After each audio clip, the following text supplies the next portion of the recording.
Yo yo yo yo yo yo yo yo yo yo yo yo yo yo yo. Testing testing uno dos tres. Where we at? Okay, Jesse's fucking live now, bitches. There we go. Hey, that looks like shit. What is happening with the stream? It looks a little spotty. Okay, it's no longer spotty. All right, let's go to the internet.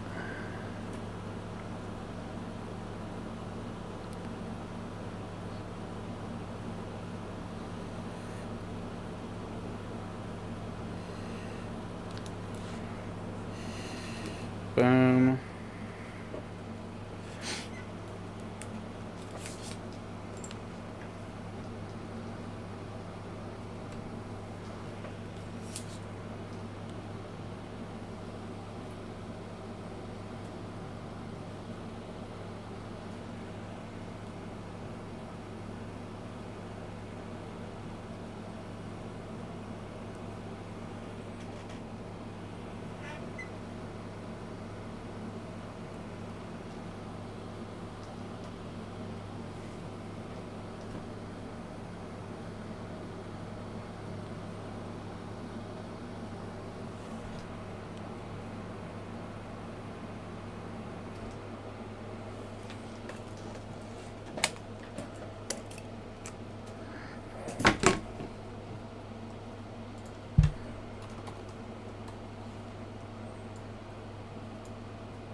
Hey, is anyone watching this? If you are, don't. Alright. Who's here? No one's here. I think that's me. I think that one person is me. Okay. Well, whatever. Hello. Da da da da da da da da da da. And then I just want to try what happens when I do this.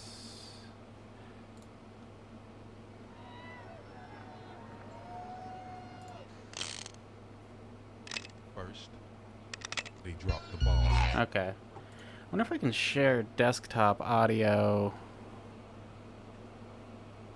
That would be cool.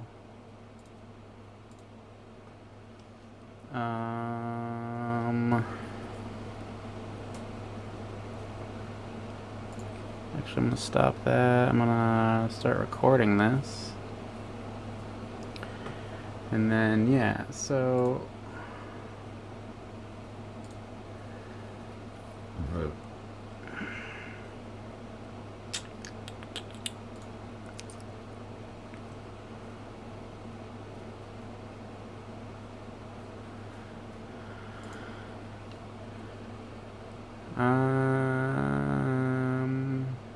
No. Whatever. I think it's fine. I'm over here trying to... Gotta make a smaller version of the audio file I've got for the new episode. So that's a real shit show. Let's do a new post. Gonna tell everyone I'm on the internet.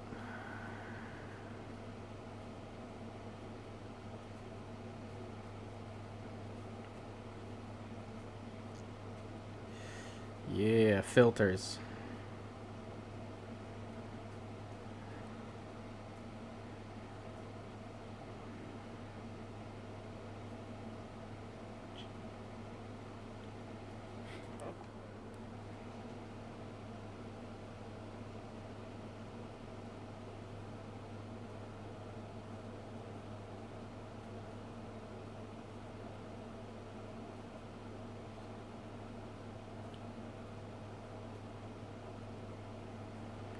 Oh yeah, we do have to play some music though.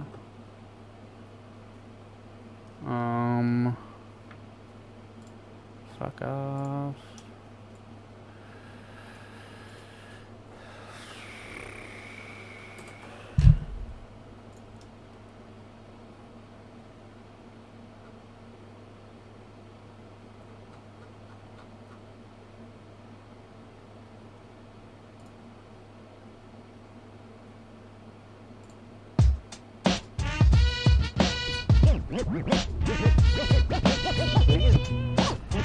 Alright. I ain't no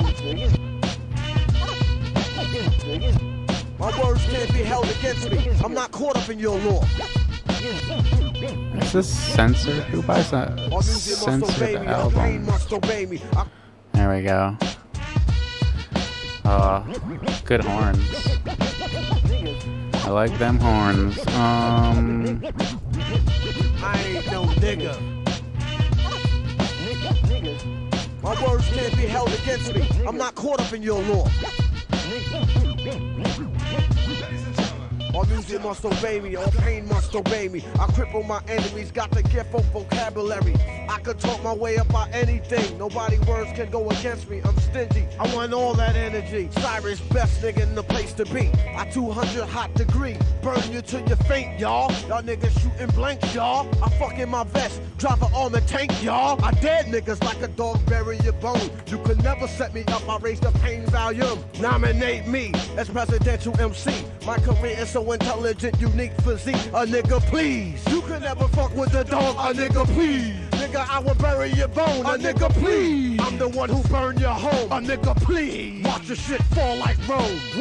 Nigga, I'm immune to all viruses. I get the cocaine, it cleans out my sinuses. Just so you know, I get $250,000. I have it raining ice drops the size of automobiles. I kill all the government microchips in my body. I'm the paranoid nigga at your party. I kill all my enemies at birth. Shut the fuck up, bitch, and let me stick my hands up your skirt. Nigga, please. You could never fuck with the dog.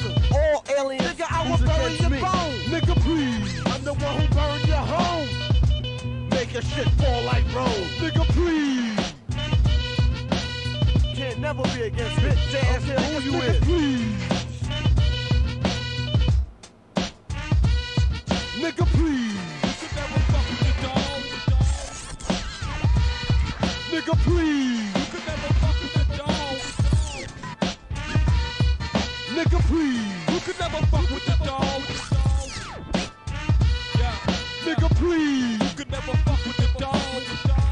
Watch your shit fall like roll. Nigga, please. You could never fuck with the dog. Straight up, ODB type shit. Y'all watch out for the Abbott and the Crazy Monk coming soon. About to splash out with the organic hip hop Spazzola type. Know what I mean? Straight up. From born and on.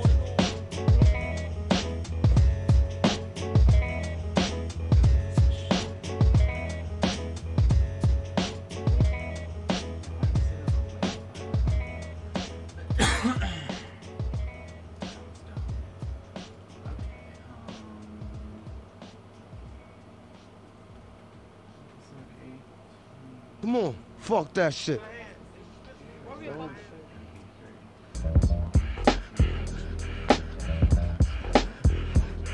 Yo, bitches out there, throw your hands in the air.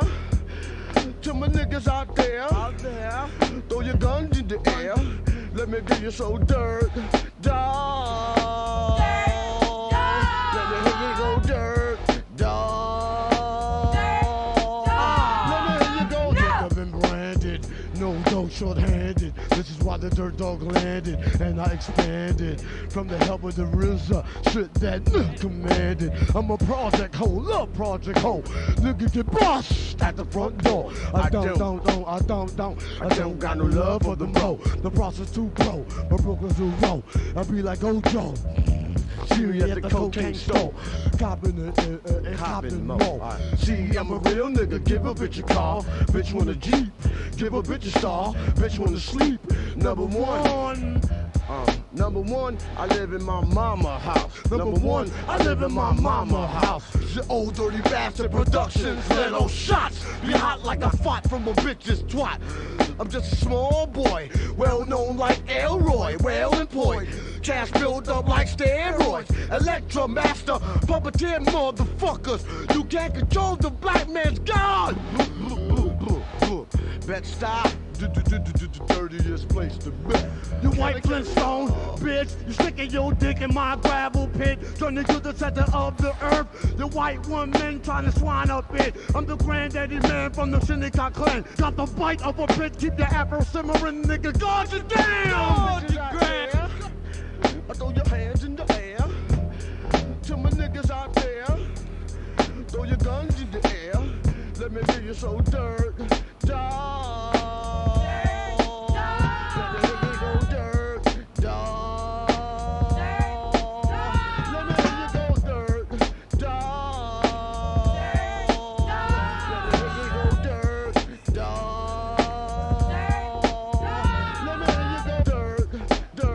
You penetrating through my body.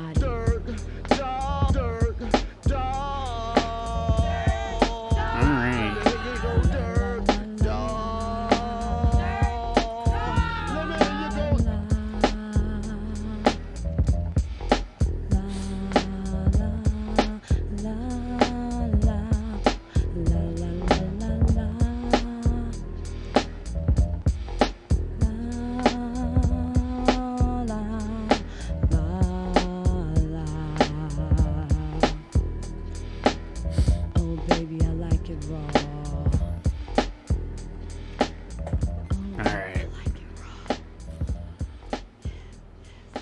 The fucking stream frozen or what's happening over here?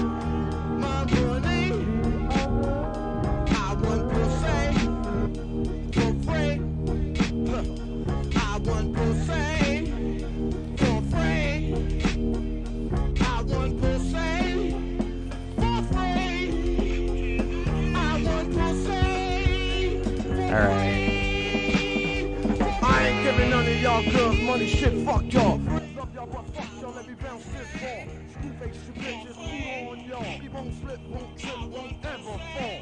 Bitch, you obey me, you better not betray me. Be calling no cops saying this is his baby.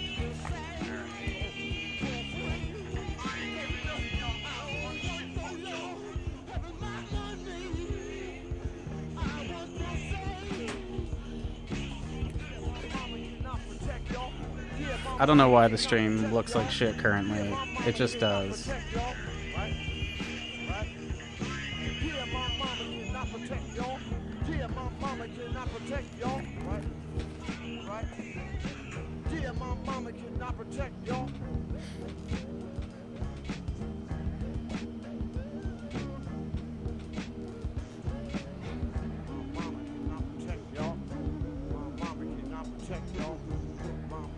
and I protect y'all, bitch. And I ain't gonna protect y'all, bitch. Alright? Yeah.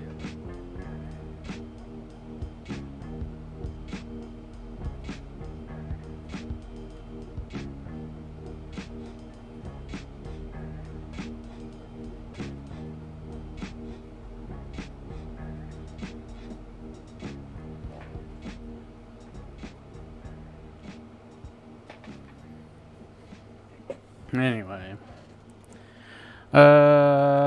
Yeah, so the Twitch stream might look like shit currently. I don't know why. Ladies and gentlemen, this is a song Advanced settings menu. dedicated Where's that at? to me.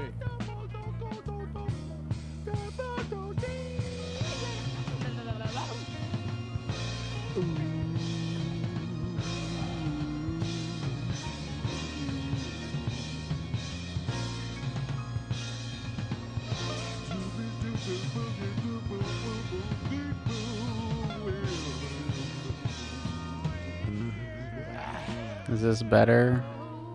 I don't know if that's gonna be better or not. What is low latency?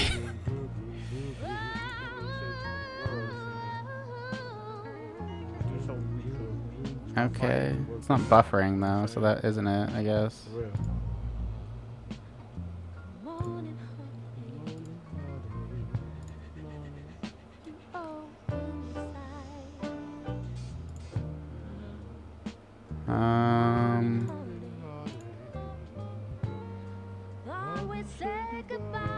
I don't know.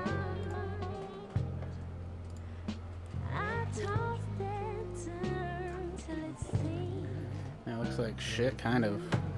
But what are you gonna do? Whoops. That's what we're trying to do here, folks. Alright, I don't want to accidentally stop recording. Yeah, it's...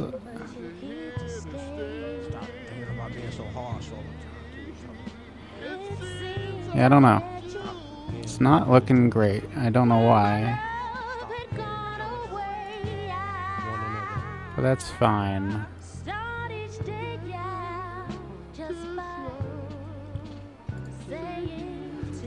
I don't know.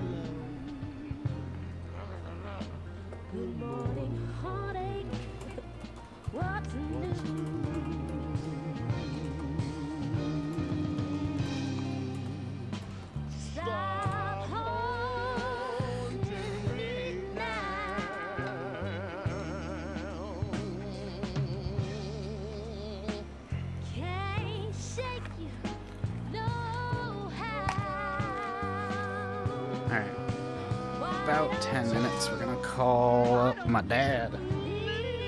Haha.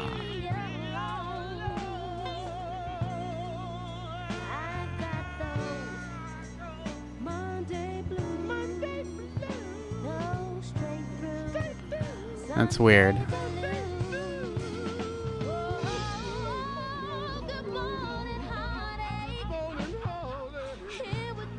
What if I'm gonna close it, bring it back. So, stop streaming.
Yeah, you know what I'm saying?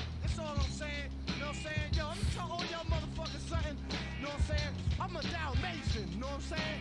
Motherfucker, I'm white and I'm black. What? You can't understand it? Then fuck you. You know what I'm saying? I love this. Motherfucker, I need this. We work from hand to hand, from country to town, from city to state, from world to world, nigga. From universe to universe. It's a white and black day. It's all in together. You understand me?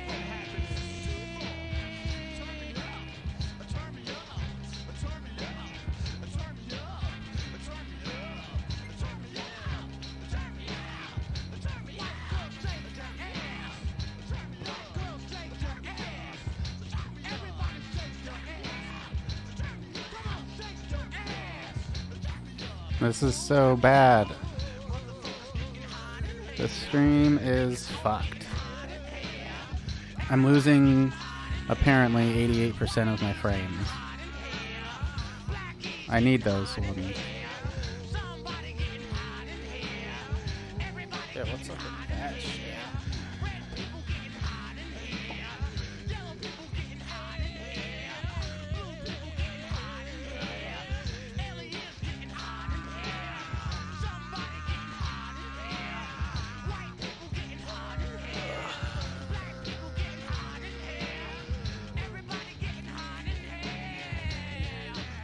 This seems wrong. What is happening to this shit?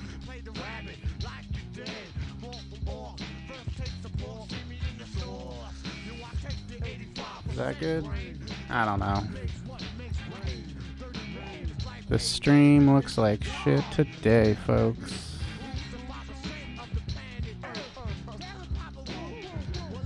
Yeah, I don't know. Can't explain it.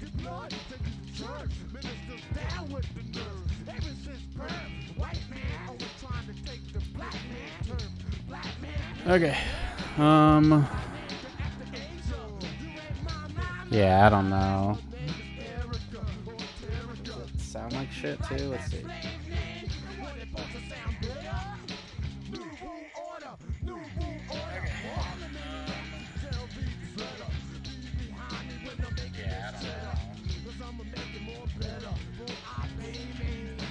Okay, so the audio's there. It just looks like shit, and I can't really explain why. But I don't care. Sorry, Twitch people. The stream is real choppy today, people. Sorry.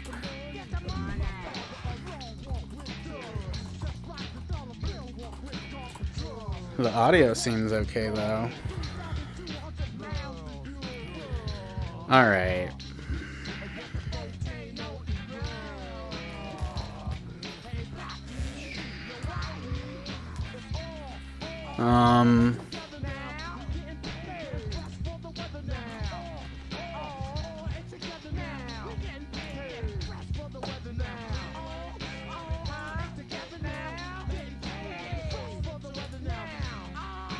Where's my,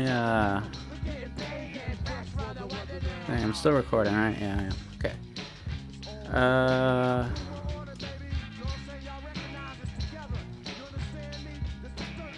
Where's the thing for the stuff?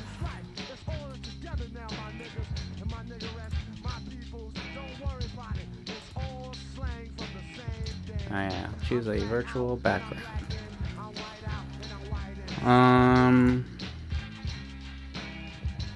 What if we just quickly pop open Photoshop?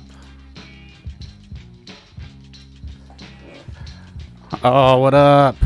Sorry my video's so choppy, I don't know what's wrong with it. Maybe you can fix it for me. I'm hoping it'll just fix itself. I'm uploading the new episode right now, Matt. So you're gonna be famous in like an hour.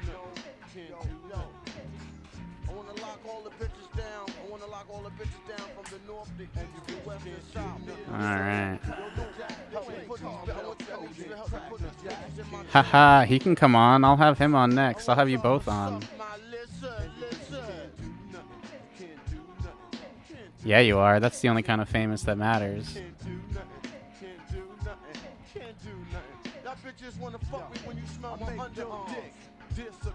I would totally have the Stroopster on here.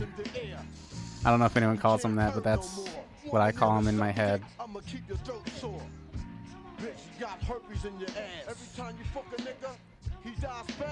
I don't know why I'm making everyone listen to ODB right now, but you just have to.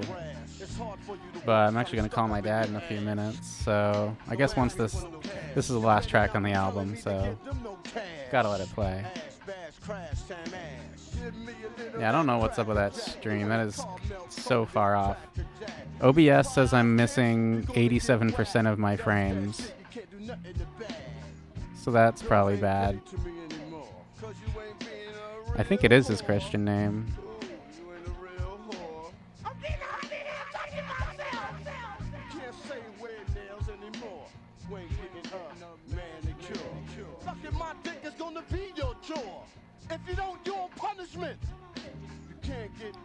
Yeah, I mean, you only need like 10% of your frames to get the point across. It was fine last time. I don't know what's going on, but I don't really feel like figuring it out. You're probably the only one watching it anyway, so it's fine. I'm not here to impress. The money coming to me first, but you're gonna keep dying till you die from thirst. I want a different girl every day. If you wanna die, you gotta drink my sperm. The other way to die is eat a can of worms. Give me a little that cracker jack. You ain't caramel coated cracker jack. Okay. Surprise, bitch, you're gonna get whacked. This, that shit, you can't do nothing to back. Give me a little that cracker jack. You ain't caramel coated cracker jack. The surprise, bitch, you're gonna get whacked. This, that shit, you can't do nothing to back. Give me a little that cracker jack. You ain't caramel coated cracker jack. The surprise, bitch, you're gonna get whacked. That's a good question. It could be like a metaphor, or it could be like a disease. I don't know.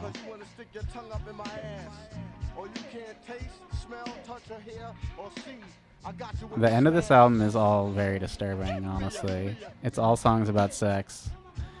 And for some reason, ODB talking about sex is extra gross. But also extra hilarious.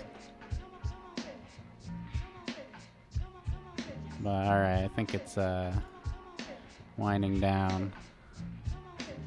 I got some intro and outro music I gotta queue up.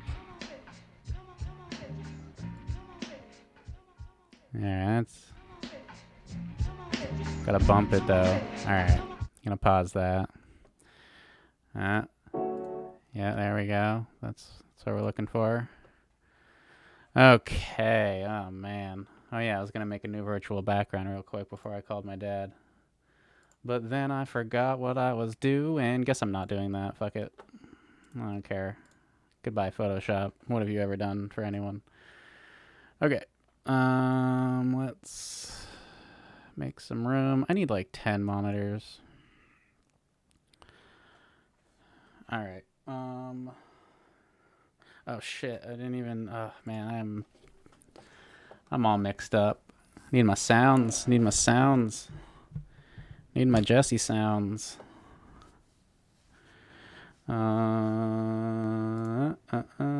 Projects. Podcast. Sounds. There we go.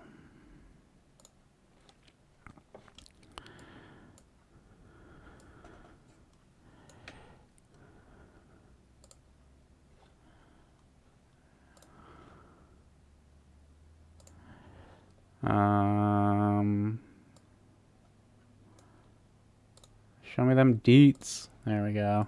Alright. There we go. Yeah. Alright.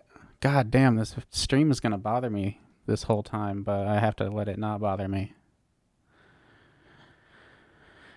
Oh well. Can't win them all. Alright.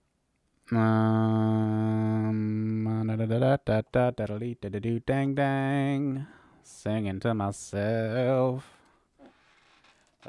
This light is crazy.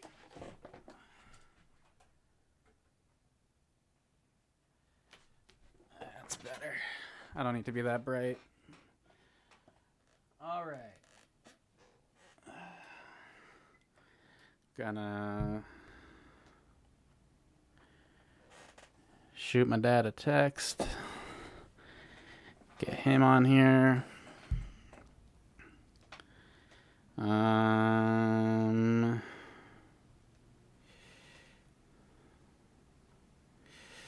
Going to send you an invite to your email. Join anytime. Okay, I gotta invite my father unit, but I don't remember his email address. So, C. Snyder? Yeah, okay, that's the one. Okay. Participants, invite, email, Gmail. Doop doop doop doop doop doop doop. Mother father unit. You mother father. All right. Yeah. Please join this meeting in I can't say words. In progress. Okay. I just needed to say that word to prove to myself I could say it. Okay. Yeah. There we go. I noticed on the last episode that you could hear me breathing a lot, and it was very creepy, so I'm going to try to work on that today. That's my goal, is to limit how much you hear me breathing. All right. Dad is aware of what's going on, which is good. I don't know why I'm watching the stream on my phone and on my computer and on my other computer, but I am, and that's what needs to happen. I was hoping to have the last episode uploaded before I did this episode, but it's just not going to happen. What do I use to edit my pod? I mainly just use Adobe Audition. For the video, I use Adobe Premiere just because I have them. Yeah, that's pretty much it. If I ever need to, like, I've never had to, but I guess I use that program Mixcraft that I talk about all the time. I don't know. It's this one. It's on the screen, but I don't know if you can see because that choppy ass video sucks so much. But if I have to layer anything, although you can do it in Audition, for some reason I just like doing it in Mixcraft. But anyway, mostly Adobe Audition.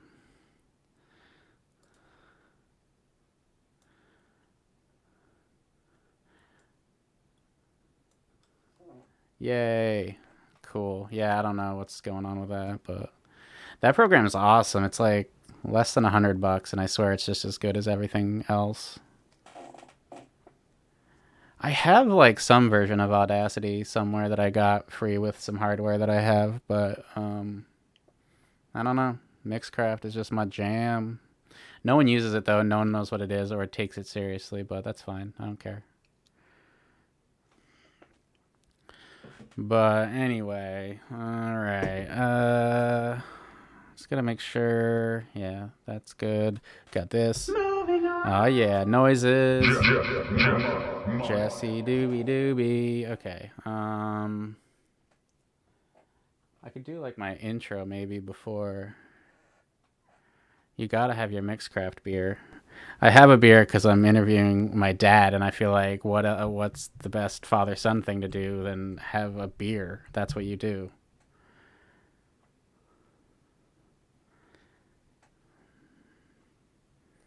All right. So nice. Super nice. Okay, I think I have everything good to go. I don't know. That's the fun. The great thing is this isn't really live, so no one cares. It is the thing. Like, how else do you bond with your father besides over alcohol? I don't know if there's another way. Oh, he wants to enter. I will admit him.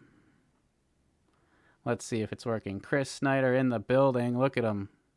Ha ha ha ha. I think he's still trying to figure out what's going on. I don't know if you can hear me. Chris Snyder is connecting to audio and can't hear you yet. That's good to know.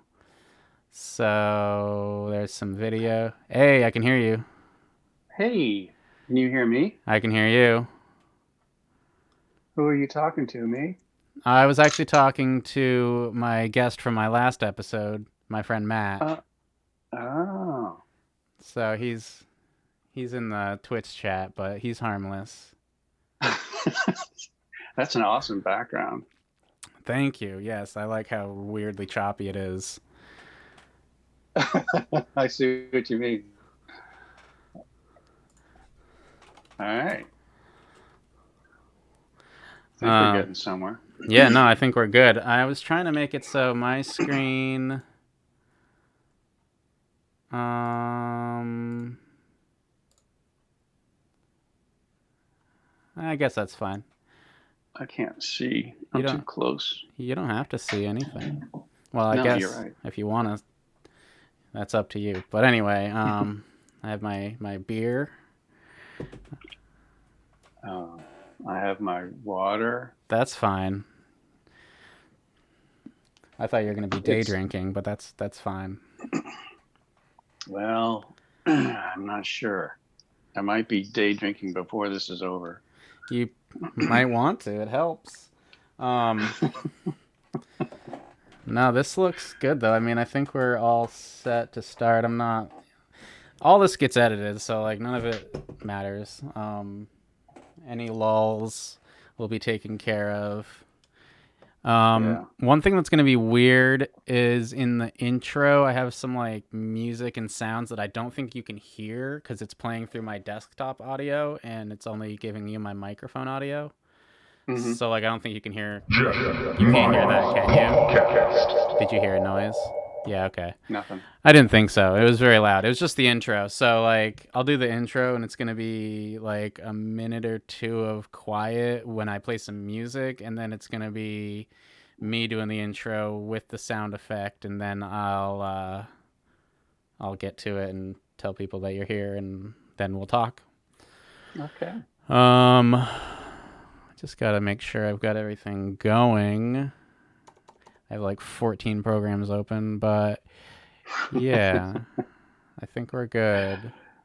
I'm looking at a recipe for, I don't know what it is. That sounds good. We can talk all about that recipe. Yeah, I don't know. I don't know about this one.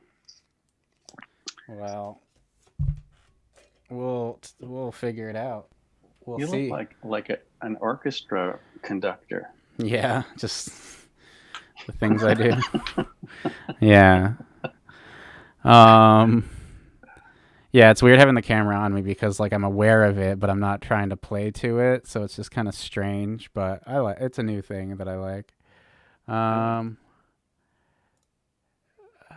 I wish I could figure out. My stream on Twitch is really choppy right now, and I don't know why, but I don't really care because it's just Matt, and he's fine.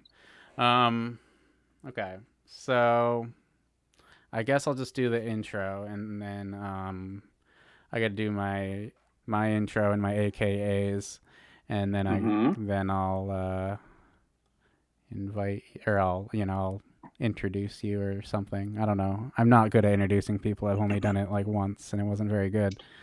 We'll take it as it comes. We'll just deal with it.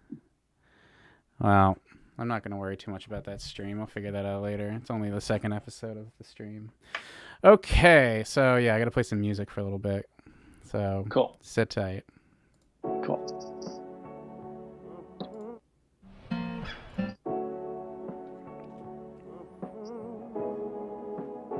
Soon as I open my eyes. Soon as I open my eyes, soon as I open my eyes, I'm rolling, gotta get high. I probably gotta get fly. I bring you life, so don't die. Just put them clouds in the sky. Just give me truth for no lie. Won't let them plays go by. I watch them days go by. Soon as I open my eyes, you know I gotta decide what I do wrong or do right. I'm on the ground on that flight. I ain't no bitch, so I fight. Gotta make sure visuals right. Gotta make sure gravity tight. Take off on you, well I might. Soon as I open my eyes, I still feel sleep like I died. I smoke that weed till I'm high. I heat that oil and get fried. Come elevate on my vibe. I'm just so glad I'm alive. I turn that 1 into 5. Soon as I open my eyes. Soon as I open my eyes. Just disappear in the night. My screw feel loose, but they tight. How could I ever lose sight? Like a new pilot, no flight. I dump from the free throw like Mike. Came through Debo on your new bike. Feed 5-4 from on your new pipe. Then the tight, run the sight. Get a bite, get a fight. Baby girl, give me put a tap. Build dreams with a Juliet. Romeo with the weed, hit Juliet. I was posted with the sun and the moon just met. I rolled on the planes on the boom the jet. Put points on the board, ain't losing yet. Go so many rounds, need a cooler kit. This real overseas, we too legit. Never too good to hit lead. Benefit from the sack, get rid of it. ADHD, hustle, no Ritalin. Back here, I come like cinnamon. It's me on the ground, so intimate. Blow steam on the track, it was made to vent. Foes up, fold down, pay the rent. Soup with a pop, no feather scent. Drop the tent, so much smoke in here, need to squint. This pat was free, I was hurt, that's weak. Stay strong, that wig. Get burned from the heat, chop sticks from the E. Rip it to a leak, bang to a squeeze. I was real deep, like a hole in the... All right. We are back with episode 19, I think, of Jesse Miles Podcast with your host, Jesse Miles Snyder, a.k.a. I'm day drinking, a.k.a. I should write these down, a.k.a. Son of Chris. Speaking of, that person you hear is my very own father and dad, and Very excited to be here. he's so excited. I finally managed to land you. It's tough. You're not an easy person to track down, and I'm glad you could make time for me. Yeah, It's a busy life out here in the wilds of Ohio. my dad lives in Ohio, but he's not from there. I just want everyone to know that, nor am I. Just a Absolutely, disclaimer. make that clear. Yeah, no. We have. He just ended up It's a there. It's a long story. Yeah, it's fine. He lives in Ohio, but he's okay. Don't worry. He's not a problem. So anyway, yeah. So he lives in the middle of a corn maze in Ohio, and I don't know much else about it. Maybe we'll talk about that. Maybe not. I don't know. But anyway, so welcome to the podcast. Thank you.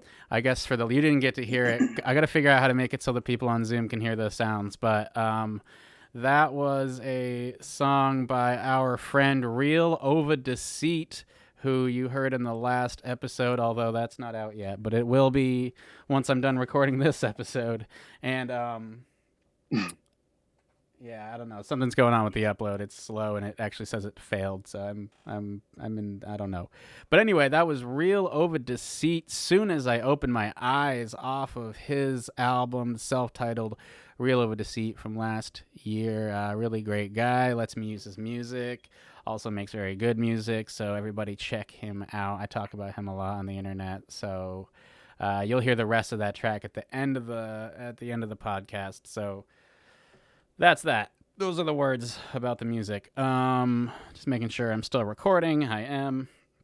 You're still there. Okay. Mm-hmm. We're good.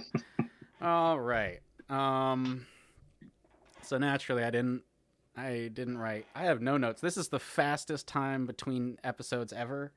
It's like about a week, I think, and usually I just record them whenever I feel ready, but I'm not ready. But I am ready at the same time, and I think that's the fun of the show. I mostly don't know what's going on. So anyway, yeah. So Yeah. I mean, there's all kinds of things. Let's talk about who we're talking to a little bit. My dad, Chris, he's an old dude living out in the cornfields of Ohio, but he's more than that. All right, and he he's both an electrician and also a past mental health counselor at Howard Center for Human Services out here in Burlington, Vermont. Really great place that's doing as much as they can with not a lot of resources, especially lately. But somehow they still exist, and God love them. yeah, it's crazy. So you can get a lot of mental health services out here that you can't really get in a lot of places. So I always bring that up to people because it makes you sound like a good person.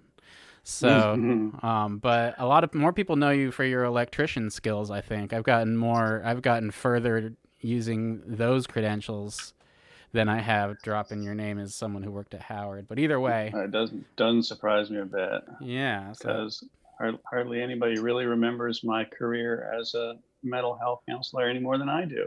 yeah, it was a blur the whole time. Or just It certainly was. It was one of those moments when I felt as though I needed to do something to justify my bachelor's degree. So I went into expand on that, which was social work or something like that. yeah. And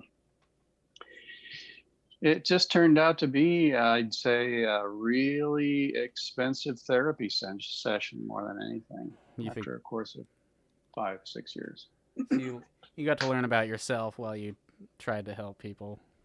I think that's a lot of what happens when you go into a field such as that. So you just end up learning more about yourself, and a lot of people just find that it's all too complicated, and they go back to doing what they're comfortable doing. And was it because you're constantly just taking in other people's problems and anxieties and whatnot, and it's a lot to deal with, or is it just like what? Expand. It's not so much, it's just realizing that the game is a lot more complicated than you ever imagined. Right. That people can do things that you never thought possible. And I actually found myself working with some really quite, I'll say, sick individuals. It's not really that they were sick by any means, but they had mental health issues that were beyond anything that I ever imagined. Wow. And I imagine, So, I mean, anyway. you have a pretty good imagination, so that's pretty crazy.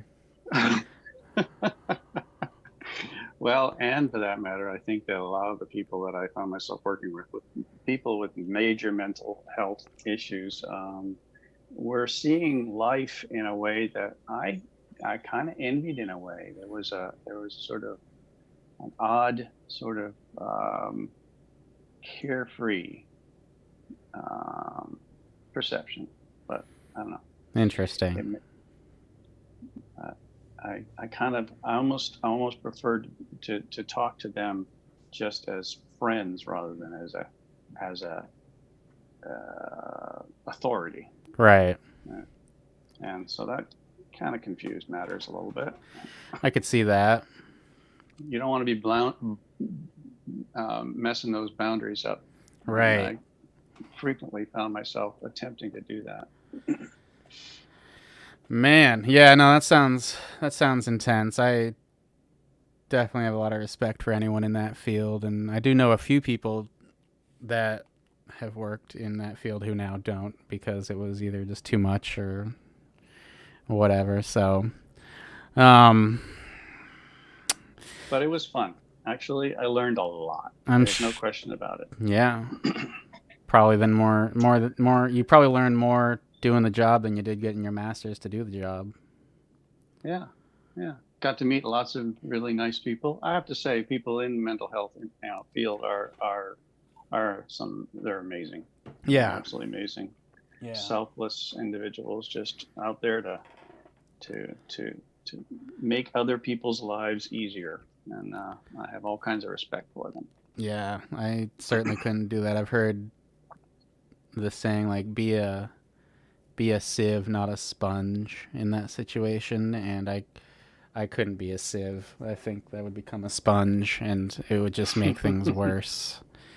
But anywho, so we don't have to talk about all that. Um, I guess one theme that's come up since like the last episode and pretty much I was thinking about like what the show's about, and generally it's about me figuring out what the show's about. But lately I think I'm really honing in a little bit, sort of inadvertently, on the fact that it's sort of about like anxiety and just the way that our brains all work differently. And because I bring it up, I've brought it up in the show before, I think, and I talk about it pretty openly.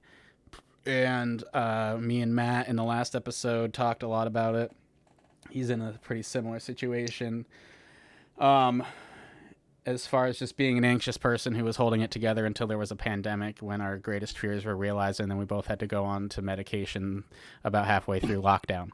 So I can't imagine. That's amazing. it's crazy. And yeah, I definitely didn't inherit that from you. I feel like you've got some quirks, but you're definitely a lot more level-headed or okay. something. I'm not sure how to put it.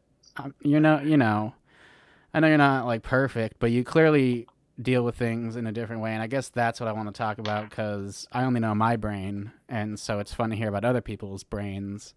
And I think that's kind of where I'm going, especially with the guests. And I think me and Eli might have talked about that like whatever 6 months ago in that episode.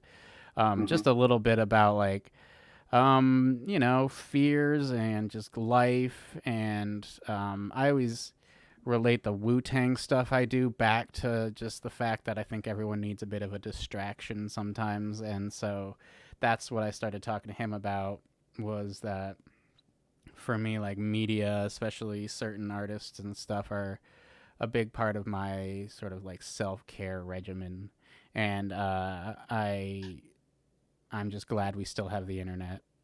So I guess I'd be curious to hear about like how things like basically generally. I remember one time, I think about this every morning, but I don't do it every morning. But you said once that you wake up and you wonder what amazing thing is going to happen today. And I always thought that was the most ridiculous thing I ever heard, because I wake up like terrified half the time, either because of like weird dreams or just general dread. But and I think about how you said that, and I'm like, how does he do that? I can't do that. And even if I'm thinking about that, I can't even like change my perception or my habits to like think like that. I think that's something like I can't do. I do is calm down enough to get out of bed. I I have to say though that I think that evolved out of my need to try to take control of my life. There were certainly times when I would wake up in the morning and dread whatever it was that I had to do that day, whether it was when I was working as a mental health counselor or whether it was something to do with my electrical business. Um, there were times when, particularly when it came around to confronting other people, that certain amount of anxiety, that stirred up a lot of anxiety for me. And I soon kind of developed a way of dealing with that, and just realizing that I didn't have any control over what other people were going to do or say, or whether it even had anything to do with me. And just kind of found myself just waking up thinking something's going to happen today that's could be really kind of interesting, and wonder what that might be, rather than dread whatever I had concocted in my head as to what could possibly Right. come out of the day. Yeah. So it was a way of confronting my concern, my fears. I get In a that. way. Yeah. Kind of turning it around, turning it upside down, so that it wasn't so much about, my performance Right. that day, or what I might or might not accomplish that day. It's just, let's just see how this goes. It could be fun. And there were a lot of times when I found myself addressing a job that I had to do that I knew was going to be really complicated, and I might just fuck it up. But the best way to approach it, as I discovered, and it takes time to discover, is that you just don't really know and you can't really control how you're going to do. And really all you can do is just kind of roll with it. I get that. I think I wrestle a lot of the time with like thinking I should do things that I don't necessarily have to do also. And that kind of happens every morning. I'm like, oh, there's all these things that I definitely should do to, jumpstart my career or whatever. Like this podcast is part of that process. I don't make money from it, but it's just it keeps me going. And but there's a whole list of other things that I should be doing, and I keep thinking of them and writing them down and then not doing them, or sometimes I eventually do them, but I don't know. Basically, I guess it's not so much dread of what I have to do. It's like dread of what I think I should be doing but don't want to do. Mm-hmm. I don't know. You follow up by berating yourself because you didn't do something. Exactly. That's what you got to do. You have to kick your own ass every day. And sometimes I do. Like yesterday, I wasn't planning on doing anything really anyway, but I was like, today I'm gonna just kind of hang out and play video games and not feel bad. And I did, and I didn't. So like that was nice. That's good. You gave yourself that permission. Yeah, exactly. And that's kind of a new thing I started doing before all this pandemic stuff. I used to just take every Sunday to do that, and it was nice because there was plenty of days where I'd be home, but I probably should be doing art or something, but I would want to just hang out, and I would feel bad no matter what day I did that. But once I finally decided to have a day, just one day a week where that was fine, it kind of took that pressure off, and it made me feel better about doing that kind of stuff. So yeah, you can use that time to kind of figure out how to do the rest of it. And I try not to beat myself up. I see other people kind of doing the same thing at the same level that I'm at now, who are like clearly working harder, and I always sort of compare myself to them, and in a way it'll motivate me, but sometimes it'll make me feel like I'm not doing enough. So I've got to find like a balance between finding motivation from other people and then not comparing myself to those people. Well, I have to say it's a lot different for you than it is for me, in that, you have to consider, your income, for instance. I'm on a fixed income at this point. Yeah. I don't have to think too much about that. My dad's retired, y'all. That's right. Retired early, 2 years ago. Damn. Yeah.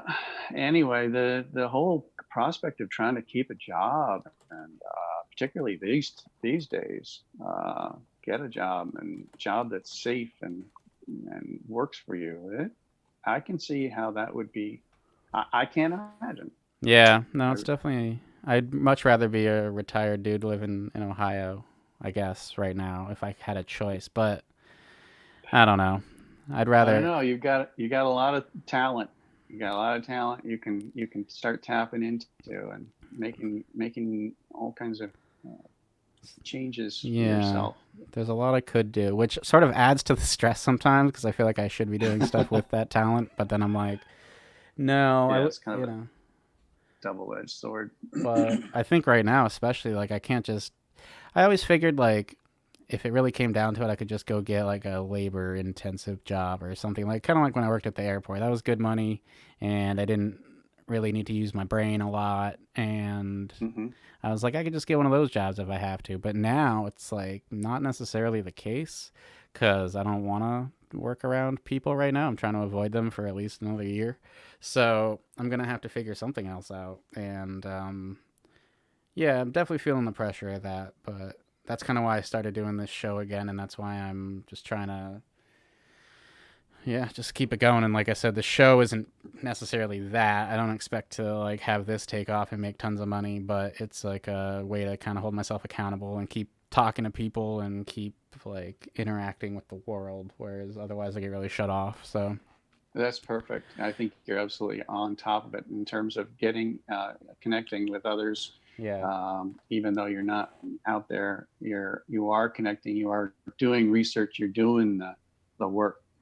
Exactly. Of connecting and getting to know other people's perspectives.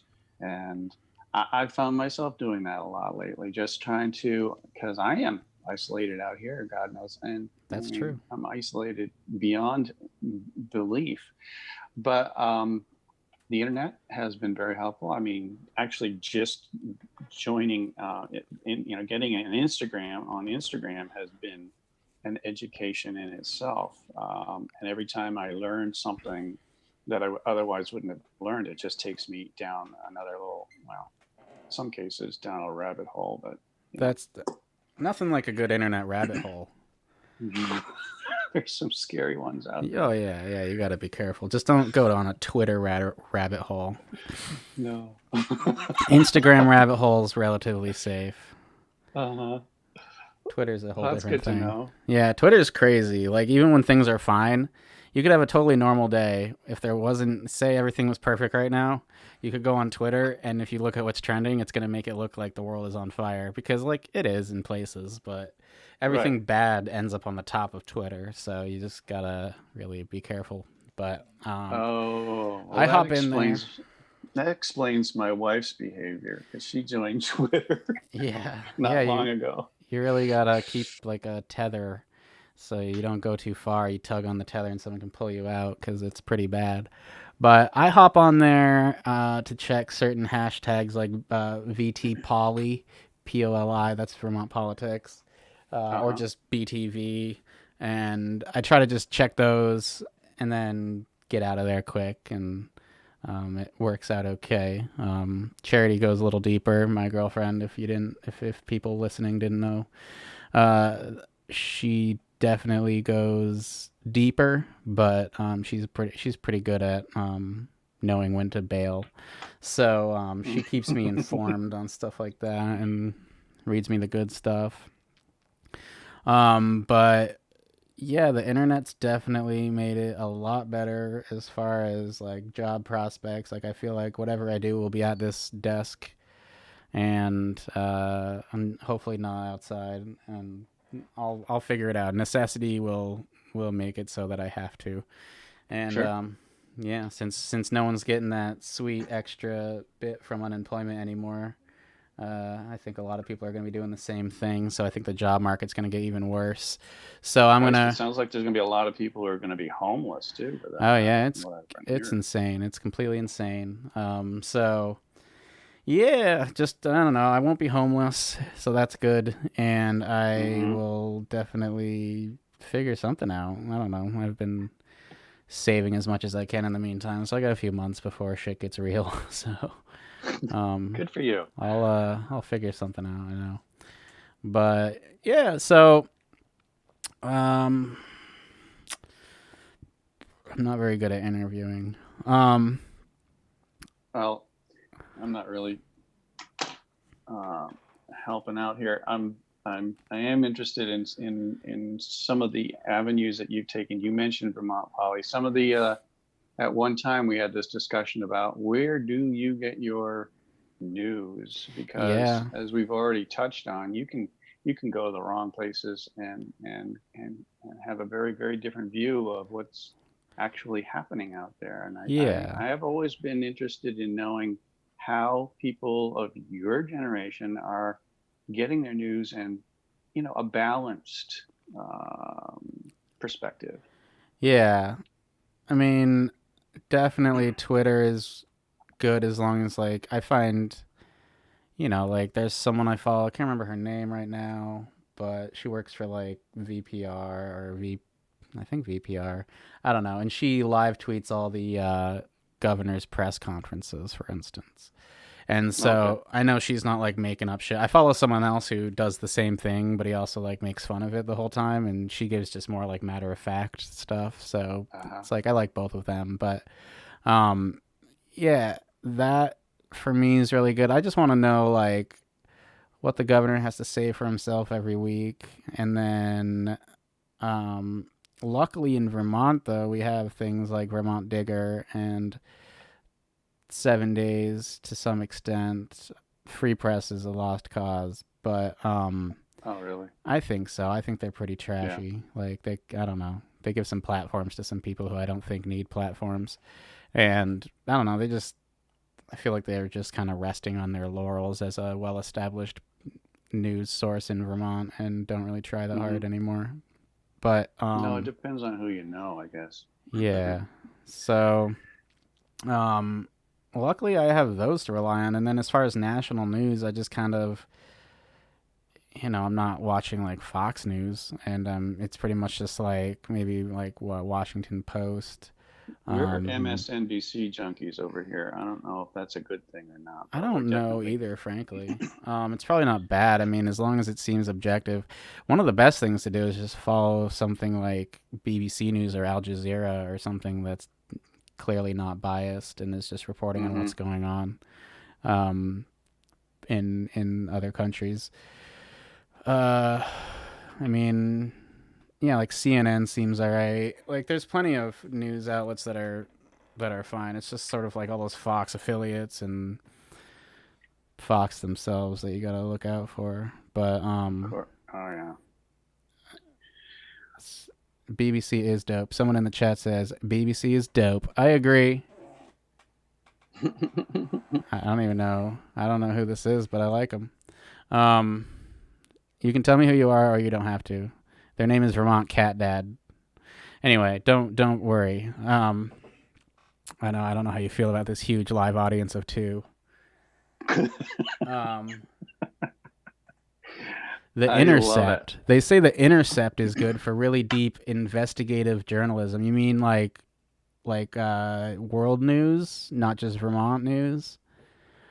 I've never even heard of that. Yeah, write that down. Oh, okay. It's someone from Instagram. I know this guy. All right. It's an Instagram homie. Okay, cool. Well, welcome to the stream. Yeah, he says mostly U.S. news. That's a good one. I'm gonna definitely look into that myself. But yeah, I kind of just glaze over the news a lot, especially lately. You know what concerns me, and this is maybe just me being old, but a lot of the column tweets and retweets, whatever it is, whatever platform it is, I just notice a lot of people just kind of just sending information out that they haven't really researched themselves, just passing it on. Yeah. That seems dangerous to me. It is, and I gotta like be careful of that too, because I share a lot of things on Instagram, and every once in a while there'll be something that's like a little bit wrong, and I'll either correct it or decide I just like don't care because it's not that wrong. So I don't know. It's probably irresponsible, but yeah, that's definitely a thing. Like before you go spreading news, definitely verify its validity. That's definitely a problem now, especially because things just spread like wildfire. Things spread like a pandemic, and it's definitely an issue.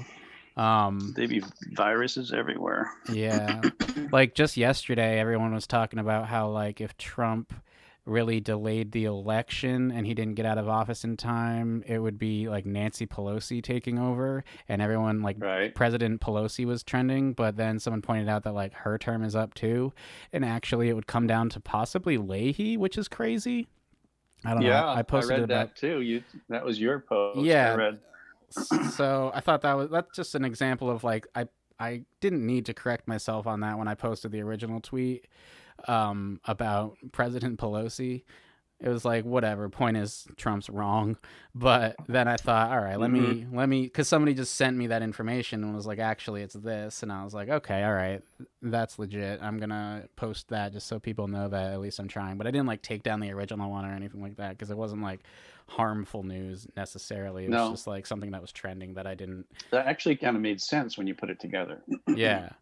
How one followed the other. Yeah. Who knew? Yeah, a lot of people just assumed, but when you think about it, oh yeah, Nancy Pelosi's term is up as well, so duh. Like it makes sense if you just think about it for a second, but everyone was just like, President Pelosi, which sounded great too, but President Leahy would be fine. But I don't know if that really would happen either, but the point is it probably wouldn't be Pelosi. But anyway, that's just an example of like, what? We're going to be finding out who the running mate is. That would be ultimately our next president. Yeah. Biden's running mate. Yeah. We'll anticipating. possibility anyway, Yeah. that he will eventually expire. Yes, naturally. I feel like there should be an age limit on who can run. It should be like 65. I know. After that, like, just don't bother. Just enjoy your life. Why would you want to do that? I don't know why anybody would want to do that. But yeah. But anyway, One job. Anyway, we don't have to get too politicky. I feel like everyone knows where I stand.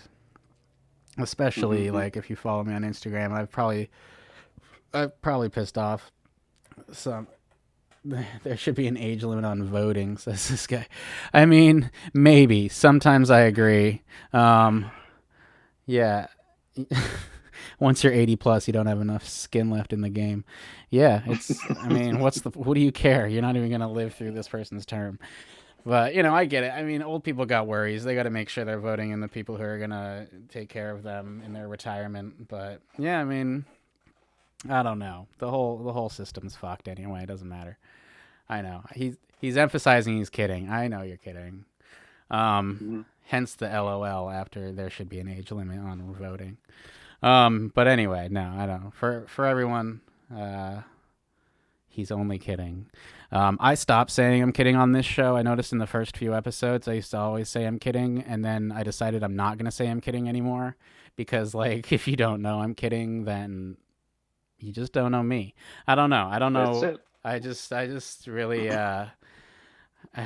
just at some point decided I need to stop saying I'm kidding. Because I listened to all the episodes over and just from time to time to A, just sort of improve it, and then B, because I want to argue with all my past opinions that I think are wrong.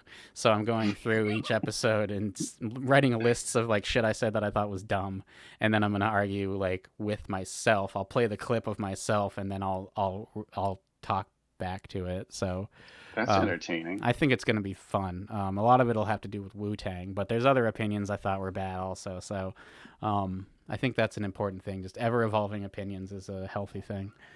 Interviewing future or past you. Yeah. Future you interviewing past you. Yeah. I like that. Yeah, I think like that should that. be fun. I look forward to that. It's been a lot of work though, so I've been meaning to do that for like a year.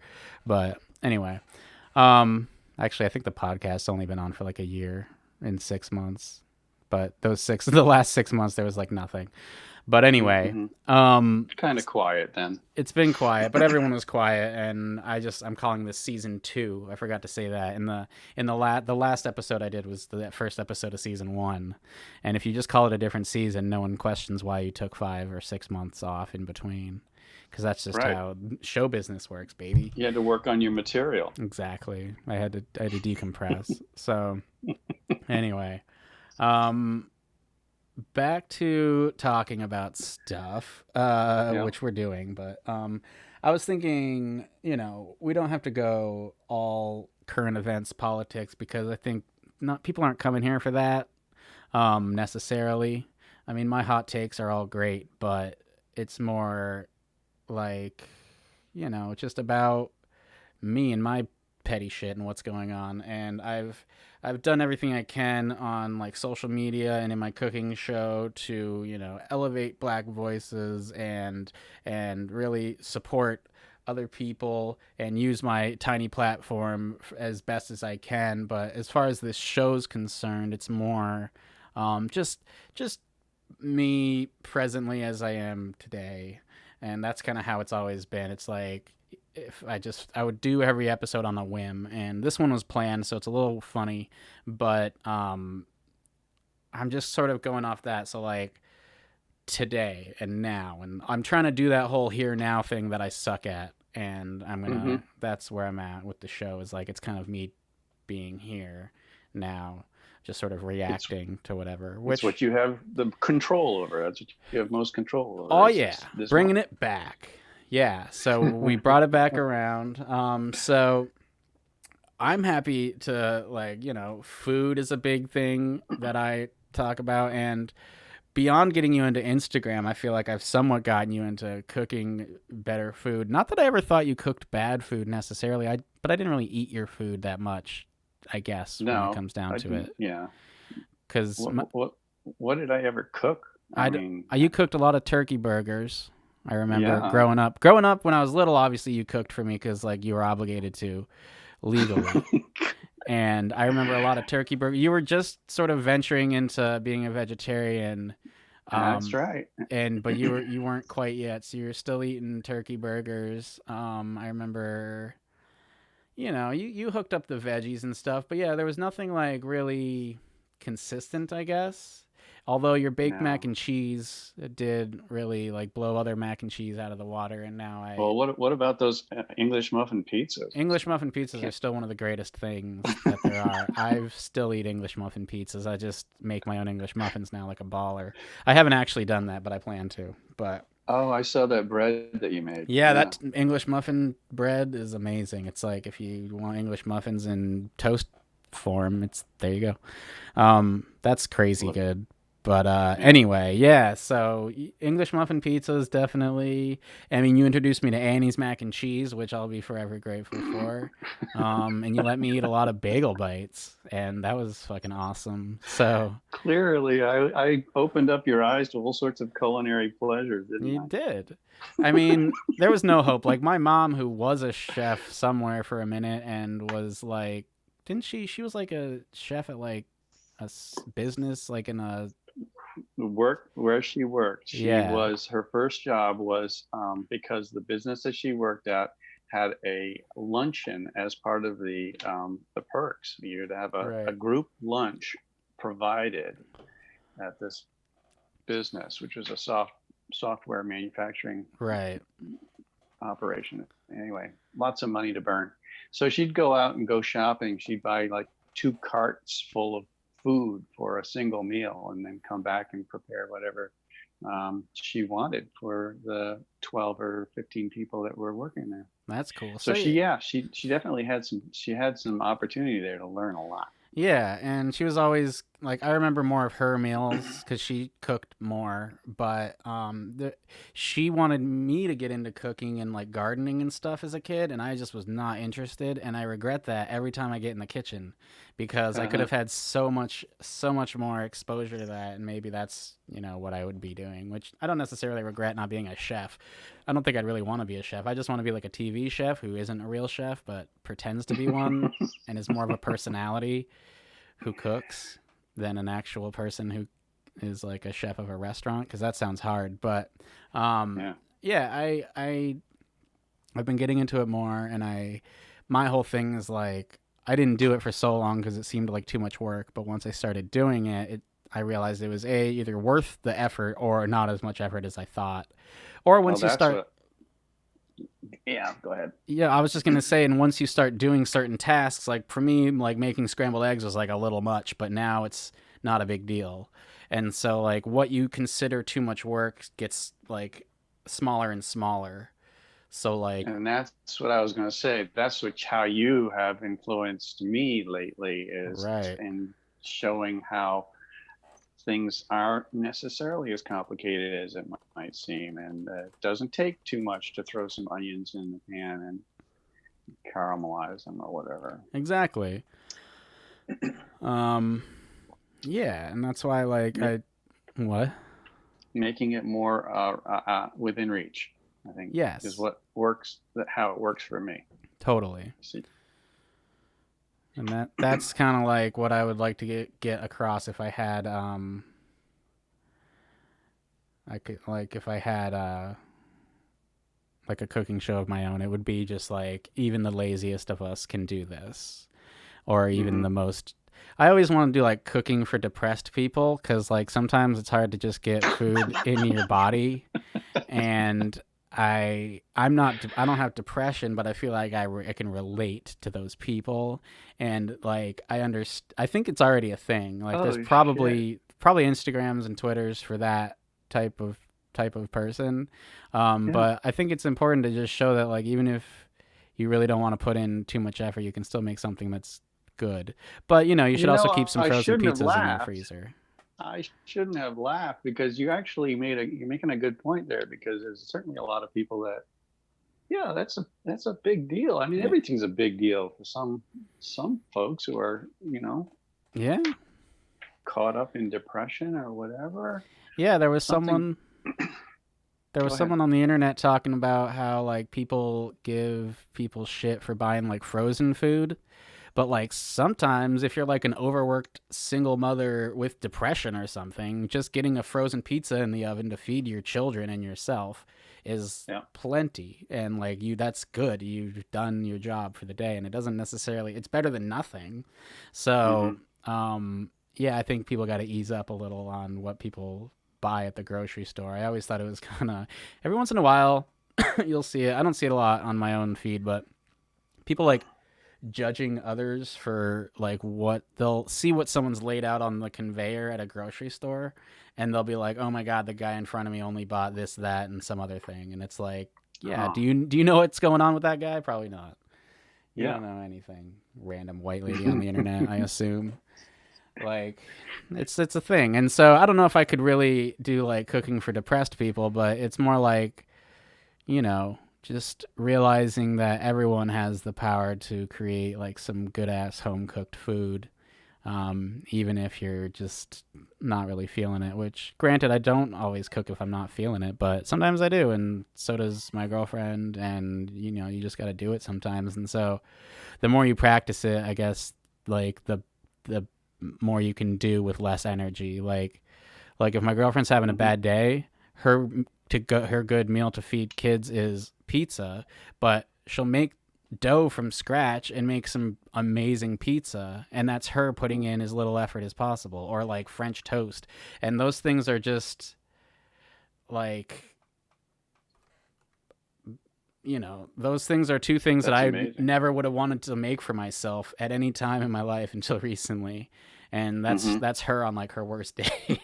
So That's fantastic. yeah, it's pretty cool. So, yeah, I like that you've sort of been receptive to that, and I've noticed in general, because like you're not super old, but you're basically an old dude now. You know that, right? Yeah. Yeah. Yeah. So like a lot of people when they're old stop taking in information, stop changing their opinions, stop trying new things. And it's just sort of like a classic old person thing to do. And I always said when I was a kid, I didn't want to be like that. And I didn't know how to not be like that, but I knew I wasn't going to be like that. And I think the answer is the internet. You're exposed to so much more that the information comes so much faster. Your opinions kind of need to evolve, or you'll just have to kill yourself. Like you're going to go insane with how fast everything's changing. You're just going to want to off yourself in your old folks home bed. Like it's just I don't know. It just seems, I guess it seems scary. Like if I was like 70 years old right now and I haven't been paying attention to what's going on, and then all of a sudden like all this news starts coming in, flooding me, and like for some reason I discovered Twitter, I don't know, I would just jump ship because it sounds horrible. And I feel like I'm used to that flow of information from growing up with it. And like I'm used to bad news because the news was on like probably too much in both households. For the listeners, my parents have been separated since that I can remember, and I stayed even times week to week at each place, and both places had the news on. And I don't think at the time anyone realized that like having the news isn't a show for kids, even though it's not like it's not like and you know what I'm saying. And we watched that shit every night, and we got plenty of Nickelodeon in there, don't you know? Oh yeah, no, I watched tons of TV. It was amazing. And it balanced it out. But each night at 6 o'clock there was the local news, which wasn't too scary, and then there was the national news, which was horrible. And then from there, it would taper into sitcoms and everything would be I had no okay. idea you were even paying attention. Yeah, I mean, That well, would, you don't have to pay attention. You just hear shit like, oh, this plane fucking crashed and it was probably a missile, and like Osama's doing something and whatever. I don't know. Like there was all kinds of shit going down, or there's like a war. I was pretty sure there was going to be a war on U.S. soil any day. I was weirdly afraid of tornadoes. I don't know why, but because they're always talking about tornadoes on the internet, like, or not on the news. I mean, like, just You would just see like leveled towns. Oh, yeah. That was something you catch. You don't have to be watching the news to catch the scary stuff because they make sure that you hear it. So, Or see the pictures, because that those visuals are important to that promote too. the excitement of the Yeah, day. I still remember like night vision videos of us like bombing the shit out of like some Middle Eastern country, and that freaked me out because I Right. thought like, oh, they're gonna retaliate, not That was knowing probably the that. Gulf War. I think Yeah. it was, and not and at the time I didn't understand that like they probably can't get a missile to us, and B, we have like badass missile defense systems. Like we don't have much, but we got good missile defense systems, and because that's all we spend our money on. So it's like, I didn't realize how safe we were in that context, and so it freaked me out. And anytime I heard any kind of news about like a war, I was like, "This is it. It's gonna be Hiroshima, but in Vermont for some reason." And yeah, it was just like really scary shit. And so I don't know. I think I just got numb to that and I got used to it. And even like with 9/11, I was like, damn, that's crazy. And then I just went on with my life. And it was just like, I don't know. It's kind of crazy thinking about it now, how like, I've always known the world's really shitty. My girlfriend didn't know that for a long time. And she kind of started realizing it later than I realized it. And I always think it's interesting how like, I'm just so used to just bad shit happening all the time. I'm able to kind of like, I don't know what that's called, but maybe compartmentalize or whatever, when you just sort of like put that aside and move on with your Yeah. life. Whereas she sort of internalizes. Disassociate. That's another one. Yeah. So, it's a weird, thing where, just the exposure to all the shittiness has made it easier to deal with. And so I feel like somebody growing up before the internet, who now sort of has become connected, that would just be information overload. And like you got like whole new genders you never even heard of. You got like just shit going on in politics that like you thought was over in like the 60s, but it's still happening. And like it's just crazy how people didn't even know like racism was a thing still. But I was going to talk about it today in the Wu-Tang Minute. There's an album from 1999 that I listened to where they're talking about police, targeting minorities and black people, and how that's something I knew about, even as a child, because I listened to a lot of hip hop. And it's thanks to you, actually, in a way, because my mom, and I don't fault her for this, but was worried about like what I was listening to, the content. And so when I would be at her place, I would listen to censored stuff or her old albums or just different music. But when I was at your place, I could listen to fucking Wu-Tang Clan and like Notorious B.I.G. uncensored, and it was great. And I don't think I took anything. As long as the kid's happy, I don't care. Yeah, right? See, you get it. Why make work for yourself? So, and I didn't fight my mom on it, and eventually I remember the day, I think I've told people about this on the show, but I don't know if I told you. But one time, so for Christmas, we did Christmas at each house. Like, whoever had me last year didn't have me the next year. So, but we'd still do 2 Christmases. But generally, like, you'd send some presents along to my mom's that I could open up from you if I had Christmas with her, so I could have something on Christmas from you. And then we'd still do another Christmas. It was fucking dope. Divorce is the greatest for a child, especially an only child. But anyway. I think you opened that by saying you had double everything, including standards. Oh, yeah, I did. That's a classic Jesse line of me.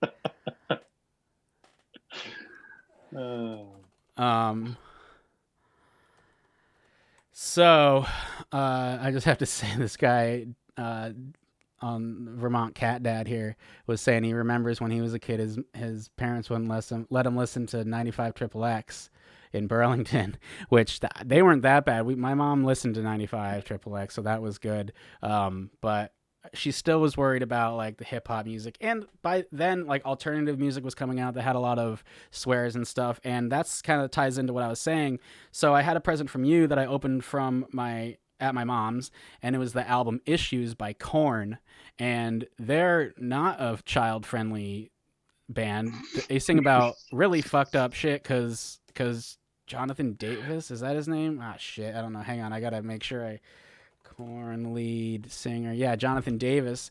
He had a really fucked up life, and he sang about it, and it was really enlightening for me, but also like not stuff you want your mom to hear. And it had a parental warning on it, and I like froze, and I was like, shit, like I don't want to like get rid of this album because I need this. And I just kind of turned to her and I was like, so here's this. And I was like, I remember kind of just talking to her for a minute, just saying like, look, I know when it's okay to swear and when it's not, and this is just music and it's okay, don't worry. And then she was fine with it. And I was like, shit, she probably was fine with it this whole time. And I just never really thought about it and thought she was really, militant about it. But she was just kind of looking out because she didn't know. There's so much new stuff coming out. It wasn't like back in the day when everyone basically listened to all the same albums, like, or, watched all the same shows. There was so much media, even in the 90s compared to like the 80s and the 70s, that, you really couldn't keep tabs on all of it. So she was just like, no, all this stuff's bad. And I got that though. But I was always the cool kid. Clue. I had no clue. So you were fortunate in that I had no idea what Korn was all about and all of that. I was just thinking, this is something he wants, and so I'm gonna get it for him. Yeah, hell yeah. Yeah, and I mean that album's pretty tame compared to some of their other ones, but yeah, I mean there was like a lot of questionable content, but I took it as like a glimpse into a life I would never have. Like, he was abused like sexually and physically and all this crazy shit, and it like hip hop music made me realize I was a lucky ass white kid just living in the suburbs in Vermont. Like, that was pretty good setup, and I had it good, and I should just be glad I don't live like, I'm not a black kid in the inner city who's like getting taken to jail at 12 years old for like some bullshit crime.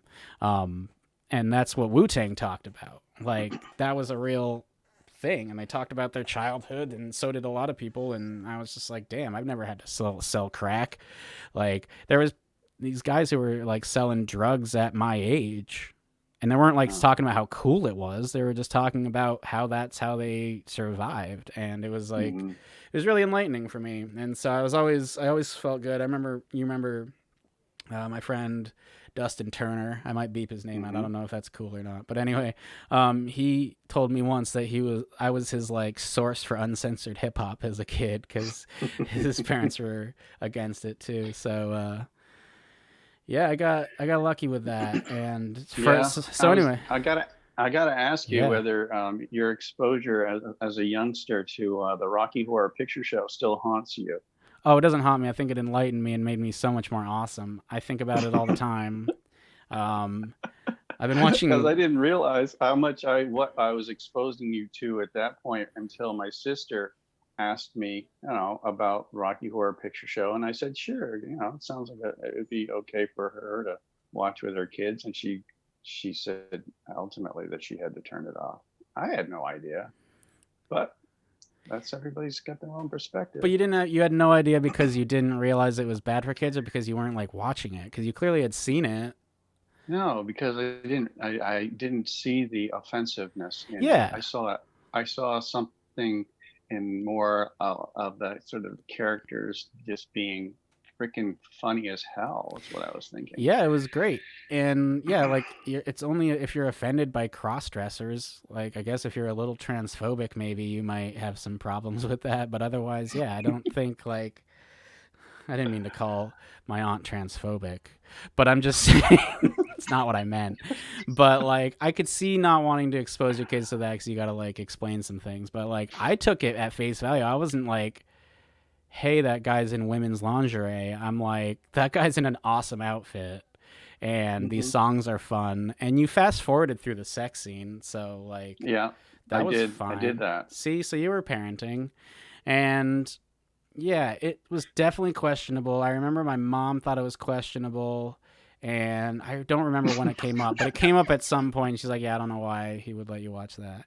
And like, looking back on it, yeah, it was probably not the best, but it didn't mess me up. I think it just opened my eyes and then made me more awesome.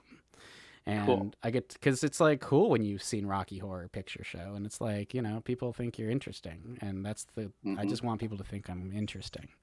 So that adds to that. And yeah, I don't know. I don't think It was a that's, cultural phenomenon. it really was, and it still is, and I was saying just the Is other it? day. Oh Are yeah. they still doing that? Oh, cool. I mean, no one's doing anything right now, but in recent years they've done like midnight showings at the Roxy and whatnot. So, yeah, it's still a thing. And like, I was watching the show Glee because it's pandemic and you start watching things like Glee. Although I watched Glee before and it is weirdly great. It's a Ryan Murphy show and all of his shows are amazing. And so Glee just had to make its way in. And there's an episode, I don't know if you're familiar with the show at all, but like it's about Oh, yeah. it's okay, so you've watched it? I have. Have you seen the Rocky Horror episode? I think I remember that, but Yeah. I don't remember much about it. Right. Well, it was basically them trying to figure out how to put on Rocky Horror in a high school and make it appropriate. And Yes. they did. They managed to do it. I don't know if they didn't do the whole thing, obviously, but that made me want to watch it again. And we've been watching things like Grease and like older like 70s, 80s movies, and it's just been making me want to watch Rocky Horror. So it's kind of interesting you brought that up, because I think literally like a day or two ago I was saying that I wanted to track that down on the internet and watch it. But That was the first video I actually purchased. I actually purchased a That's a video fun cassette. fact. It was like almost $80. Jesus, Yeah. you must have And I liked felt that it was movie. worth every minute, every cent. That's crazy. Yeah, I remember we watched that a lot of times, and it was amazing. I had to have it. That's funny. Yeah, I get it. It's worth whatever you think it's worth.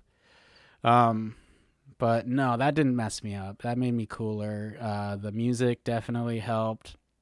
I think it just kind of like, I go back to stuff because maybe I didn't absorb it all, because I listened to stuff from when I was a kid and I'm like, I don't remember that. I don't remember all this or that, or I can't believe I was listening to this as a kid.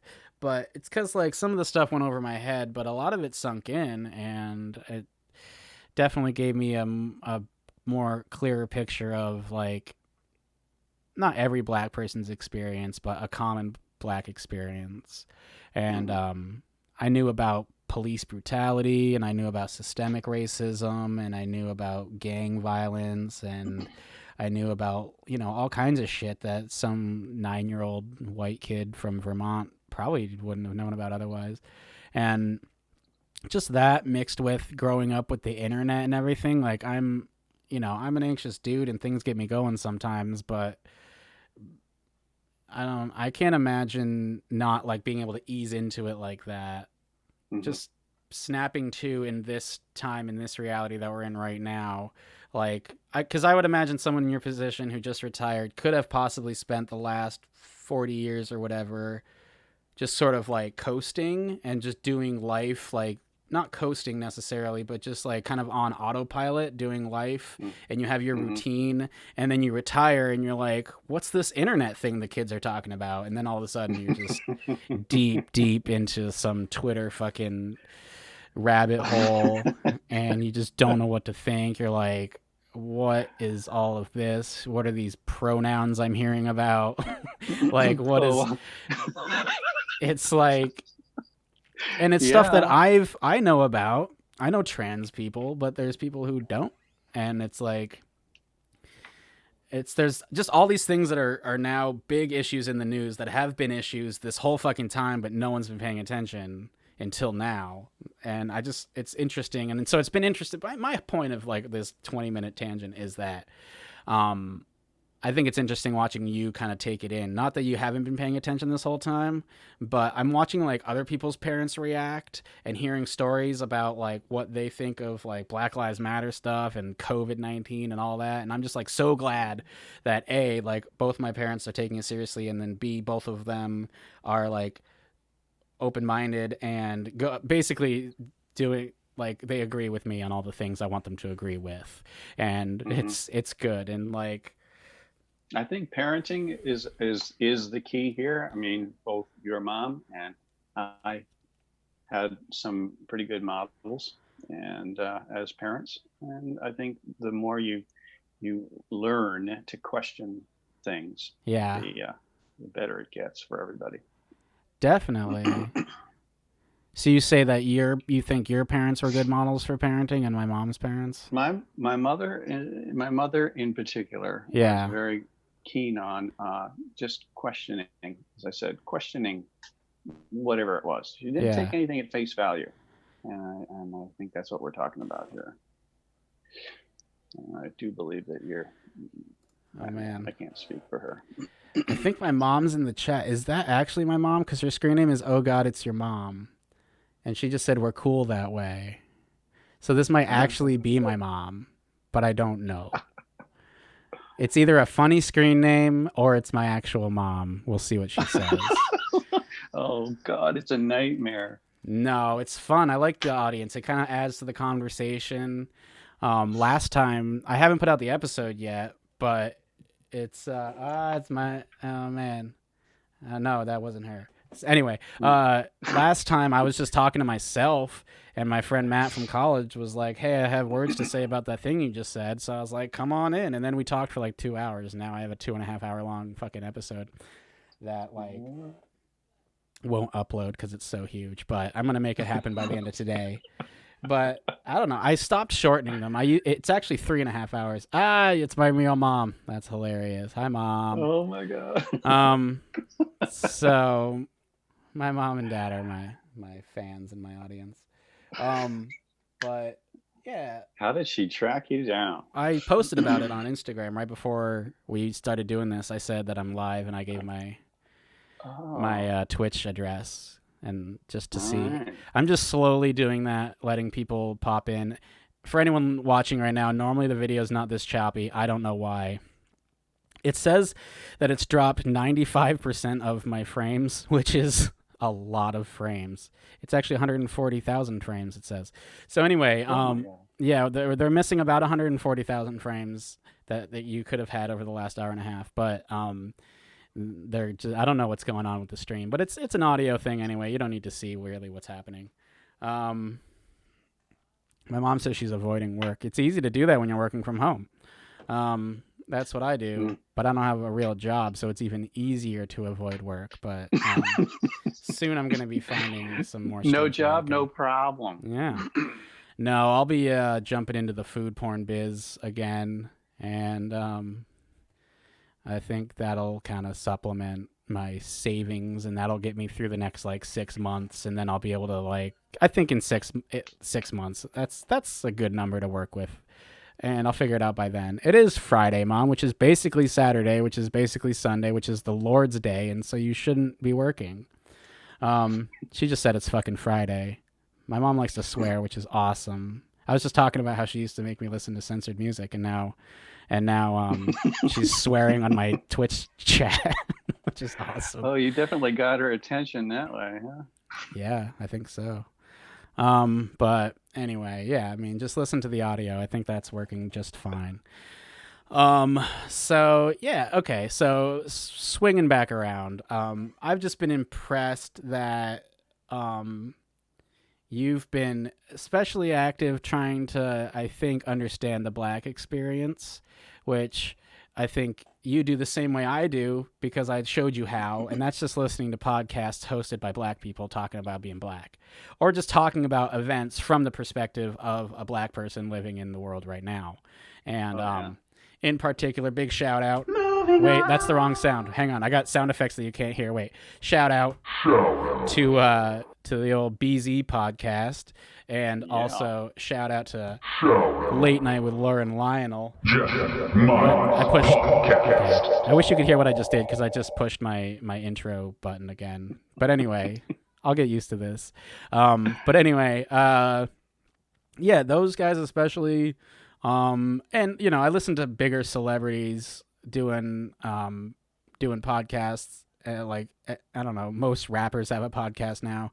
And I don't know, there's a lot of like Black people that I listen to, but for some reason I really enjoy BZ and Lur, and up until I don't know, around the pandemic, once that started, Aggressively Passive kind of tapered off, but Lionel was in the Aggressively Passive podcast, so I still get my fix. I hope they start doing stuff again because I did enjoy them, but it's more of like a more down to earth sort of like average person's perspective, not like a rich celebrity's perspective, which I think regardless of your skin color can be a little skewed. Right. And so I think that's kind of what hip hop music did for me as a kid, and now it's like that's kind of like what the podcasts are doing for you now in a way. And I've definitely appreciated your receptiveness to all that, and the fact that you just jumped in and started listening to those people that I enjoy just because you wanted to hear what I was listening to, I guess. Is that what it was? Absolutely. It was difficult not to take interest in what was going on. I mean, I had to do something, and you provided the avenue that cool. I needed there. Yeah. Yeah, I think it's definitely important to, especially with like, you can't listen to like one podcast because I feel like people who only listen to one podcast get weird and their personality becomes that podcast. And yeah, I can see that. It's kind of gross. So I like to really mix it up and listen to like 10 different ones, but I definitely have my core few that I like, and it really does just sort of like open you up to new, like, you don't have to absorb all those opinions, but it's nice to hear other people's opinions of people who you like respect as people, you know. Like, I don't care about from yours. I have notes from your podcast, early episodes of your podcast, where you made some comments about some people that, you know, musicians in particular that you thought would be worth listening to. You've been taking notes this whole time. I've been taking notes. Yeah. See, that's cool. The music's a whole other story. You're under no obligation to listen to the music I listen to, but is there anyone who have you checked out? I can't remember the names. I can't remember the names, and I don't have the notes in front of me right now. But that's fine. I'll get back to you on that. I'm curious. Yeah, and that's just something I appreciate about you and my mom, is that you're both like clearly make an effort not to be shitty people, because I feel like to have a bad opinion now, or to be misinformed or uninformed at this point with all the information there is, that's willing. Like you're absolutely doing that on purpose because you don't want to learn anything new. But like both of you have always made the effort, and especially now, it's like people's true colors are really showing, and some people are like, holy shit, my parents are crazy racists, or they're pandemic deniers or whatever. And luckily neither of you have become anything I'm embarrassed of, and I think that I'm lucky in that regard. Oh, that really warms my heart. That's what I'm here for. I've not yet embarrassed you. That's great. No, you're some of the least embarrassing parents, I think. You'd have to be trying to embarrass me, and I'm hard to embarrass. I'm an open book, so there's not a lot that you can really talk about that I haven't already talked about, which is it's like a mechanism. That's a defense mechanism. Just make fun of yourself before anyone else can, and you're good. That's how Eminem won the rap battle at the end of 8 Mile. Just someone will get that. But anyway, you should watch that movie. That's a good one. That is a weirdly good movie. You wouldn't think a movie Eminem made in like the height of his career at like the late 90s, early 2000s would actually be a really good movie. But I watched it recently and it held up, and it is pretty good as far as like movies starring Eminem in the 90s, early aughts goes. But anyway, hey, he doesn't need promotion. Man, okay. So we could just change gears anytime we want. I was curious about, you said when we were getting set up, you were looking at a recipe, and I was curious about what that was. We've been talking about cooking as a concept a little bit, but I mean, we can talk about real food and whatnot. What I've done recently is I just happened to connect with the New York Times cooking department. I don't know what the hell. They just sent me something asking me if I wanted to get recipes sent to me every week. Sure. And so I said yes. And so every few days I get this, what to cook today, what to cook this weekend, what to cook.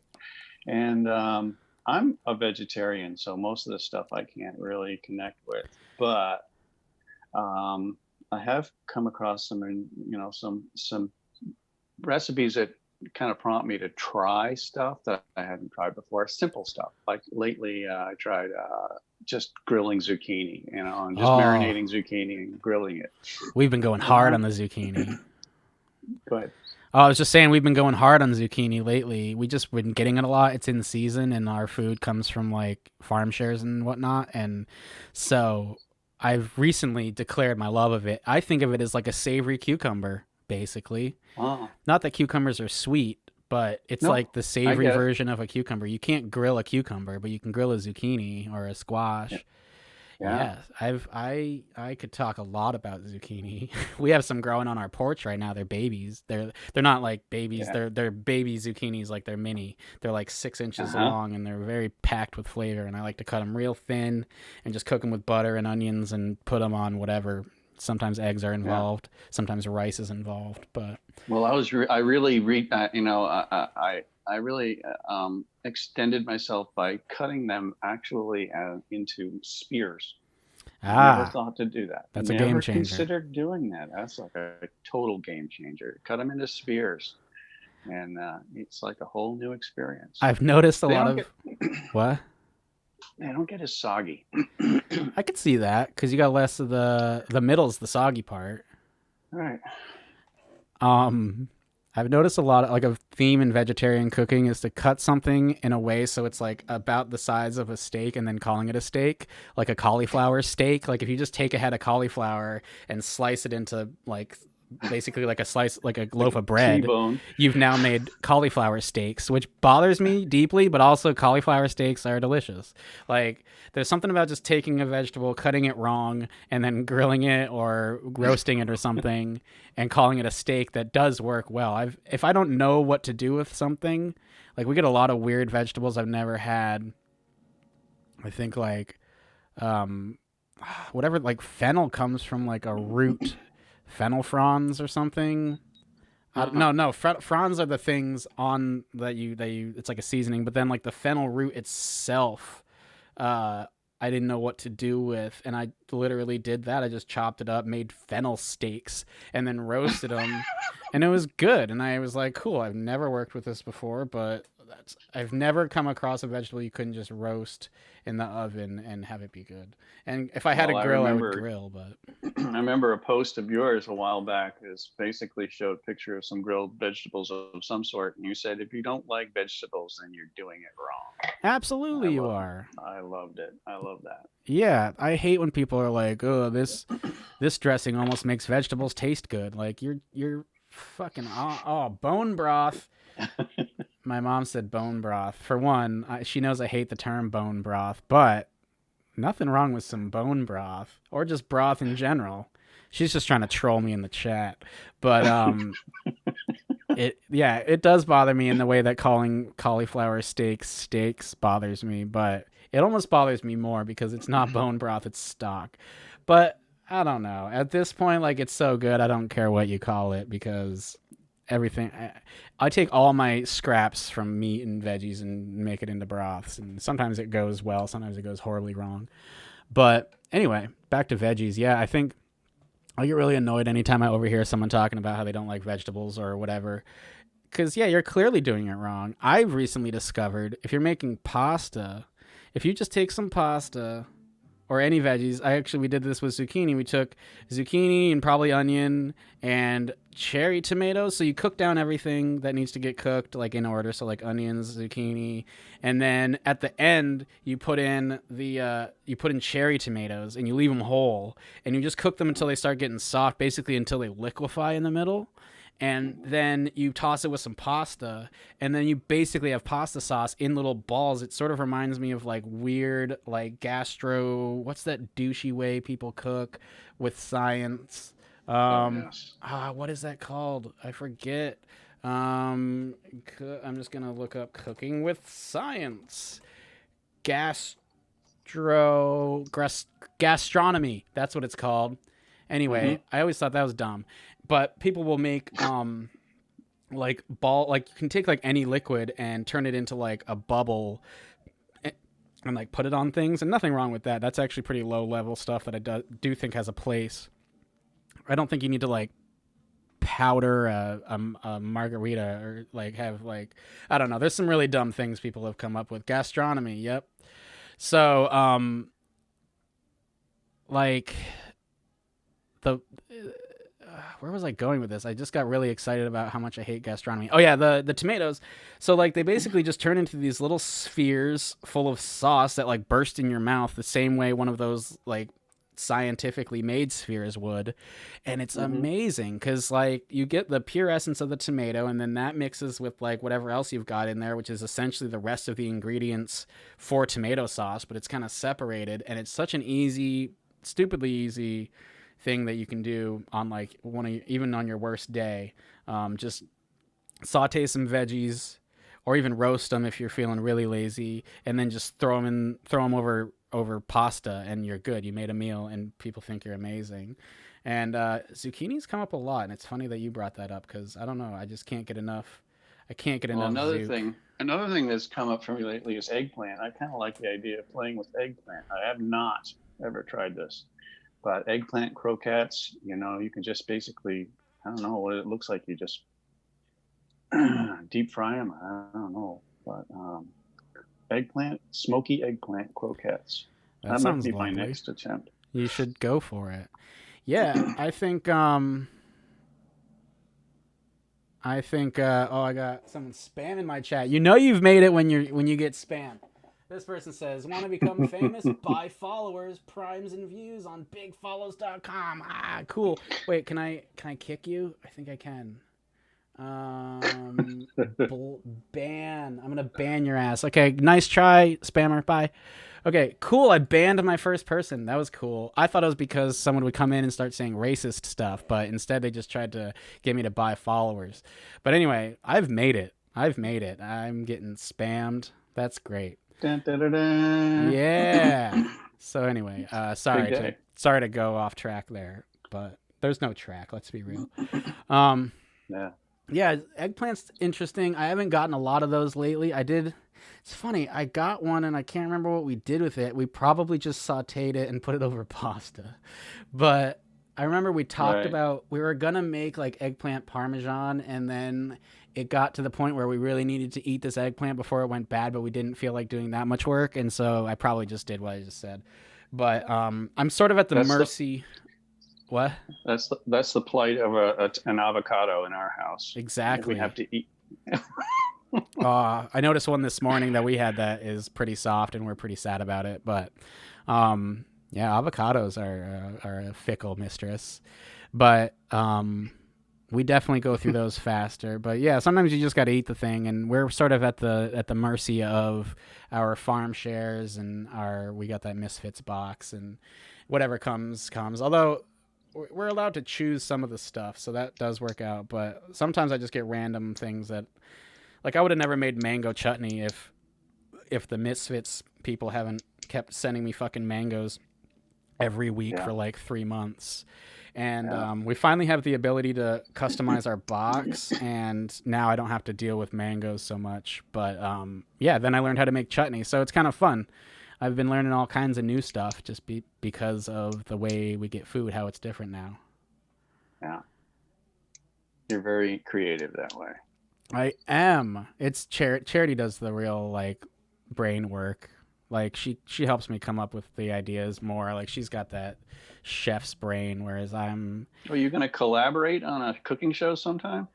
She probably wouldn't want to go on camera with me because I don't know. She doesn't want to do that, but she does collaborate in that she's pretty much given me the ideas for anything I've ever done. Really, I honestly wouldn't even be doing this podcast if it wasn't for her pushing me to do art, which is what got me to want to start a brand for myself, which is part of.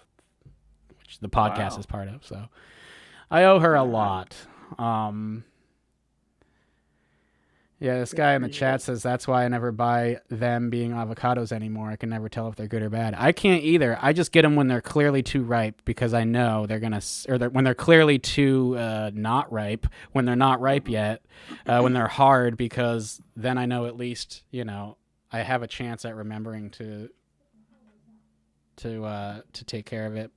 But we have some key dishes we use them on, and then we just try to plan around it. But we're getting better at not wasting food, especially lately. I think we probably wasted more in the before times, but now now I really make the effort to take care of my perishables. So yeah. So anyway, Vegetables. these croquettes, you look like you pretty much reconstitute the eggplant somehow. You basically cook it up and then you make them into little squares and then, I don't know, do something else with it. Weird. It could be a challenge. Might be. I But don't even know what a croquette is, to be honest. they had me at smoky. Well, it's sort of like just a little square, whatever. That makes sense. Yeah, you've got the power to create like smoky flavor. I have trouble with that on account of I'm in an apartment with a really sensitive smoke alarm, and I don't really grill. I'm technically allowed to grill outside, but I don't want to because I'm on like there's not a place I can go where there aren't people, and I don't want to talk to people while I'm grilling, and we can't have it on our porch because it's like illegal in Burlington. So I can try to link I don't know if I can link the recipe. He wants to know if I can link the recipe to the eggplant croquettes. What site is that? This is New York Times Cooking. Oh, New York Times. Okay. Yeah. They're good. I think they do have some great recipes. They limit you on how many you can look at, so sometimes I just get annoyed and don't bother with them. But honestly, like when you're looking for base recipes, like how to like something that like say you're making whatever, let's just say banana bread. Like I'll go to like foodnetwork.com or not just some random ass blog by some asshole who's going to like tell me their life story before they tell me how to make banana bread. I'm going to go to a well-established publication with like tons of famous chefs working for them, such as Food Network, and look at how they do it, like Alton Brown. Like how's Alton Brown make it? And then like I learned how to make mango chutney from Alton Brown, but I didn't make it the way he made it, but I learned how one would make it. And then he gives you like this really like almost scientific way of doing it. And so I take that and then I just do it my way with whatever ingredients I have. Like he did some stuff I didn't do just because I didn't have the stuff. But I think the best thing you can do is just find like something like New York Times or Food Network, or it's just something big. Some food blogs are great, but generally they bother me. So I don't really go for them. But all it is just finding that base knowledge and then sort of customizing it. And so yeah, I would definitely make this if I could make something smoky, but I can't really do that. There is a danger in customizing when you don't actually know what you're doing, though. That's what I have problems with because I have very limited knowledge of cooking in general, but I can't follow a recipe without wanting to tweak it in some manner. And I don't know why the fuck I'm doing that, but this is what I seem to want to do. I mean, I guess in some cases it's good to just follow the recipe the first time and see how it's supposed to be, and then you can decide whether or not you should tweak that thing.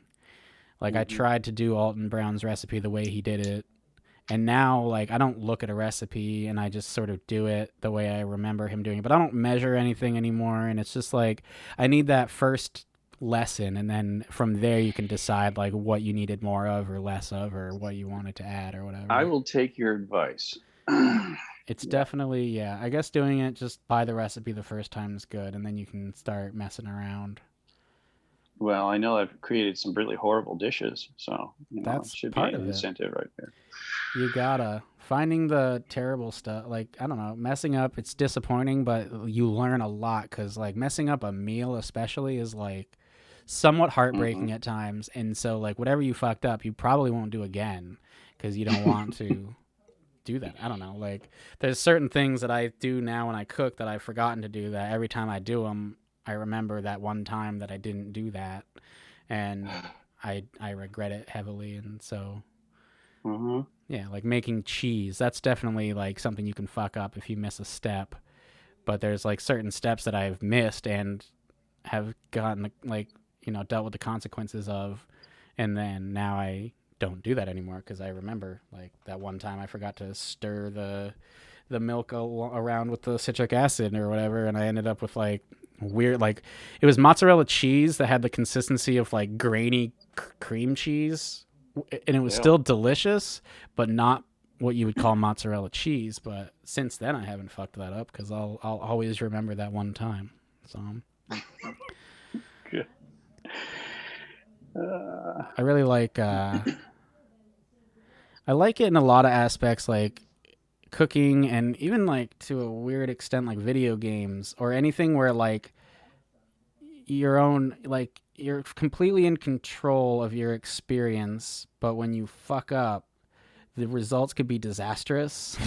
And I like that for some reason, and like every game I play is like really hard most of the time, or I'll make it even harder for myself somehow, because when you succeed it's even more satisfying. And then for some reason though, like playing a game where like you die a lot but only because you were careless creates like you become a better player faster, kind of like with cooking. Like I like doing stuff that I guess seems like making like spending like literally like 5 hours making ravioli for 2 is a lot of work, and if I fuck that up I'm gonna be like really really really sad. And so far I haven't really fucked it up, but it's sort of like a high risk thing, but the only thing that's gonna affect it is me being careless.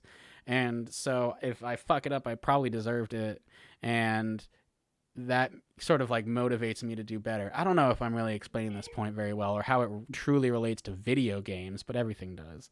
But everything. It all comes back. For me, it's just like I like the risk involved in like a dish that people might not necessarily want to make because it seems too hard. Just like a game that's like so difficult until you practice it. Like some people just want to sit down and play a game that you can learn in a minute and be good at and have like good feedback and feel successful as you progress through the game quickly. Some people want a game where you really have to sit down with it and learn all the ins and outs of it before you can even really play it, and then it takes like a year or more to like really feel like you're good at it. And just like with cooking, like I don't unnecessarily, like sometimes I want something easy, but a lot of the time I want something that is gonna sort of challenge me and feel like a risk that I'm taking that will probably pay off. Like making cheese is terrifying, and every time I make it I feel like I'm fucking it up until that moment when the curds come together and I'm scooping it out and I'm like, okay, yeah, I did this right. But every time I do it, I think I'm screwing it up, and I sort of enjoy it. I won't go as far as to call it a rush, but it almost is. I don't want to say cheese making is a rush because that's just ridiculous. But it sounds like an art form almost. I can go ahead and call it that for sure. Yeah, it's very fun. Just like pasta making, and I've been baking lately. All that is like, it's just you put all this stuff together and then you just put it in the oven and you just hope, and then it tends to work out. But I don't know, if you forgot one little thing, it might not. And I don't know. I don't. I mean, I guess technically baking is a science, but I don't really look at it like that because that puts too much pressure on the person. You don't have to be a scientist to be a good baker, but it's sort of like an experiment where, yeah, if you put the wrong chemical in, you might blow up your lab. Just like if you put like the wrong thing in your bread, or you don't put something in your bread, it might not rise or whatever. And I like that bit of danger, if you will. That's about as much danger as I ever want to experience. But yeah, it's just something about the way I go about any kind of like thing I do. Like I don't necessarily tackle stuff that's too hard all the time, but I like to kind of push myself. Even when I'm relaxing playing video games, I like to play something that could end in disaster. I find challenging when you don't have all the ingredients you need, finding substitutes for that's the best. You can look online and finding a substitute for I don't know. There was something that I was looking for. Actually, I think I can't remember what it was. But anyway, there's a lot of ways that you can get around problems. That's the fun part. Oh, it's all about that workaround. Yeah, oh man, we did something like just recently. I can't remember what it was though, but we needed damn, it was such a good example, and I can't even remember what it was. We've been cooking so many meals, but basically, like, yeah, we just missing something, and we found a nice, easy way to make it work. And sometimes it's easier than other times, but yeah, I think it's a fun little thing to figure out. Or I don't know. The other day we made this. Me and Charity like teamed up on some stir fry because we have like all the stuff to make Asian food of any kind, like every little like hoisin sauce, fish sauce, oyster sauce, soy sauce, rice vinegar, sesame oil, all that stuff. And I just was craving something with that profile, and we had a ton of veggies to use, so we just figured out what veggies we thought would work and cooked them in the order we thought we needed to cook them in, and then Charity kind of made a sauce within it out of all that stuff, and we knocked it out of the park. And it was just completely on a whim. Neither of us really had a plan, but we just got in there and we made it work, and it was really good. And I think that those are my favorite cooking moments, because that's when you sort of feel like you know what you're doing. Although for me at that time it was mostly her like guiding us, but I gave her a lot of the credit on the flavor there. But I'm still learning, and she's been, you know, cooking for her kids for like 20 years now. So it's just she's at a different level, but that's what I'm chasing all the time, is just having that ability to work with what I have. And I want to be able to, like, someday I'd really love, like, I hate being outside, but I would love to be able to cook outside, and not just grilling, but I want to like make an amazing dinner on like a burning trash can with like a chain link fence on top to serve as a grill. Or I want to like smoke a pig in a pit in the ground or something, you know, like I really want to be able to just go real basic with it, but be able to deal with ingredients in such a way that it tastes gourmet or whatever. And I like anyone who cooks outside exclusively. That's a cool thing, and that's why I'm jealous of anyone with like a smoker or a grill. How about cooking on your engine block? That's that's something I was gonna do. Remember I had that book? Do you remember that? Yeah, Manifold Destiny. Manifold Destiny. I had Manifold Destiny, and I was like 14 or something, and I kept it, and I was like talking about how I was totally going to do this when I have a car. And I remember my friend Craig was like, no, you're not going to do that ever. And I didn't. I never did it. He was absolutely right. So yeah, if you're listening, Craig, you were right. I wasn't going to do that. It's entertaining. It was a good book. And it's nice to know you could do that. But yeah, I imagined I was going to take some road trip, and I was going to cook on my car and live out in the wild. And then by the time I had the means to do that, I was like, fuck that. Why would you ever want to drive that far and fuck outside and fuck going places? So I just never, as soon as I had the freedom to do whatever I wanted, I didn't want to do half the shit I wanted to do when I was growing up, because I had weird illusions of grandeur as a child, I guess. I was like, I want to live in a city, but I want to take road trips and all this. And like, I don't want to live in a city, and I don't want to go on road trips, and I don't want to cook on my car. But it definitely got me thinking about like alternative methods of cooking. And there's certain, I don't know if you ever watched Chef's Table on Netflix, but it's really good. And they profile a different chef in every episode, and it's really, really interesting. And I can't remember names of specific chefs right now, but there's a handful of them that cook a lot outside, and they would cook on like hot rocks and all kinds of crazy shit, or just on grills outside. And I don't know, I just really like that sort of like chaotic method of cooking. And that's kind of how it felt the other day, just making a stir fry out of pure vegetables and just Asian seasoning. It was really fun. And that's the first time I ever actually I realized what you're talking about, because when I went camping one time and just made toast on the grill. Yeah. And like, that was like an adventure, but it tasted so good. It was such an exciting thing to actually make something so simple. Yeah. Yeah, it's a totally different ball game. And I've never even done that. I've never even had the chance to try any of this stuff I'm talking about, but I have made toast on like cast iron pans and stuff. That's very good. Just put some butter down and let it heat up, and toast like basically fry it. That's a good way to do it, especially with like with like an English muffin. That's good. But yeah, it's that's kind of what I'm after, I think, all the time, is just feeling like a real person who knows what they're doing. But I still don't claim to. I always make sure to have a disclaimer that I don't actually know what I'm doing, but I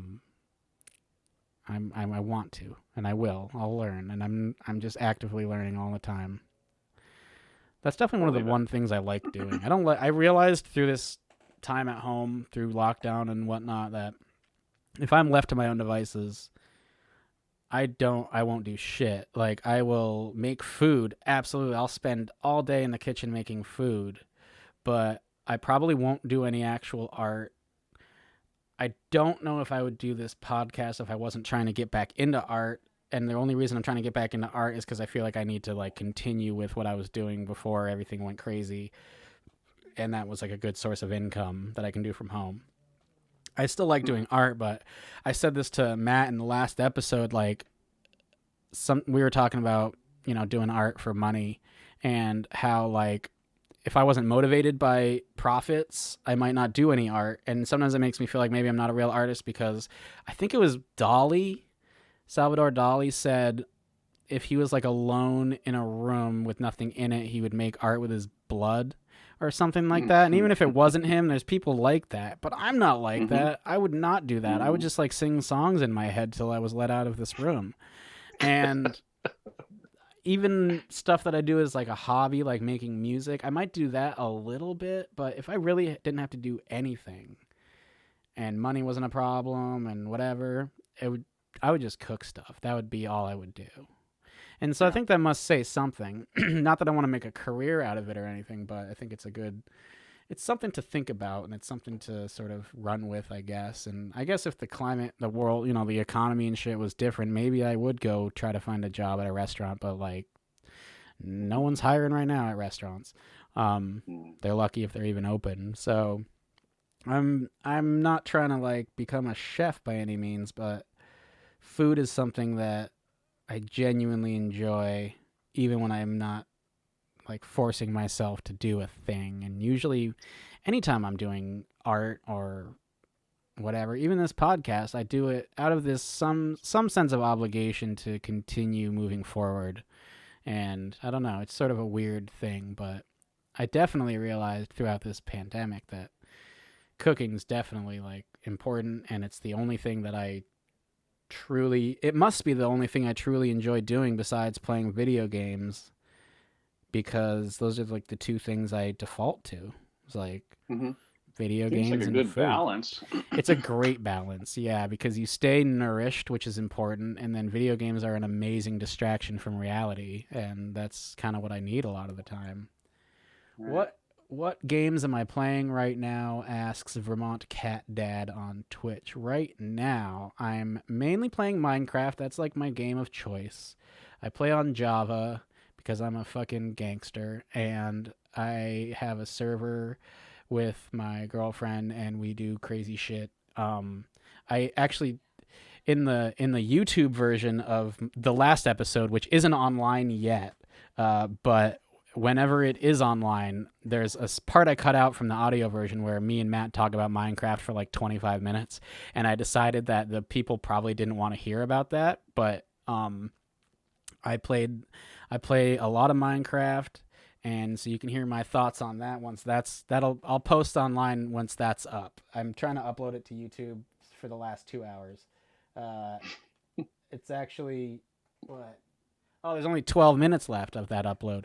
But anyway, yeah, so mainly Minecraft, but also I just bought Skater XL, and I don't know if you've heard of that, but it's like the latest and greatest skateboarding game, and that's something that I don't skateboard. I dabbled as a kid, but I still love skateboarding, and it's just such a fun game, and it's still somewhat in development, but they released it on console and stuff, and I think it's fucking awesome. Oh, the Tony Hawk Pro Skater remake. Sorry, I'm just talking to this guy in the chat now. He says he can't wait for the Tony Hawk Pro Skater 1 and 2 remake, which I am definitely going to get. That shaped my childhood as well. That's a definite. That's like only sports games I play are like skateboarding and snowboarding games, because I just like to live out my childhood fantasies of being a professional skateboarder or snowboarder, but that's not me at all. But I do play those, and then on top of that, though, I like all the Souls games, Dark Souls, any of those really weirdly difficult stuff made by From Software, Bloodborne, anything like that, and I also play The Witcher, and yeah, they are too hard for me too. Honestly, I've never beaten any of them. He said too hard for me, lol. Yeah, definitely too hard for me too. But that's what I like. Like I was saying, I like games that are too hard for me. It's fun. But anyway, yeah, like the video games have been an amazing distraction. I have to sort of limit myself, and I still do. I have days where I play and then days where I don't play. Or lately, though, I've been kind of like peppering in a little Minecraft at the end of the night because I feel I deserve it. But yeah, like there's nothing better. There's nothing more immersive. Like movies, music, TV, none of it is as immersive as a video game.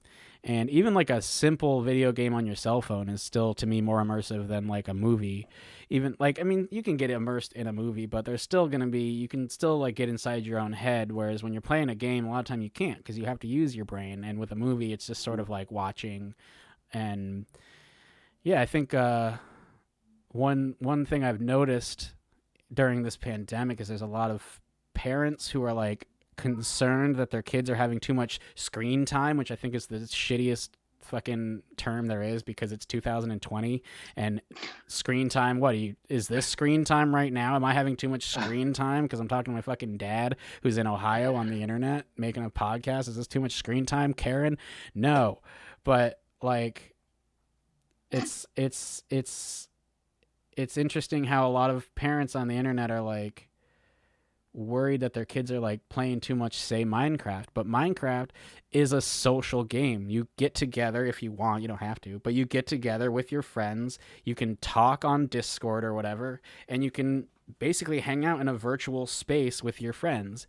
And what's better, doing that during a pandemic where you can't see your friends, or being isolated by yourself and doing like whatever dumb shit your mom wants you to do?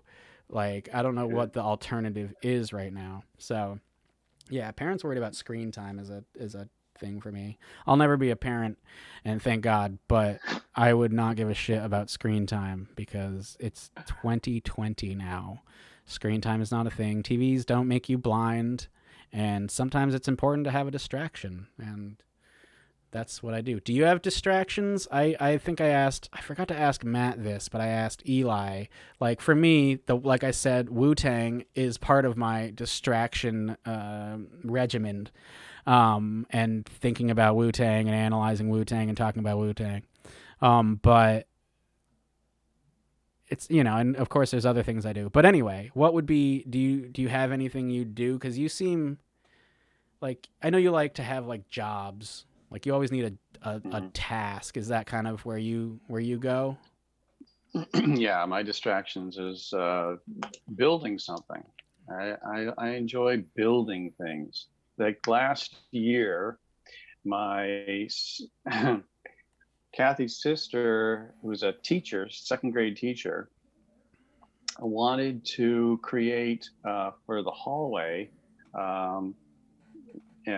large items, school items, such as like a crayon or a box of crayons or a pair of scissors, pencils and things like that. Just enormous versions of these everyday items. That like human-sized versions?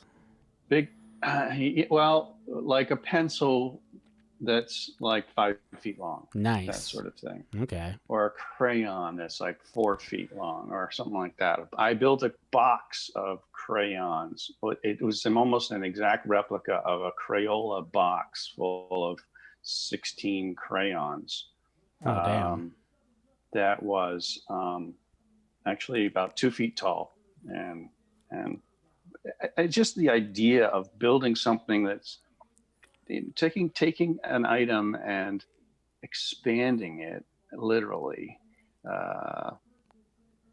taking the dimensions and multiplying them out, all that was fascinating to me. So that's the sort of project that I would do to just kind of, if I had the opportunity, I would just jump on it. So these were like to scale, like to scale. That's amazing. Yeah. So you took a crayon and you measured it, and then you did the math and figured out how to make it like bigger than a child. 3 feet long. Yeah. That's awesome. And tried to get the dimensions exact. Man, which wasn't easy. And then I made a ruler that was 8 feet long. Christ. That was kind of fun. I had to ask if the hallway was that big enough for a ruler to stand 8 feet, and that wasn't. So we had to do something different with that. Wow. That was great. That sounds cool. Yeah, and I took items that I had in my possession. Actually, this might be the ruler I have right here. This is the ruler that I used to create the ruler that Nice. I turned out to be 8 feet long. Anyway, building stuff. I don't know. I got to be in construction long before I was an electrician, and everything that I do, I think now in terms of just trying to build stuff. That's my way. That's my way of spending my time. Yeah, I pretty much could have guessed that one, I think, because you were always doing all kinds of crazy shit at our house growing up, which I enjoyed. I always sort of regretted not, like, paying attention. Like, I can't do most handyman-related things. Luckily, Charity can, and she's cool with me not being able to do that stuff.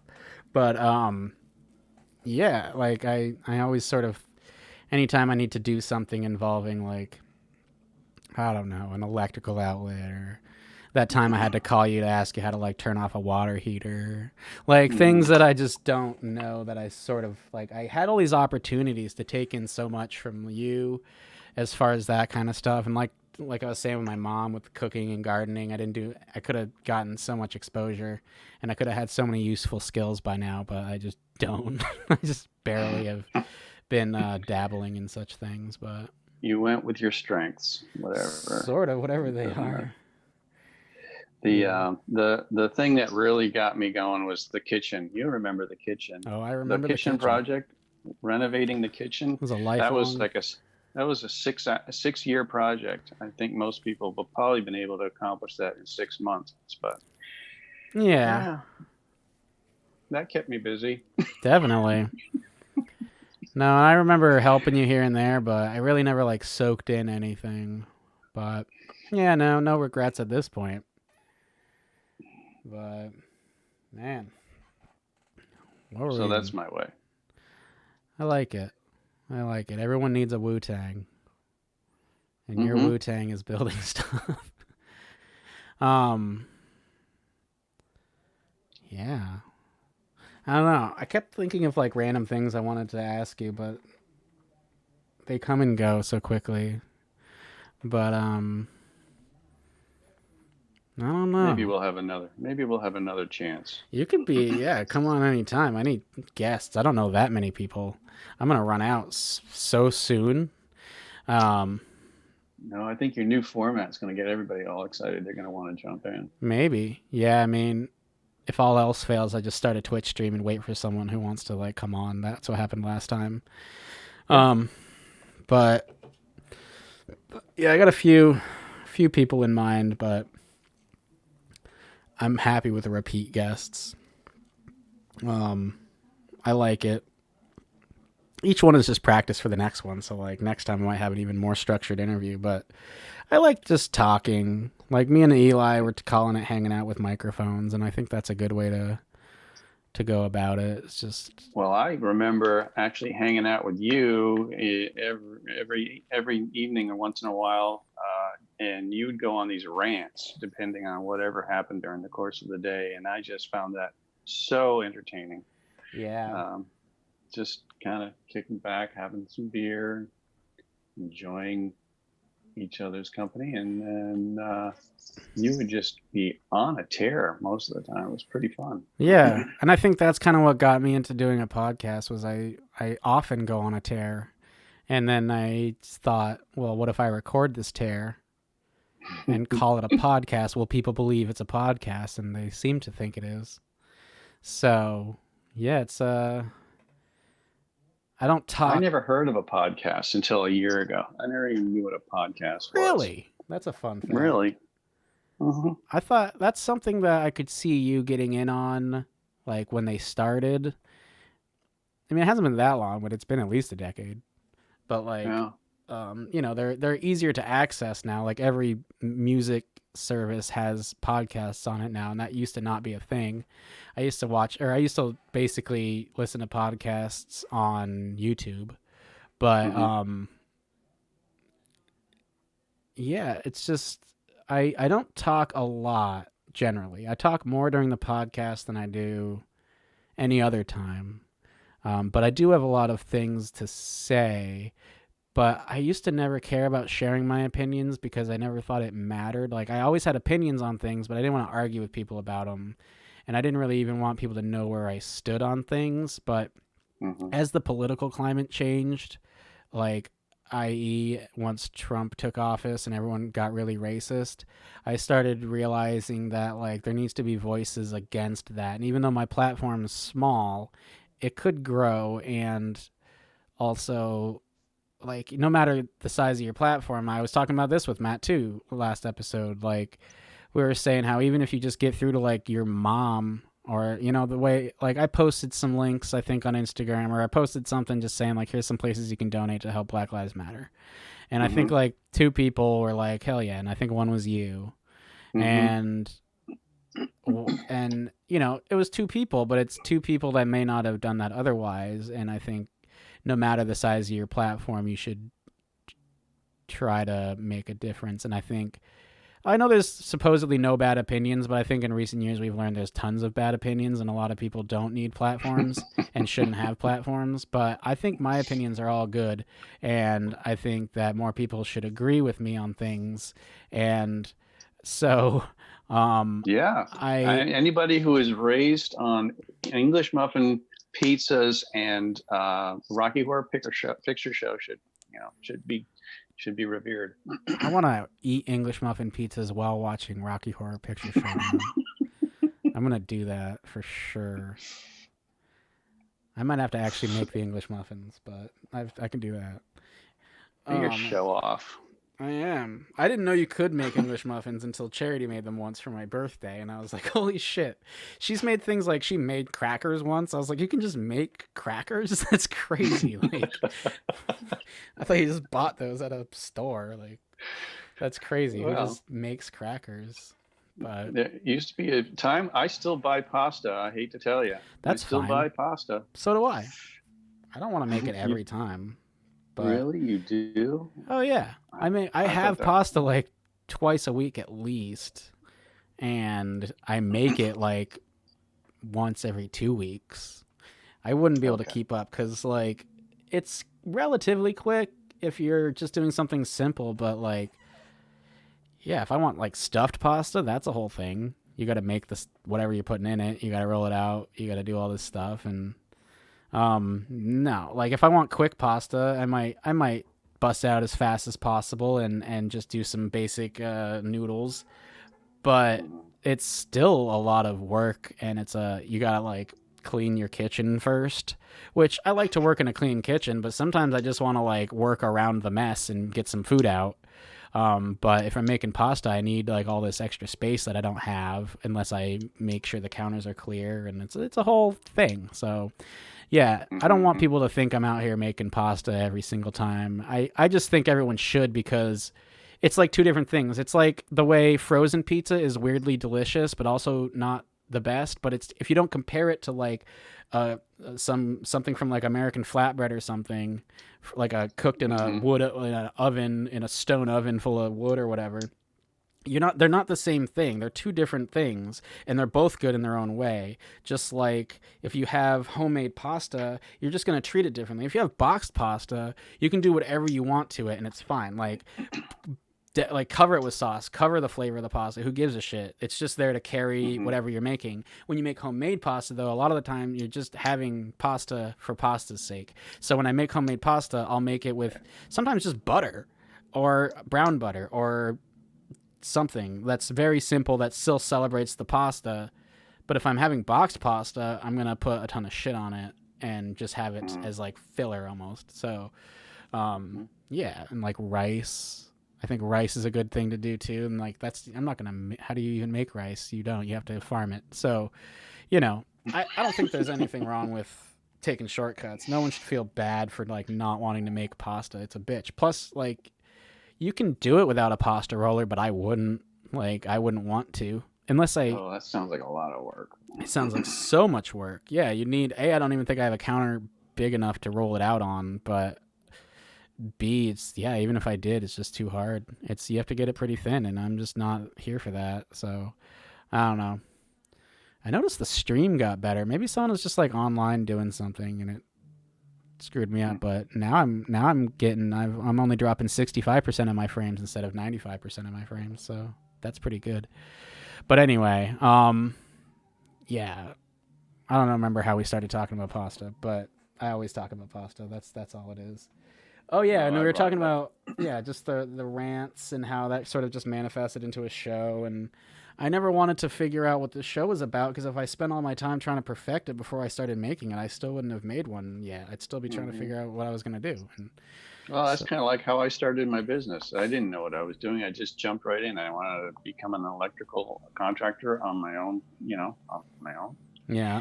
Because I don't play well with other people. So that's what I decided to do. But I had no idea how to do it. And I didn't have a business plan particularly. I had a credit card and a Home Depot account, and that's all I needed. So that's all you need. You got to jump in. And, to be sure, it didn't last real long. But I discovered I was a terrible businessman, but whatever. It seemed like the type of situation where you either needed to expand or stop. Correct me if I'm wrong, but it seemed like you had the choice of just stepping back and saying, all right, I don't want to deal with all this crazy shit, and I'm just going to go work for another company and enjoy my free time. Or you could have expanded and gotten more employees, which is like a whole different kind of headache and a whole different animal. And it seemed like, I don't think you failed. You just got, like, you had customers who loved you, and you had like a really good thing going. And I could see just being like, okay, I'm either about to like throw away a lot of free time and have a lot of stress and maybe have a business that becomes successful, or I'm going to enjoy the next 20 years and like just work and exist and be happy. That's absolutely right. That's how it went down. Yeah, so I wouldn't say it was a bad thing that you stopped. It was like no, but the whole idea of just jumping in, I think, is where it all.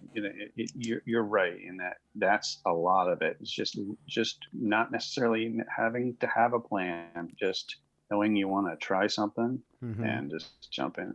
Yeah. Crazy. I don't know.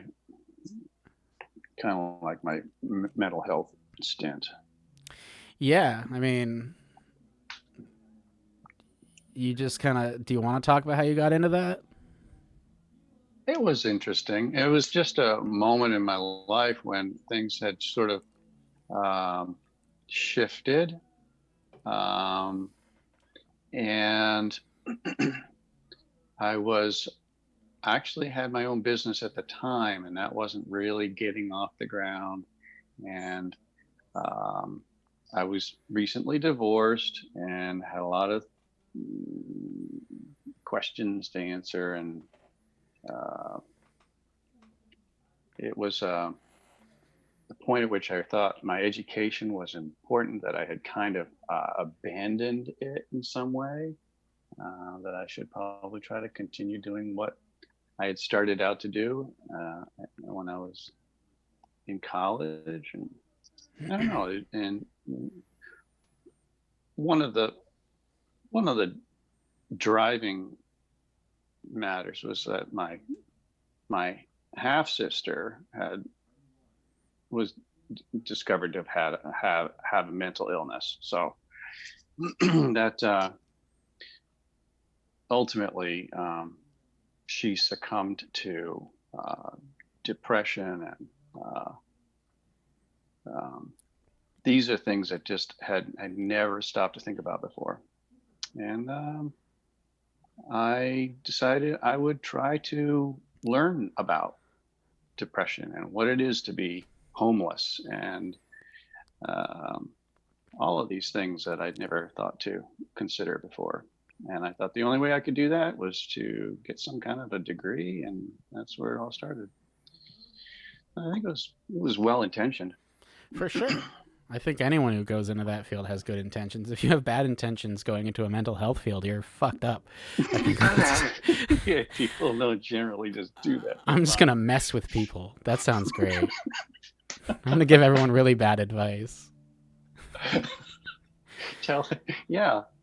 Although, I think some people go into like therapy knowing they can just exploit like suburban moms who don't have like necessarily real problems. They're just sad about a thing, and they're just like, I don't know, their kids just moved out or something, and they need someone to talk to about it because their husband is distant, I assume. I don't know, this caricature I'm just making, it's probably wrong, but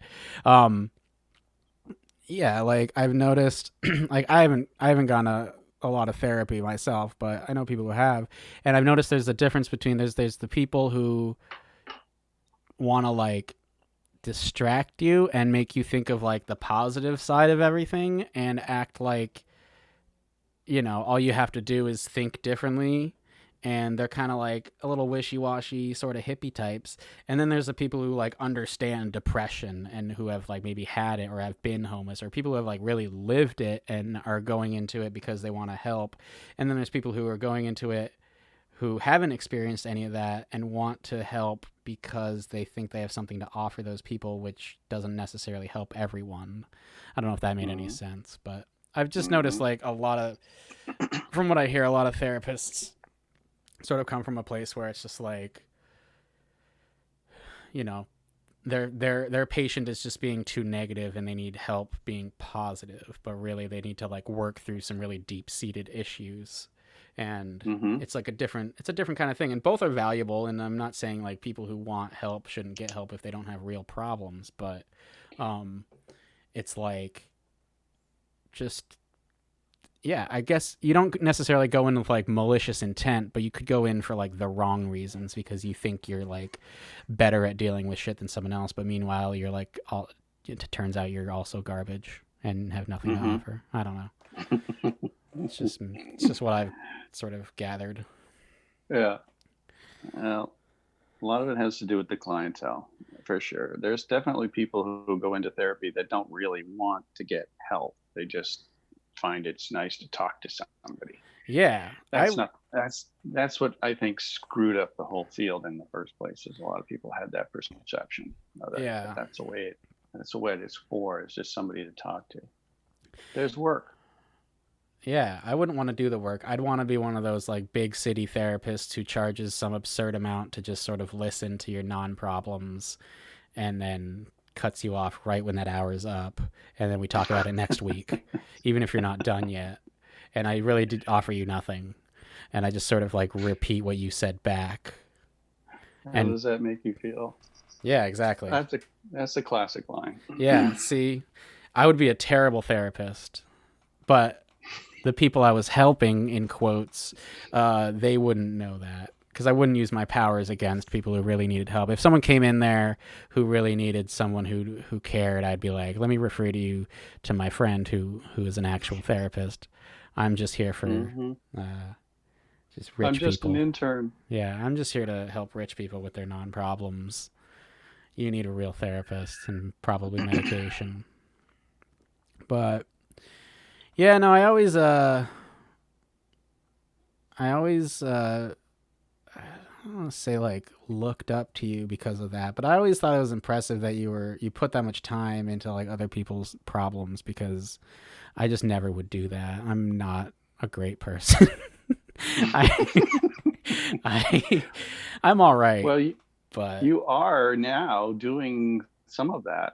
A little bit, but for a my lot own, of what you offer is helpful for people. Yeah. You need someone to talk to. I think it's becoming more of a thing now, especially with like the pandemic to talk about like your emotional state, your mental health problems or whatever. And I've always liked that. I've always needed, especially like since college, I've always needed someone in my life who I could just sort of like unload on. And so I guess if I didn't have that, maybe I would have gone to therapy or something. But luckily, I had friends who were cool with listening to me talk about all my non-problems, and or some maybe were real problems. And I guess, yeah, now it's sort of like, I don't want to say it's like the popular thing to do, but it's more it's a more widely discussed topic, especially now. And so I think that, if I was going to at any time decide what my show is about, maybe that's what it's about now, is like just people talking about their mental state as they navigate this basically new world we live in America. Oh and yeah, there beyond. isn't a website at all. I mean, there's a lot of websites that have cropped up, and there's they do something early on in the quarantine. They were doing something different, presenting videos every day about different things. Like college promotes this as well, but like you'd have like Mental Health Monday. You'd have like financial advice on Wednesday, or so on and so forth. But you get mental health became kind of a common theme right. for a lot of these people who are just at home trying to figure out what to do with themselves. Yeah. So, yeah, this is the time. Yeah, our very own flesh and blood, my cousin, she's going into the field out in New York City. So she gets to be one of those rich people therapists if she wants. I hope she takes that scummy route so she makes those big bucks and doesn't actually take on any real problems. But we'll see. I don't know what kind of therapist she is, but maybe we'll have her on sometime. Oh, I bet I could get her on. She'd talk about Wu-Tang with me. I bet you could. She's seen Wu-Tang live, and I never have, because I don't like doing stuff. You gotta get her on. That's a good point. I am gonna do that. I'm gonna get her on. Yep. That'd be cool. I got things to ask her. I want to talk to her about living in New York City as the pandemic spread, and how she had to run to Vermont to escape it, and how she went back to finish college. And I was like, fuck that. What? I was like, what are you doing that for? But as her mom, your sister, my aunt, said, life keeps going and you kind of just have to do things sometimes. And I was like, good point. Yeah, she told me Julia was going back, and I was like, does she know there's a pandemic still? She's like, yes, but sometimes you just have to do stuff. They very nearly moved people into their dormitories while she was gone. I know. Yeah, I think they did do that. Maybe not her specifically, but they were definitely using NYU dorms as hospital rooms. Yeah, shit's crazy, but she seems to be navigating it all right. And yeah, she'd be a good guest. I'm going to try to berate her into doing it at some point. I'll support that. Yeah, I'm just going to get family members on until this takes off. Until people say, we don't want any more of your family. We're tired of them. They're just white people from Vermont. Yeah. No, I fully acknowledge that, like, my opinions are like, I'm a straight white cis dude from Vermont. Like, I am like the most uninteresting demographic that there is. And I really sometimes wish I was more interesting. Like, I wish I liked guys, but I don't. I'm sorry. And like, I don't mind being a man, and like, yeah, sorry. I don't know. I feel like everyone's on a spectrum, but I feel like, yeah, like I'm just so fucking boring as a person. And all I can do is just leech off of more interesting people and just try to get more people aware of the fact that I'm not the type of person you should really be listening to talk about anything. I'm here as a conduit. I'm here to bring you to another place more interesting. like Mm-hmm. BZ podcast or Late Night with Laura and Lionel. Those type of people who I think are far more interesting than me. And hopefully people will just take what I say and sort of like think about that, think about their choices in entertainment. One thing I started doing was like, I didn't do this a lot, but a few people I asked, like, when you're on Instagram, like, how many black people do you follow?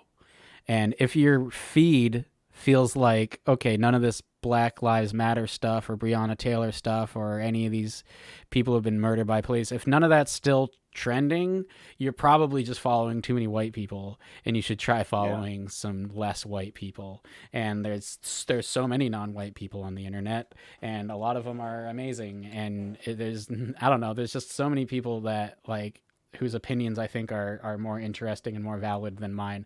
I often wonder if I should even be like putting my own out there, but I just try to acknowledge the fact that I am just like this boring white guy who can hopefully just steer you in the right direction. And I don't know the end of that thought, but it's my podcast. I don't have to finish thoughts if I don't want. I think you're selling yourself short there, dude. I guess. I mean, thank you for saying that. But, I mean, I'm an interesting, boring white guy in a way. Like, I have something to offer. But when it comes down to it, like, I just think, like if you're going to get your news or your opinions on things, like, I don't know. Like, I always say my opinions are the best because they are. Like, deep down, I believe, like, everything I think is awesome.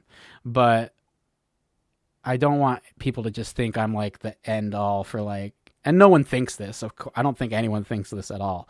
But I would hate for someone to think like whatever Jesse thinks is the right thing, because that's where you start getting stagnant. Like, I don't want a bunch of fucking like Joe Rogan fans. I don't know if you're familiar with the Joe Rogan podcast. He used to be great, and then he started giving platforms to some people who I think are just terrible, and he's kind of problematic in a lot of ways. But there's people who like only listen to fucking Joe Rogan, and yeah, Joe Rogan's killing it right now, but he's kind of like spreading some information. Like, he has like, I forget who it was, but he had some guest. I might be wrong, and I'd hate to be wrong about this, but he had someone on, I think, recently who was like very anti-trans, but his logic is like, he is kind of a douchebag, Vermont Cat Dad. He is a kind of a douchebag. And I used to really like his show, but then it started getting bigger, and he started getting like a little more douchey. And yeah, so he had someone on who I believe was kind of anti-trans, or if not very. And his logic is everyone needs a platform. And it's like, okay, then where is your pro-trans guest? Because he hasn't had any of those. And so like, you kind of can tell where people stand, even if they're trying to act like they're like they don't have an opinion on the matter. Like, he had like, I think the CEO of Twitter on, who's a problem, and he didn't want to like put him on the spot, because he didn't want to like make enemies, which I get, but like, don't have him on the podcast then. Like, if he won't like grill guests on like their bad opinions because of the size of his show, and he wants to keep his brand going, and that's fine. He's killing it right now. He just signed some crazy deal with Spotify for some hundreds of millions of dollars. I don't know what he's doing, but he's killing it. But it kind of sucks because like, he's killing it in like a somewhat problematic way. And it's just too bad that someone with such a huge platform, who has so much swing, who could turn like the average, I don't want to offend anyone who really likes Joe Rogan, but I don't really care. Like, the average Joe Rogan listener is kind of a douchebag. And it's sort of like a trait. Like, you could be like, like the term Chad. Have you ever heard that term? Like, a Chad is sort of like your very basic white guy who probably listens to Joe Rogan. Like, it's just it goes with that, and it's like it's a thing, and it's sort of like a meme or like a running joke at this point that like, oh, this douchebag, he probably listens to Joe Rogan a lot. Like, it's just a thing. And then there's people who like only listen to Joe, and Joe is God. And like, he used to be really cool, and I think he did have a lot of like interesting opinions, but then they kind of his true colors have been just sort of showing over time, and I got kind of sick of it. And I don't know. Like I have confessed my love of Post Malone on this podcast before, but I'll remind everyone that I am a Post Malone fan, and that's fine. And and he just did an interview with Post Malone, and I want to watch it so bad, but I just wish it could be like I want someone to take it, edit out everything Joe says, and just listen to Post Malone talk about being Post Malone. Oh yeah, he was okay. So this guy said he was cool when he talked about DMT. Yeah, that's what got me into him. He used to talk about doing this drug called DMT, which I've never tried because it sounds insane. But apparently, you smoke a little and you trip balls, and you go into like another universe and you meet aliens and shit. And it sounds absolutely insane. I don't think I'd ever want to do it. But he had this really famous rant on another podcast. Who was the guy in Half Baked? Half Baked, Jim Brewer's podcast, I think it was, and he went on this whole rant about DMT and like his theory on life and how we're like mold on bread, and it was like this really like the earth's the bread and we're the mold, and it was like really interesting, and I was like, this guy's fucking deep. And before that, all I knew him was like he was in that show News Radio, I think, and then he was also like the host of Fear Factor, and it was like nobody. He's basically nobody, but then he was a comedian. I didn't know that, and so I kind of got into him, and I was like, this guy's really cool. And then, like I said, his opinions got dumber and dumber. Yeah, he should have just kept talking about psychedelics is what this guy says. And I totally agree. Like, he was cool then. But when he started hosting MMA, like he was a host for like MMA fighting when that got big. And so like eventually his podcast turned into just half him talking about MMA, and then his guest would come on, and a lot of the time it'd be really interesting. But then just every once in a while you get this feeling that like, okay, he's kind of sexist or transphobic or homophobic or something, and he would claim not to be any of these things, and he might not be outwardly, but just in his actions he absolutely comes off like that to me. And all this other 20-minute rant I've been going off on is coming back to just the fact that I don't want to be that. And I think as essentially average white person, I don't want people to think like, and I'm kind of getting ahead of myself, like as if this podcast is going to take off and I'm going to have like 1 million viewers. But regardless of however many people are listening, I don't want it to be everything I say to be taken, take everything I say and what anyone says with a grain of salt, like, and do your own research and think for yourself and just be open to other opinions and move out of your comfort zone. So going back to the Instagram thing, like if your stream right now on Instagram is very chill and it's just a lot of pictures of like food and people gathering in groups when they probably shouldn't be, and just basic fucking white people shit, try following, just start with rappers and then go from there. Like, I don't know. That's kind of like where I went. Cause as soon as I got on Instagram, I was like, all right, I got to follow every single rapper I can think of, cause they're all hilarious. And that's kind of what gets you learn about like different activists through things that these rappers will repost. And then you learn about like other activists through those activists. And then you learn about like groups, and you learn, you start meeting all these different people on the internet. And then now you have like this knowledge base of opinions that maybe you don't agree with every little thing they post, but you get this perspective that I think is really important to have, especially as, like I said, a really average white guy on the internet. And that all comes back to how I just appreciate that you've been attempting to be less white on the internet. I don't know. I said something. What did I say to Matt last time? I was like, I don't think my dad was never racist, but I'm making him more not racist or something like that. Like just trying to. I understand more about racism than I ever did before. Yeah, and that as a result of your efforts. Yeah, and I think racism it's everywhere. It is. Somebody asked me if I thought that all white people were racist, and I said yes, because I think that even the people who are like the most on like the people who are trying the hardest as white people to be helpful still on some level, because it's so systemic, because it's so deep seated, and it's just the way our country was built on racism, there's going to be thoughts, there's going to be things you do or think that might not make their way out of your brain, but you're still maybe thinking those things. And I can't think of like a good example from myself right now, but you need to just acknowledge the fact that you're not, like, I hate when people are like, oh, I don't see color, because that's racist. That's, you're not acknowledging the black experience. And a lot of people, like a few years ago, that would have been a fine thing to say, like, oh, I don't see color. Oh, wow, this person's so great, they see everyone as equals. But as soon as you say you don't see color, you're not acknowledging that black people have a different experience than you. And I think that's the kind of perception of the police. The police is I think a good example. Absolutely. I mean, I actually, I understand you have a certain reaction to when you see police. But always have, and I don't know why. Probably all the hip hop music I listened to as a kid.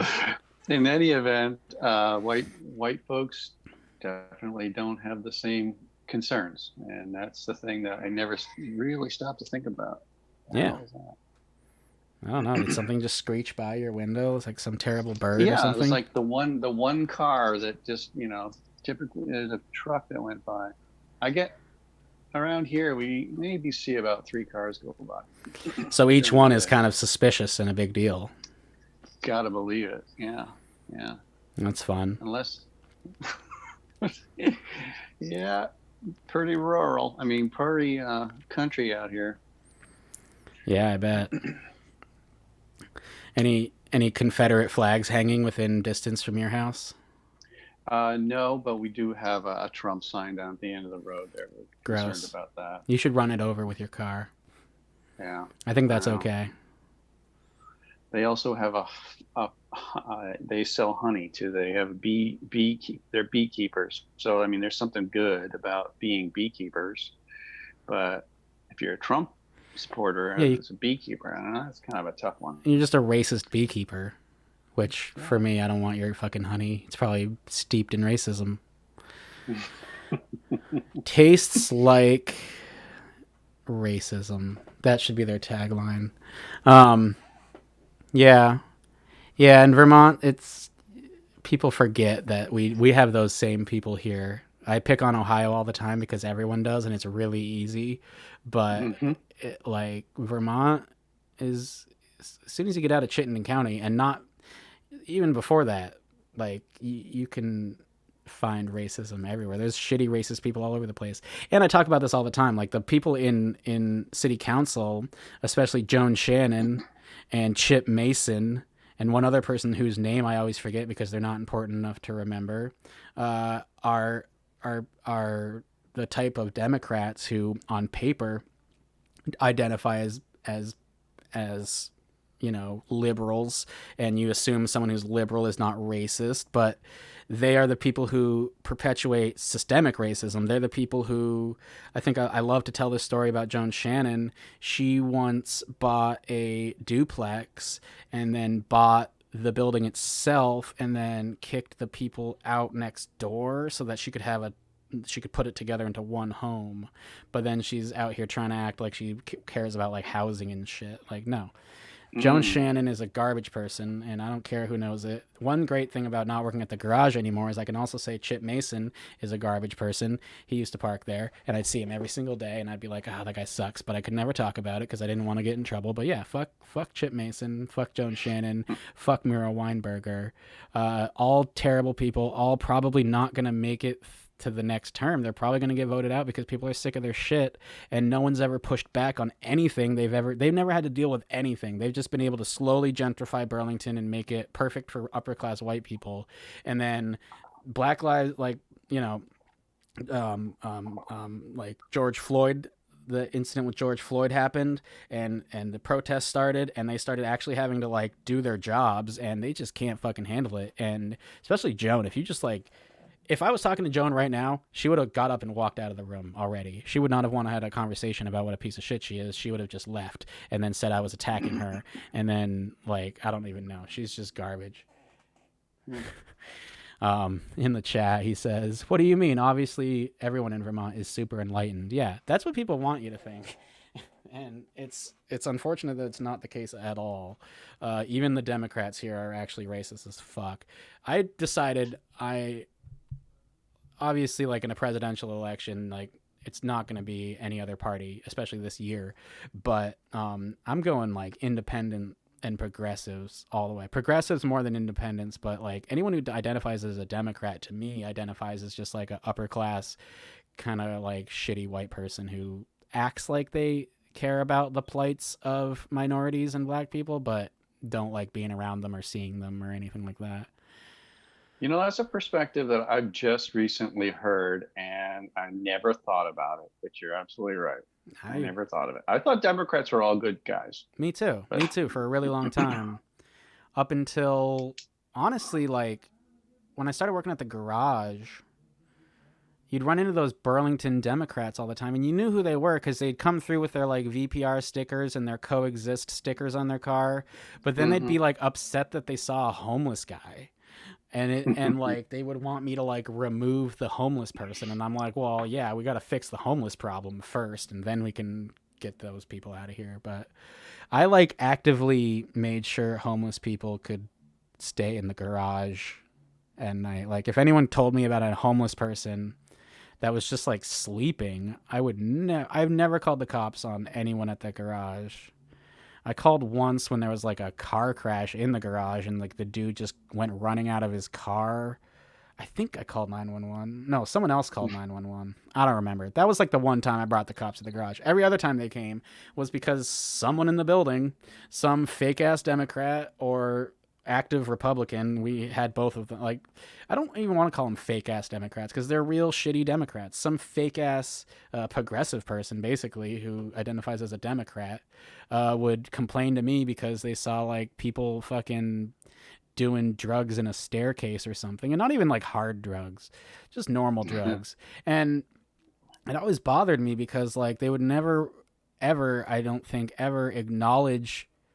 I would always say like, yeah, Burlington has a really bad homeless problem, and that would be my response.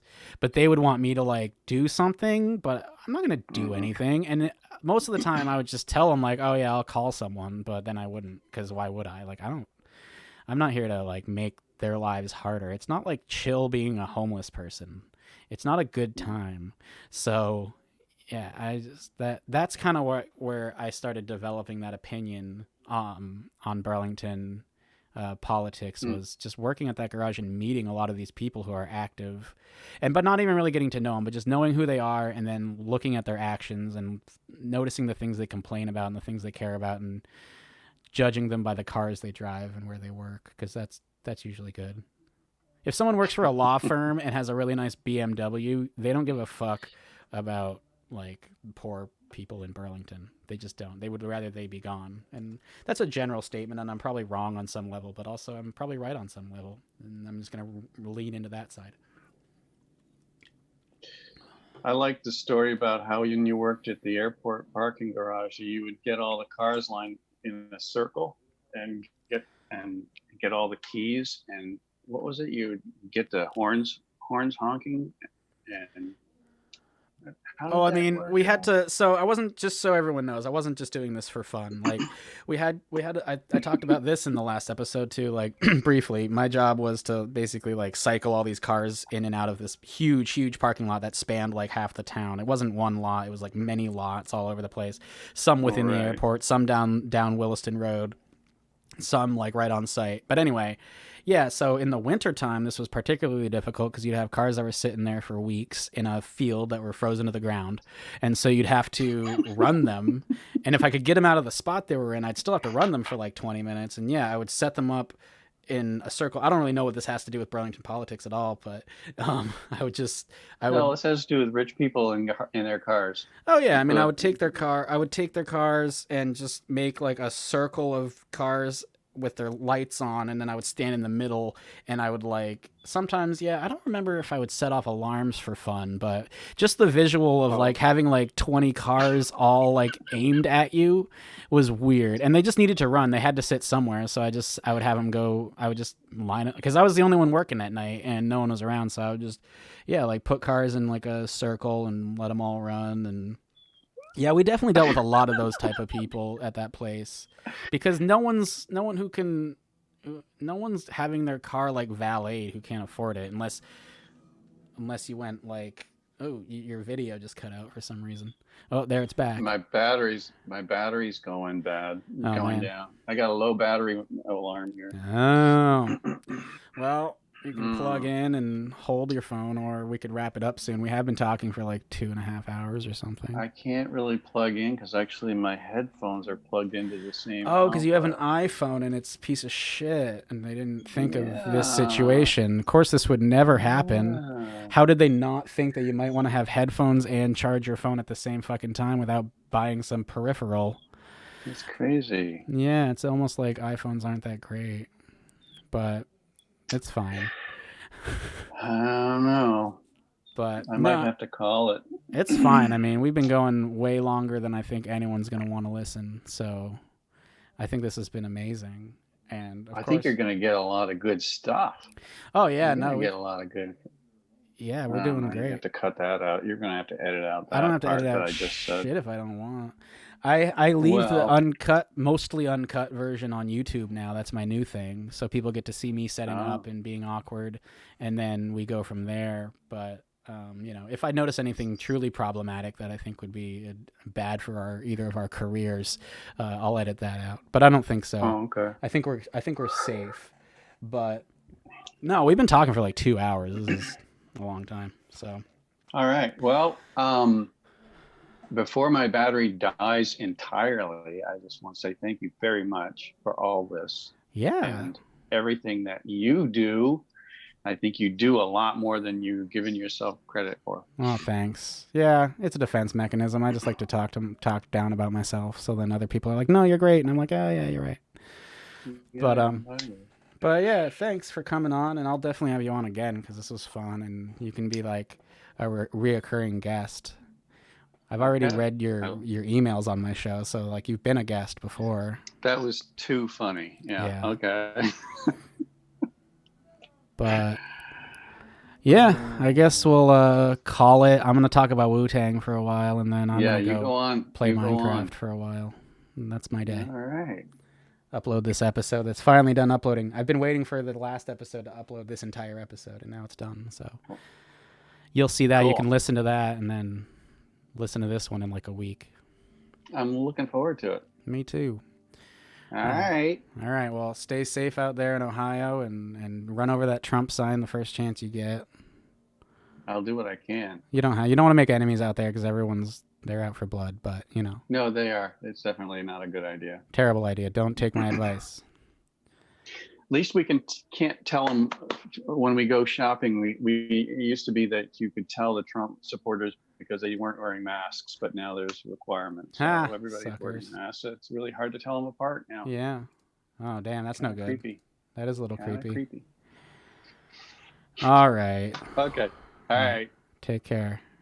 Take care. Bye. Bye. All right. Oh, is he good? Oh, he's back. I don't know if he knows he's still on. Okay, wait, he's out. Let's, there we go. All right, he's gone. All right, well, my father, ladies and gentlemen. Round of applause. I never call him my father. That sounds weird, like some Darth Vader shit. He's just dad. But anyway, that was cool. And yeah, good illustration of why iPhones are fucking stupid. Can't plug them in and use your charger at the same time, which is just the worst. Who thought of that? Who thought that would never come up? That's completely insane. But what are you gonna do? So I'm thinking this is all just kind of like in between stuff. I'm gonna kind of regroup here and then do the Wu-Tang minute, and then I'm gonna call it a day. So I'm just gonna shoot a text real quick. I think.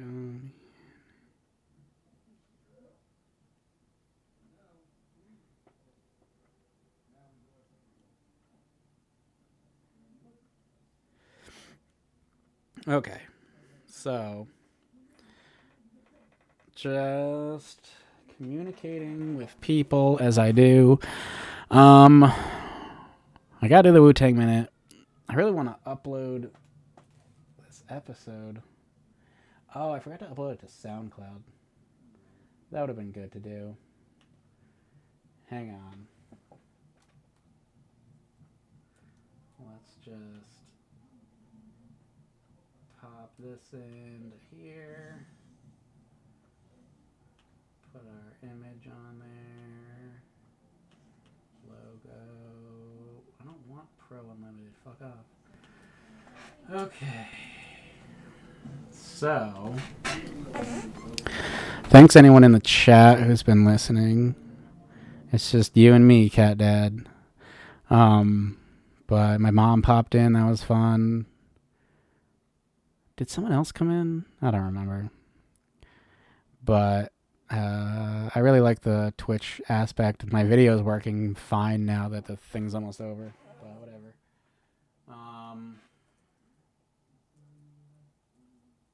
I don't know why I'm choosing to like work on uploading my last episode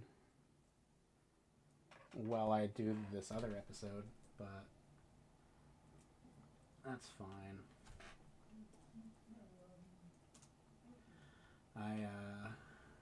Sometimes I just get like that. Like I need to do a thing, and if no one's here, whatever. I can just take a little break to upload some stuff. I'm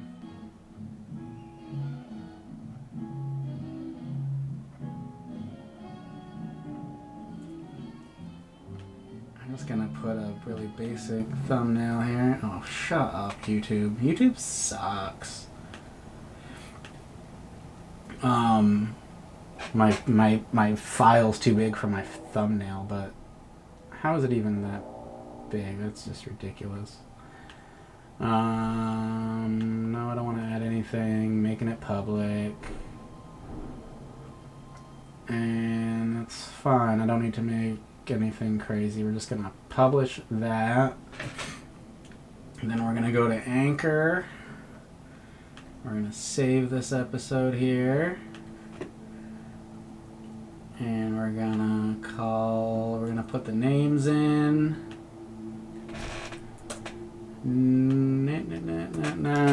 I don't know who would really want to watch this.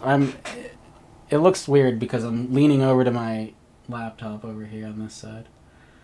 But yeah, I just thought it'd be nice to get this bit done now before I finish up the podcast, because frankly, once I'm done recording, I kind of want to just stop. So just doing that. I already have all my words written up. Did that already. I'm really on top of things like some kind of professional. Boom, boom. Gotta just do this. Entertainment, podcast, Vermont, podcast, Vermont. Just adding some hashtags, y'all. Wu-Tang. Alright. So that's public. Bing, bang, boom. It's gonna take a while to upload. I should have been uploading to fucking SoundCloud, but I forgot. But I uploaded to YouTube and to Anchor.fm at the same time.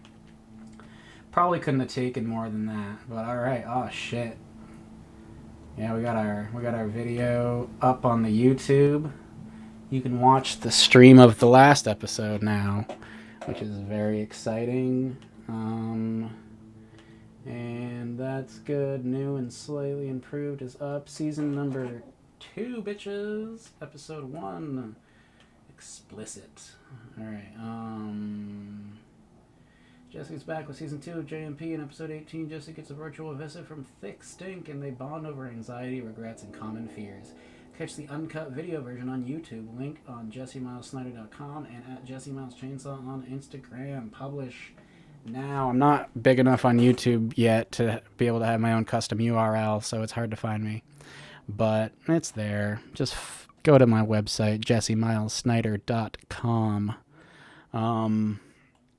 So that's officially uploaded, which means I am now going to make an Instagram post about it.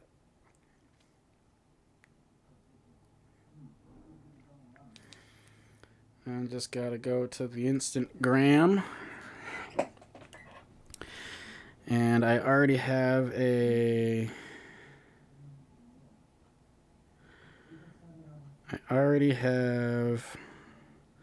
little teaser I made. Oh, but I didn't put it on my phone.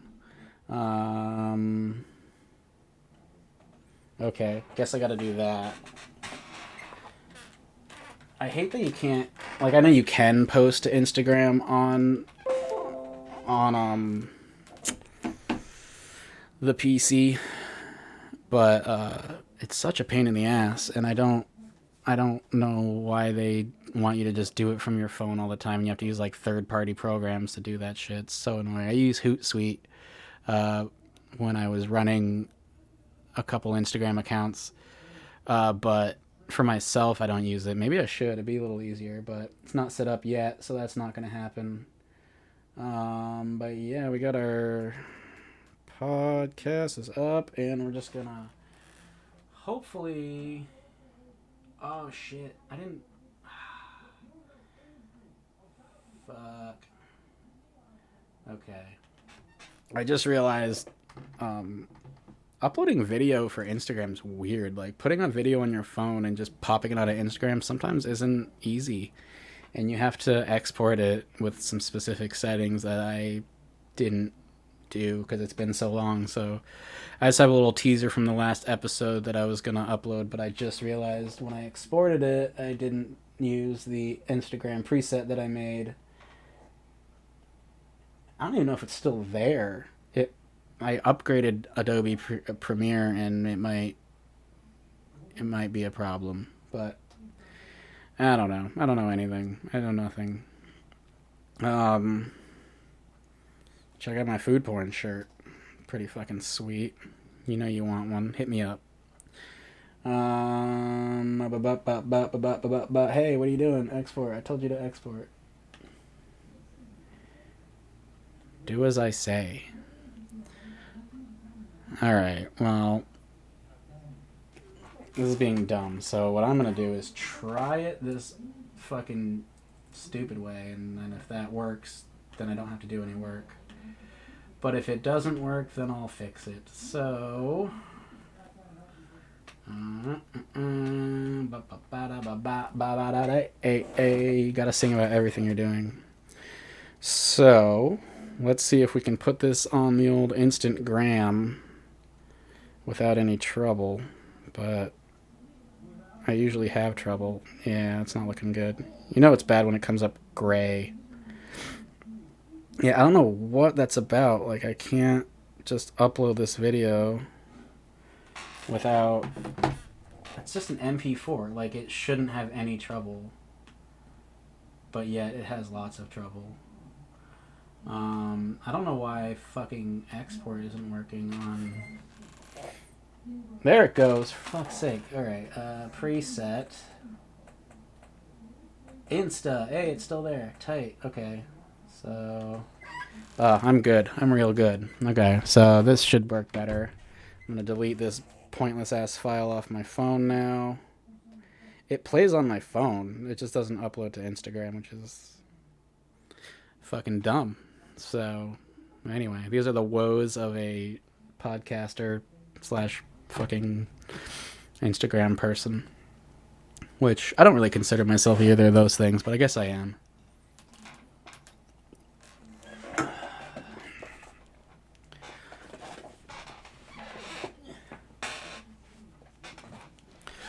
Okay. Oh, shit. I ran over my headphone cord. I'm gonna destroy these headphones just by running them over too much. Okay, god damn, I've been streaming for 3 hours. This is exhausting. I haven't had my fan on either, so I am sweaty. Okay. That should render pretty fast. Yeah, like 20 seconds, it'll be done. So, if I can make this post quickly, that'd be great, because then I'm gonna do the Wu-Tang Minute, and you guys can listen to a little Wu-Tang with me, and then we're fucking out of here. So...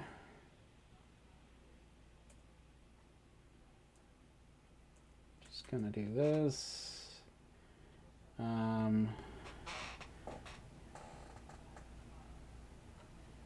Yeah, okay, I think this is what we want. I forgot to name it because I'm talking to myself. And I distracted myself. So, anyway. Going back to the Instagram, my head disappears if it goes behind my headphone or my microphone too much. Haha. Can't see my head, bitches. What the fuck? This isn't working, you guys.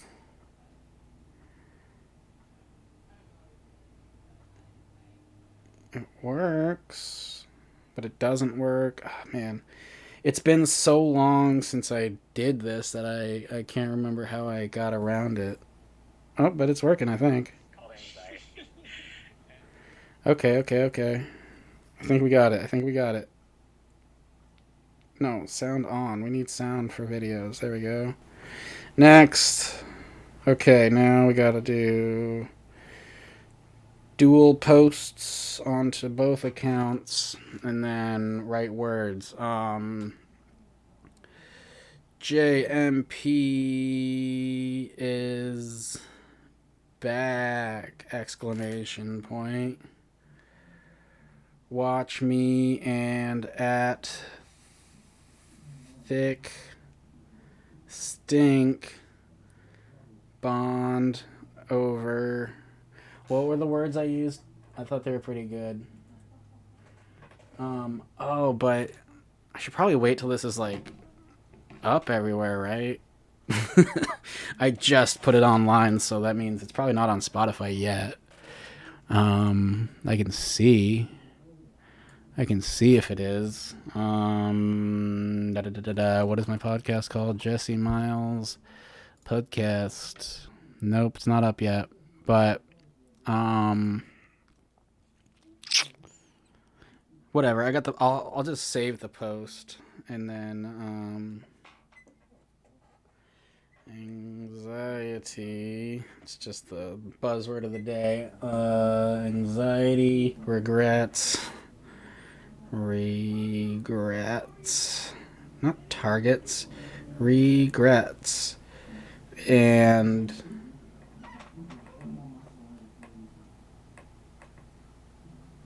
common fears. Extra long video version is up on YouTube. Link in bio. Exclamation point. Dots. Hashtags. Podcast. Boop. Extra long video. Yeah, whatever. That's fine. So that's that.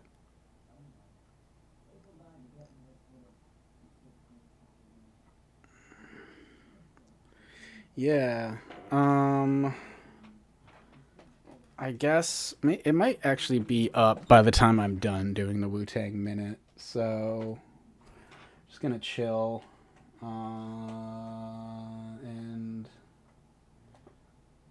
the SoundCloud version might be up by then too. So, I will just do the Wu-Tang Minute and then I will words. You know the words.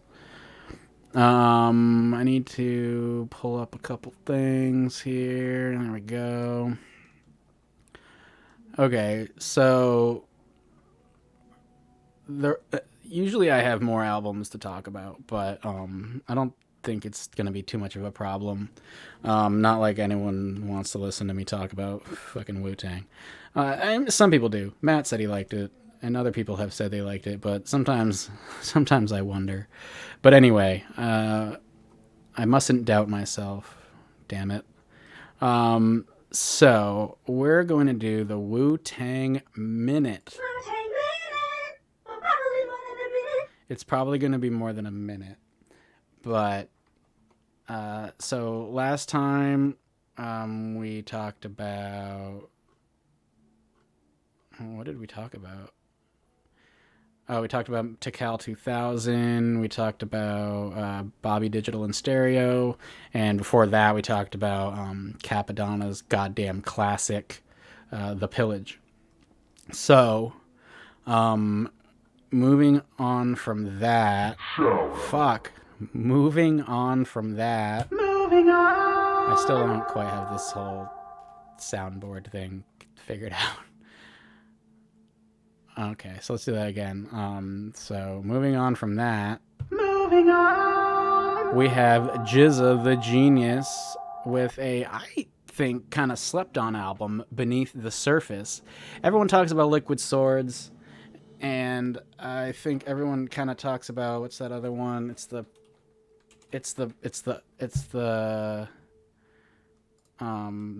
follow-up to Liquid Swords. I always forget what it's called though. Oh, Legend of the Liquid Sword. But not a lot of people talk about Beneath the Surface. So let's just bring that one up on here so we can listen to some stuff. So there's a lot here. This album's, like I said, I think really slept on, and I think it's really an interesting album. It's not very Wu-Tang, but it's very Jizza. And you can tell, I didn't look up who was producing each track or anything like that. I've decided to just, for this third round of the Wu-Tang, the journey of the Wu, I am just sort of taking it as it is, like, what am I trying to say? I'm just trying to take it in as myself, not look at other people's opinions, not do too much research. Just the research is listening to the album over and over and over and over and over and over. Basically, this album is just Jizza, I think, at his best, and just talking about his life and his past life, and not his past life like in another life, but his past and his present, and just life, and he brings up a lot of like important stuff. I did want to find out who was singing on Beneath the Surface, because I really liked that song. So Beneath the Surface, Genius. We're going to go to Genius. We're going to listen to Beneath the Surface. And we're not going to listen. We're going to...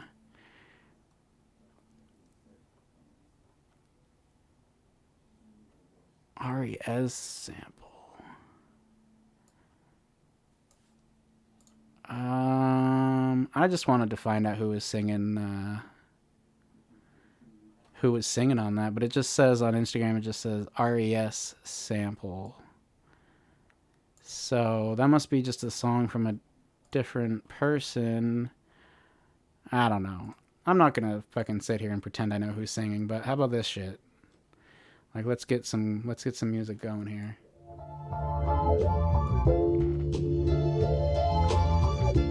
This is the third track. It's not the way it starts out. It's not the album's beginning, but for me, it's when I really latched on, because I fucking love Kill a Priest.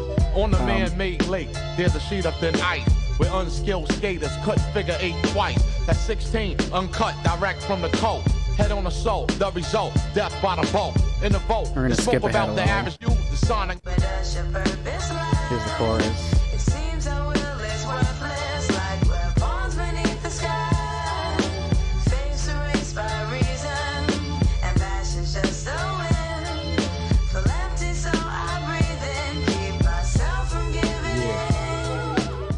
And I just had to play that because I think that's like the song where I was like, okay, like I'm in. I love this album already.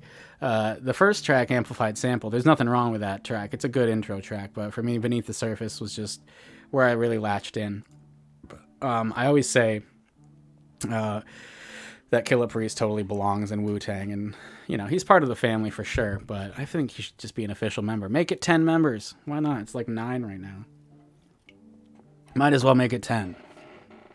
But just something about that sound is very classic but timeless, and I hate like saying it's a classic sound because I say that a lot, and I sometimes maybe I don't even know what I mean anymore when I say that it's a classic sound, but it is a classic sound now, but at the time I think it was fresh, and I don't know what my point is anymore, but it's exactly what I'm looking for, I guess, when I listen to this type of music. It sounds like good-ass hip-hop from the late 90s, and that's kind of like my jam in early aughts. So, another one, the next one that really kind of got me, well, let's not get to that yet.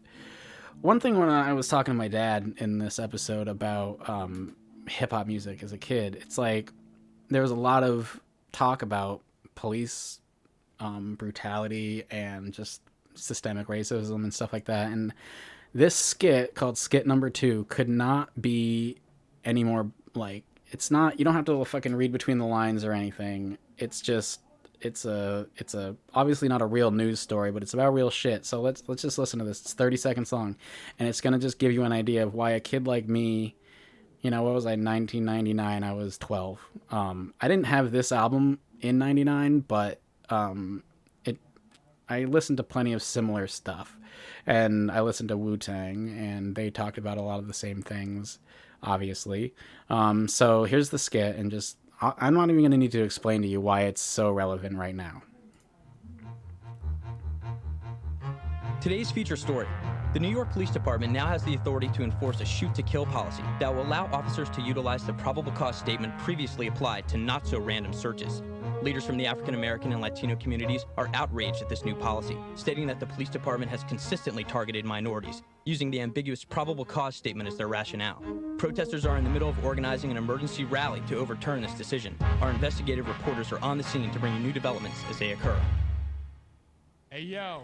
So, it's not a new thing.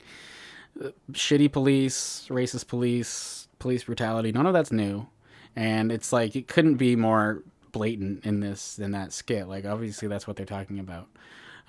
So anyway, I just thought that was interesting how relevant it was. And it's still crazy to me that people think police violence is like this new thing. But I guess a lot of people didn't listen to as much Wu-Tang as I did. But I think that's kind of a problem, People just stick with what they're comfortable with. And, we were talking about my parents' like stances on listening to censored music and certain artists and stuff. And I think that, if you can just explain to your kids like, hey, you're going to hear some swears and shit, but just don't say those in public or at school or whatever and make me look like a bad parent. But hey, listen to this really enlightening hip hop music. I think that's good. If you can like balance it out. Like I knew like, don't fucking swear at your teachers. I knew not to like act black. I never was like I never tried to like act like, I was living the lives I was hearing about. I never acted like I was from the hood. I knew better. I just knew I didn't want to like, I didn't want like I knew damn well that, trying to act like I was something I'm not was a problem, but there was no problem in just listening to these stories and learning from them. So, fuck, I'm like losing my train of thought because I've been recording for so long. But basically, I think I benefited a lot from my parents being lax on those things from a relatively young age. So, and that's the kind of stuff, like I would hear that kind of stuff as a kid and it would make me think. So Anyway, moving on. Crash Your Crew, I think, is pretty great. It credits RZA, but he's not on it. I think he just produced it, but it's got ODB. So you got ODB, Jizza, and the RZA on production, as far as I can tell, and it's got that energy. It's got like it's a great, like, I think ODB just does the hook, but it's just fun. I mean, it might as well. Let's just get a little bit of it. It's got those great horns. Had his head severed, pyroclastic flow, heavy like tons of snow. Broke his rhyme in video, I kind of want to hear ODB come in. blasting, exploit your breakthrough explosively. Echo chamber ate that rap up ferociously. Gain control, optimize the input channel. I set it relatively high for those on a panel. CD with the doubt rest. A special note. Where's that chorus? No math. Feel the pain. Niggas rain. There it is. You know, classic like manic ODB that you can't just like chill out with some ODB really. You listen to ODB and you want to fucking rage. But yeah, he doesn't have a verse on that. It's just that. It's just him saying Crash Your Crew over and over again. But like, if anyone can make that work, it's ODB. And I notice he's not on a lot of solo projects, and he comes and goes, but there's certain people who you'll see on like everything. Like I think Method Man shows up on like everyone's albums, but ODB does not. And so I always appreciate when he shows up. Breaker Breaker is the next track. I think that might be one of my favorite tracks on the album. I don't know if it's my absolute favorite, but I don't know. I think it might be. Unless my opinion changes as I'm talking about this, I'm going to say that Breaker Breaker is my favorite one. I'm such a sucker for a nice beat. And this one has some strings that I really love. Like, come on. Already I'm like, yep. Very late 90s, early aughts sound, but for the time, very progressive, I think. I mean, you can't fuck with those strings. I love that shit. Like, I just want to listen to them come in again. Just one more. Sorry. And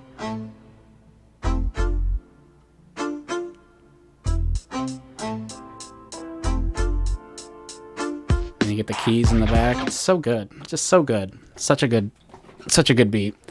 And great song overall. I won't play it all for you. I want you to go and like listen to the music too. Another thing I'm a sucker for beyond nice strings is nice keys.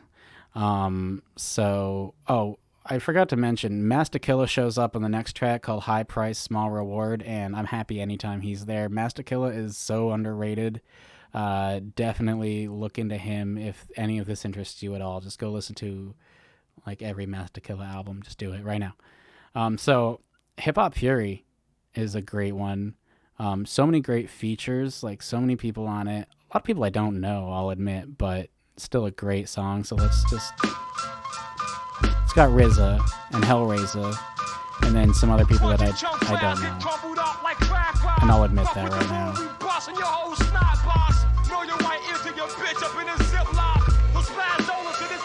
Here's something to advertise, promote and keep the Those fans keys though, satisfied. come on. More data for the disc drive.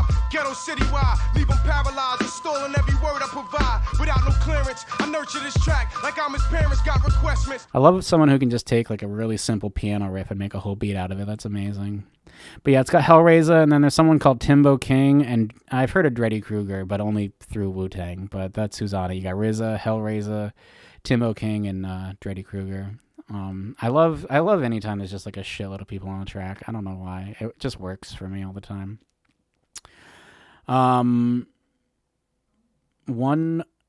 So this song's called, I always call it 112, but it's not. It's 1112. So I don't know what it's called. Is it called 1112? I don't know, but it's fucking dope. It's got Master Killa, Killa Priest, and then someone else who I think is pronounced Nigeri. And I'm sorry, I don't know who that is, but it's a great one. Again, just a fucking great, like, to me, like, this sound, this whole album has this sound, like orchestral, with some, like, strong drums, nothing too out of the ordinary, just solid fucking beats. Just good. I'm gonna skip ahead. Killer Priest. Killer Priest's newest album is fucking amazing. You should check that out if you have a chance.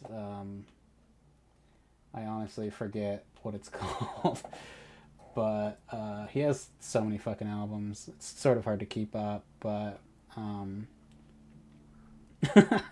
so funny. So his newest the albums I'm talking about, the album that I'm talking about is called Rocket to Nebula. I highly suggest it. And then I just noticed as soon as I open his Spotify, it's not his newest album anymore. And as I was just saying, it's hard to keep up with his albums. He has a new album that I never even heard of. It's called The Infinite Universe that I am now saving, and I will listen to that later. So anyway, if you like Wu-Tang, definitely check out Killer Priest. He's amazing. Talks a lot about aliens and shit. I love it. But like, not like, I don't know. It's like I believe him. It's weird. It's like I don't think he's crazy. Mainly because I believe in aliens, I guess. Victim is a heavy one. That one's got some. It's all about gun violence and just violence in low income areas. Really, just like a touching track. I don't think I'll play that one. You have to go find that one yourself, but it's really good. It's definitely like a high point of the album. It's like the saddest and point of the album, but it's like a really great track. Feel Like an Enemy is a really good one. That's got Hellraiser, Killer Priest again, Prodigal Son, and Trigger. I love how much Killer Priest is on this album. He's like, okay, so on Liquid Swords, he had, I think, his Bible, or B-I-L, hang on, wait, let me just, Liquid, so the song's called, to me, I call it Bible, but it's an abbreviation. It's B-I-B-L-E, and in parentheses, basic instructions before leaving Earth is what Bible stands for in this song. And it's a Killer Priest track. That's all. No one else is in it. It's just the last track of, like, Jizza's, like, most, probably, like, highest regarded album and most loved album, Liquid Swords. The last track is just Killer Priest doing his thing, and it's really fucking fantastic. And, I absolutely love the way, I love that, I'm trying to just close that. Sorry. I love the way that, Jizza and just in hip hop in general, and the way Wu-Tang does it, they always are bringing people on who they believe in, and they give them their chance. And this is like sort of a Killer Priest album in a way. And yeah, Feel Like an Enemy is fantastic, and it's got lots of great features, including Killer Priest. And I love how much he's on here, because I love that guy. So anyway, I don't feel like playing that song. I just wanted to note that Killer Priest is all over this shit. But I do want to play String Play because it's amazing. Every time Method Man shows up on any album, it's fantastic. He made Limp Bizkit sound good, back in the day. So if he can do that, he's going to make even like people who are already good even greater. So String Play, I mean, come on. This is definitely my favorite. I think this is my favorite beat on the album. So let's just... and it goes like this. It goes like that. Now let me tell you who I am. Just those bouncy fucking strings. Early in the morning, dressed in black. Who that? Yeah. Marvelous theatrical, drama on stage. Broadway classical, let mid the range. Like currents, the beat change, and now the flow is strange. You in the Arctic, with wolves that viciously maim thugs their own Can't smell or even taste it. Sneaky places, we running in these human races. Bucket naked, back slapping, kid yapping, acting villain, catching feelings like he cat pilling, as if he killing every brick in every project building. From Cabrini Green to Tilden, sincerely yours, Mr. Method Maximilian. So good. I just had to listen to a little Method Man for a sec there. So that one, I don't know if it's my favorite song, but it's my favorite beat for sure. I love that fucking beat. It's so good. I'm such a sucker for those strings. I'll never stop liking. I'll never not be a sucker for some strings. So then there's another song called Mike Trippin', which is good. Doesn't stand out for me, but it's still a great song. All these songs are good. There's not a song that's bad on this whole album. This is such a fucking consistent album. And then lastly, there's the outro, which like they bring in the beat from the intro, which I really appreciate because it helps. Like, I like when an album can loop. I don't need an album to be able to loop, but tying the outro in with the intro for me is like a really fun way to just kind of continuously listen to an album indefinitely forever. And sometimes that's what I want. And that's absolutely what I'm after. Like when I'm doing this Wu-Tang thing, is like I want an album to just keep going. And I like it when I'm listening to an album and I don't even realize it's played once. And I'm listening to it for a second time until I'm like, oh shit, I did hear this song already. So the outro, I don't need to play it either, but it ties into the intro, and I think it's just a really smooth way to end the album. And it really makes for a fantastic fucking 46 minutes of music. And I think that it's definitely not as celebrated as his other stuff, but it should be. It's a really good album. I'm gonna rate it right now. We gotta get the last rating from the last album, and then we're gonna bring it down here. Here we go. So, boom. We gotta do the rating, and then we gotta do the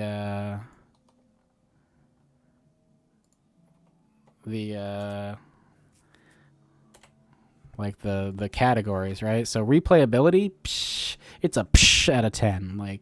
Like I just said, it loops so nicely, and it just it's such a well produced and just spot on album that you could definitely just continuously play it and not get sick of it. At least I could. Overall feel, like, does it create a nice vibe? Like, sure. Yeah, it does. It does. It's I don't know how to really explain it. Liquid Swords creates a better vibe. This album, it's a little more clean cut, I guess you could say. And for me, that kind of takes away from the vibe in a way. But it's still a great album to just put on and listen to. But it doesn't like take you to like a different world like Liquid Swords does. It more or less takes you just into some really good, well-produced hip-hop music, which, you know, might be your thing or you might not care. But I really appreciate a lot of stuff about this album. I don't know if it has that like that vibe necessarily that I'm always looking for. It's like a little,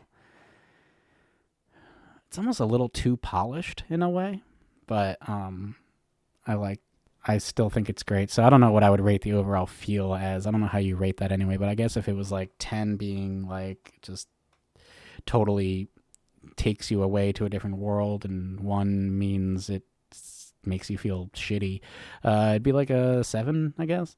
The beats are all fucking amazing. I'm gonna give those a 10 out of 10. There's not one I don't like, and there's several that I think are some of my favorite Wu-Tang related beats, especially what's that song, String Play, and also Hip Hop Fury is another one that I really love, along with the strings in Breaker Breaker. So there's a lot of great beats. Delivery, I love Jizz's rapping. I think he's got some really interesting flows, and the way he pronounces certain words is interesting to me. I love his delivery, and I think definitely like a top like something up there. I don't know. You can't really relate. You can't necessarily rate these things with numbers, but if I'm trying, I'd give it like a 9 out of 10. The lyrics are great. I mean, it's more. I do wish it was. I'm such a sucker for a concept album. Anytime someone does a Wu-Tang album that isn't a concept album, I'm like mildly disappointed. But he's really just flexing here and just showing what he can do, and it's great. I think that the lyrics are interesting, a lot of fun wordplay, a lot of good topics, and it's sort of all over the map, but they're not like dumb or like really problematic or anything like that, so that's cool. Does it have the X factor? Last episode I was still trying to figure out what the fuck the X factor is, but I still don't quite know. But that's the thing. The X factor is this indescribable thing that just makes something great, and you don't really know why, and it doesn't really matter if you know why. It's just great, is what it comes down to. So does it have the X factor? Honestly, despite everything I've said about this album, and like it being a great, like a well-produced album with lots of great things about it, I'm going to actually go ahead and say no. I actually don't think it has the same X factor as like Liquid Swords. Like there's something like magical about Liquid Swords. And I wouldn't say this album has that same like magic, but it does have like a lot of good things about it. So I'm going to not give it the X factor rating. I'm going to say no, it doesn't have the X factor necessarily, but there's a lot of great stuff about it. And before I move on to the next part, I just noticed the last episode is now uploaded. So anyone watching this on Twitch can actually you can listen to the last episode. If you haven't had enough of me today, you can go to wherever you listen to podcasts and it should be up. It's up on Spotify. So if it's up there, it tends to be up on Apple and wherever the fuck else people listen to stuff. So I'm now going to make my little post here. Boom. Shared. Beautiful. And then I'm just going to mention it in my story. I held off. You probably noticed I post a lot of like political stuff lately, and I made a point not to in the last 24 hours so that my feed and my story would only be about Jesse Miles podcast, because I didn't want to like have people be looking at my story and just be like, oh, I'm so sick of Jesse's shit, and then skip it. I want them to see it and go like, oh shit, he's got a new episode of the podcast. I didn't want them to like get tired of me ranting about Donald Trump before they saw that I have a new podcast episode out. So we're just gonna Instagram crashed, because why wouldn't it? It's gotta crash. So somebody wants to message me.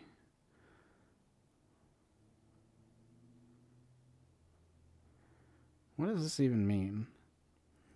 I got this message from somebody. They seem nice enough. They're another podcast person. But they're like, love the podcast. I checked it out. Loved the layout and your podcast. Here's a link to mine. Have an amazing week. You can find it on all the major platforms. I won't say what the show is because I want to listen to it before I want to promote it. But like, what do you mean the layout? It's on fucking Spotify. It's the same layout as like everything. There's no page for it, really. Are you talking about my Instagram page? Maybe they're talking about my Instagram page, but what do you mean you like the layout of my Instagram page? That's not I don't do anything to make my Instagram page look good. Anyway, I'll look at that later. But I just need to do this. Just got to add my post to my story. Boom. And I'm just going to say, we're back! Exclamation points. Woohoo. Alright. Okay. So, taking care of shit as I record the podcast. That's crazy. And that's what you come to the Twitch stream for, right? You come here because you get those behind the scenes actions. You get that behind the scene action is what I meant to say. And, you know, that's why you're watching this on YouTube, if you're watching this on YouTube, which is crazy. If you've seriously been watching this for like 3.5 hours, that's fucking crazy, and you're amazing. And also, you probably have shit wrong with you, but I love you for it. I don't love you despite your faults. I love you. I love you and your faults. So anyway, where are we gonna put this bad boy? As far as the rating goes, I'm just gonna give you the rating right now. So I've got Iron Man, which is Ghostface's first album, as the top right now. Only Built for Cuban Links is a close second, followed by Liquid Swords, followed by Tikal. Those 4 albums are basically like right in line with each other. And then The Pillage is also very close to those as well. After that, I have Tikal 2000, and then I have the first Bobby Digital album, and then I have ODB's first solo album, The Dirty 36, followed by Gravedigger's Pick, Sickle, and Shovel, and after that is the Gravedigger's 6 Feet Deep. So I'm going to stick Beneath the Surface. I think I'd like it better than Bobby Digital 1, because Bobby Digital 1 is great, but it has some parts that I don't like. And Beneath the Surface has none of that. There's not a single part I don't like. So therefore, you know, to me that makes it better than Bobby Digital 1. So there we go. So it's coming in at 1, 2, 3, 4, 5, 6, 7, 8, 7. It's coming in at number 7 out of 11 now, which is pretty good. I mean, we'll see where it stands once we get to like number 90, but I think it's going to stay at the top for a while.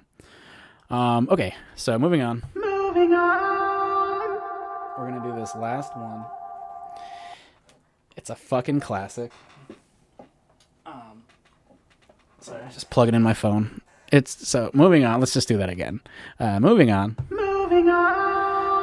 So we've got ODB's fucking classic, and as a white person, I'm just going to call it N-word, please. That might sound awkward, but it would sound way worse if I said the real word. But, so it's called that. Oh yeah, one thing I just really needed to check out is if this first track is what I think it is, because it's a fucking banger. And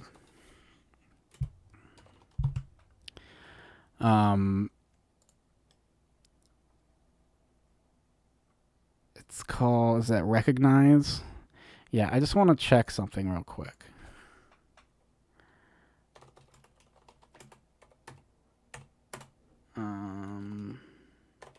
Like, this won't be in the actual pod part, but do there's production notes for this shit? No.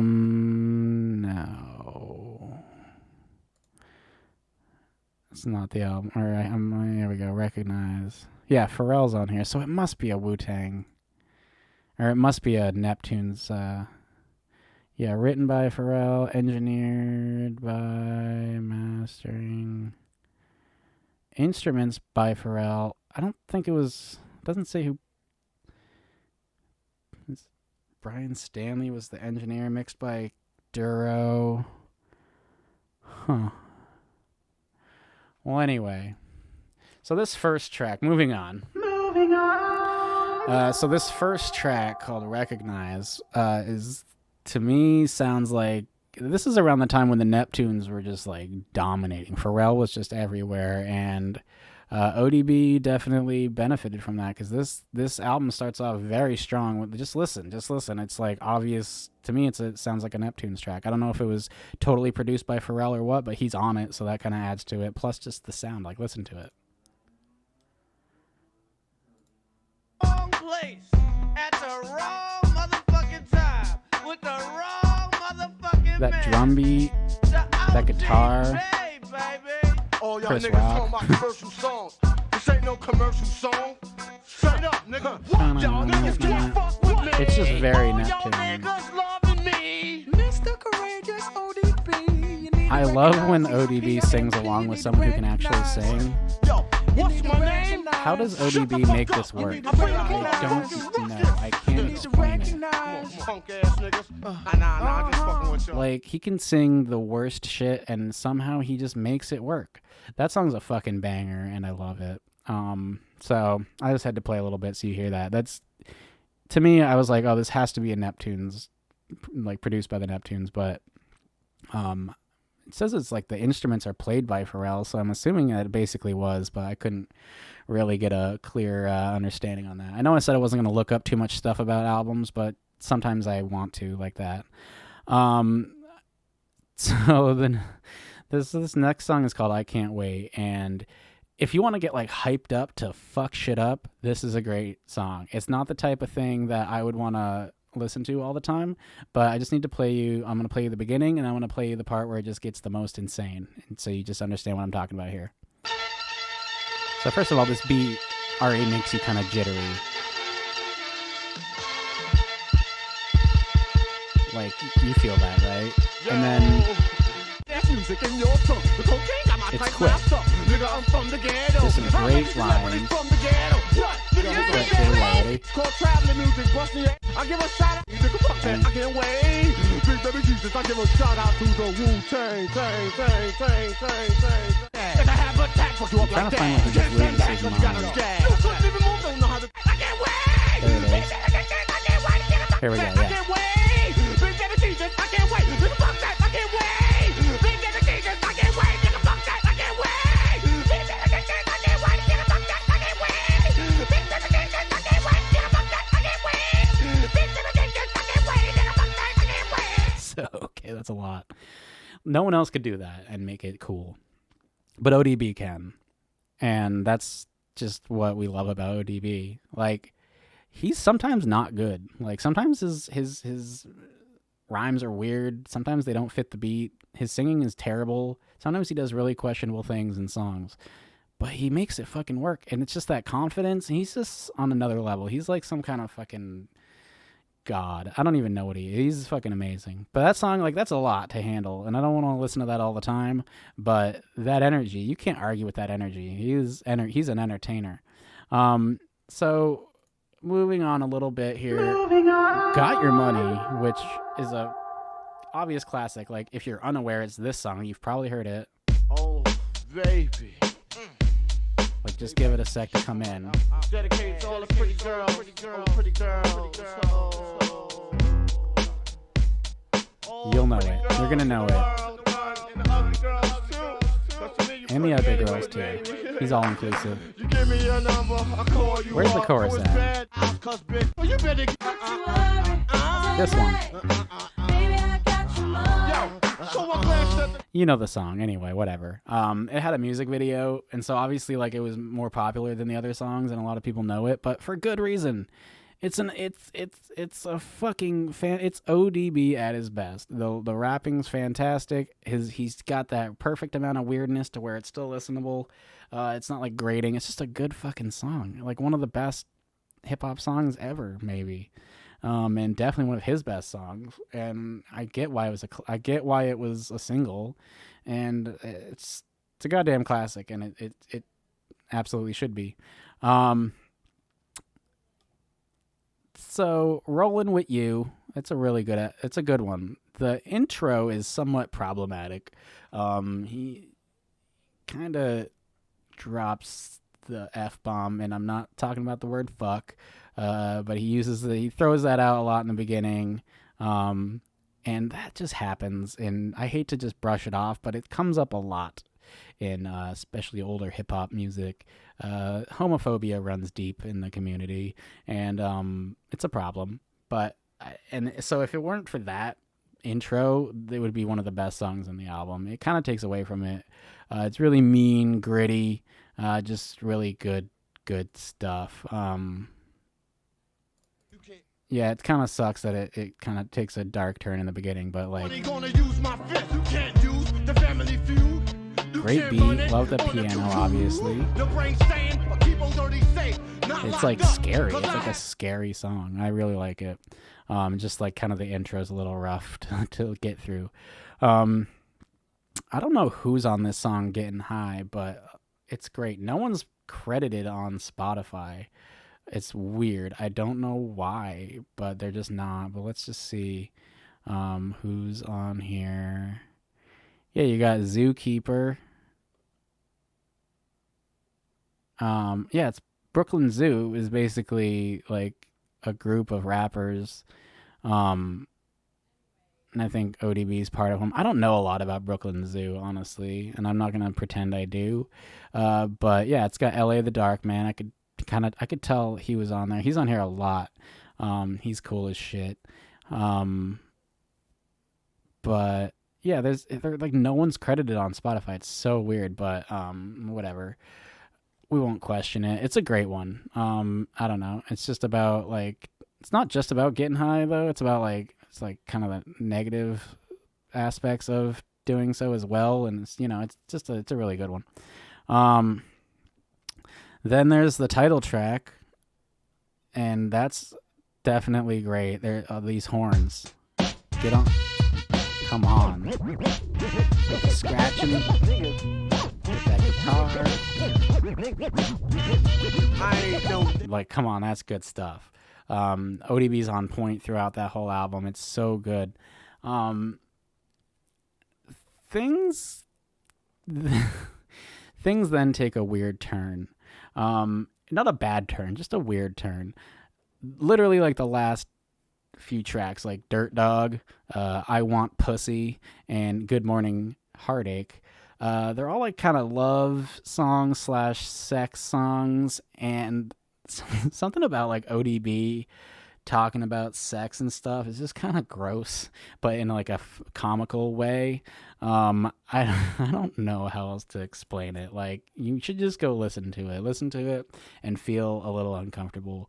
But it's just something about it. I don't know. Like, there's another instance of him like with a singer who's phenomenal, with him singing along. Lil Mo is on here. I don't know if you know who she is, but I'm just gonna play this. This is Good Morning Heartache. Ladies and gentlemen, I love when he goes this into is a crooner song that's dedicated to me. He's dedicating it to himself. Just gonna skip ahead. Listen to Lil Mo. But then you got ODB in the background. Like, and normally anyone else doing this would be ruining it. But it just somehow works.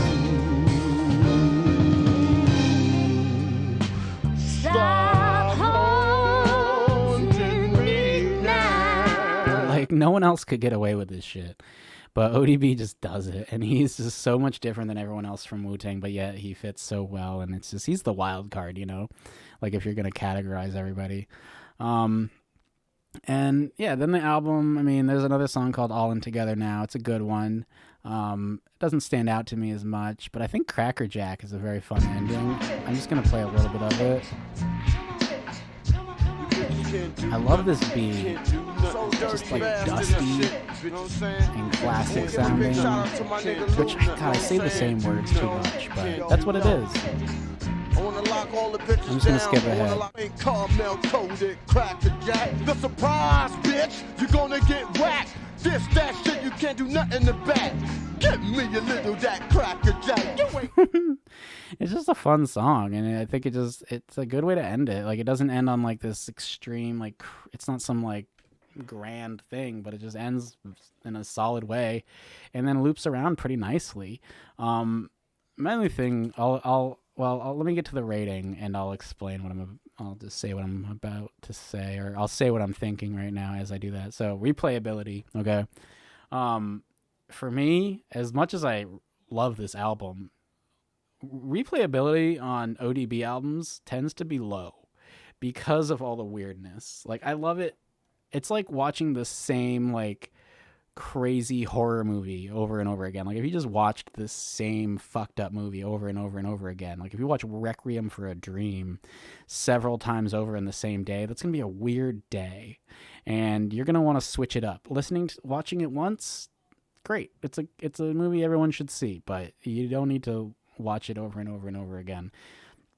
Just like I think everyone should listen to this album, and you should listen to it regularly and soak it in and really understand what's going on with ODB here and why he's a genius. But also, I don't blame you for not being able to listen to it over and over and over again, because it's a lot. It's a lot to handle. So I don't think it has replayability as much as these other albums. The overall feel, it makes me feel like I'm being attacked by ODB and then fucked by him, and like that's awesome and also not great at once. I don't know how to explain it, but he's just,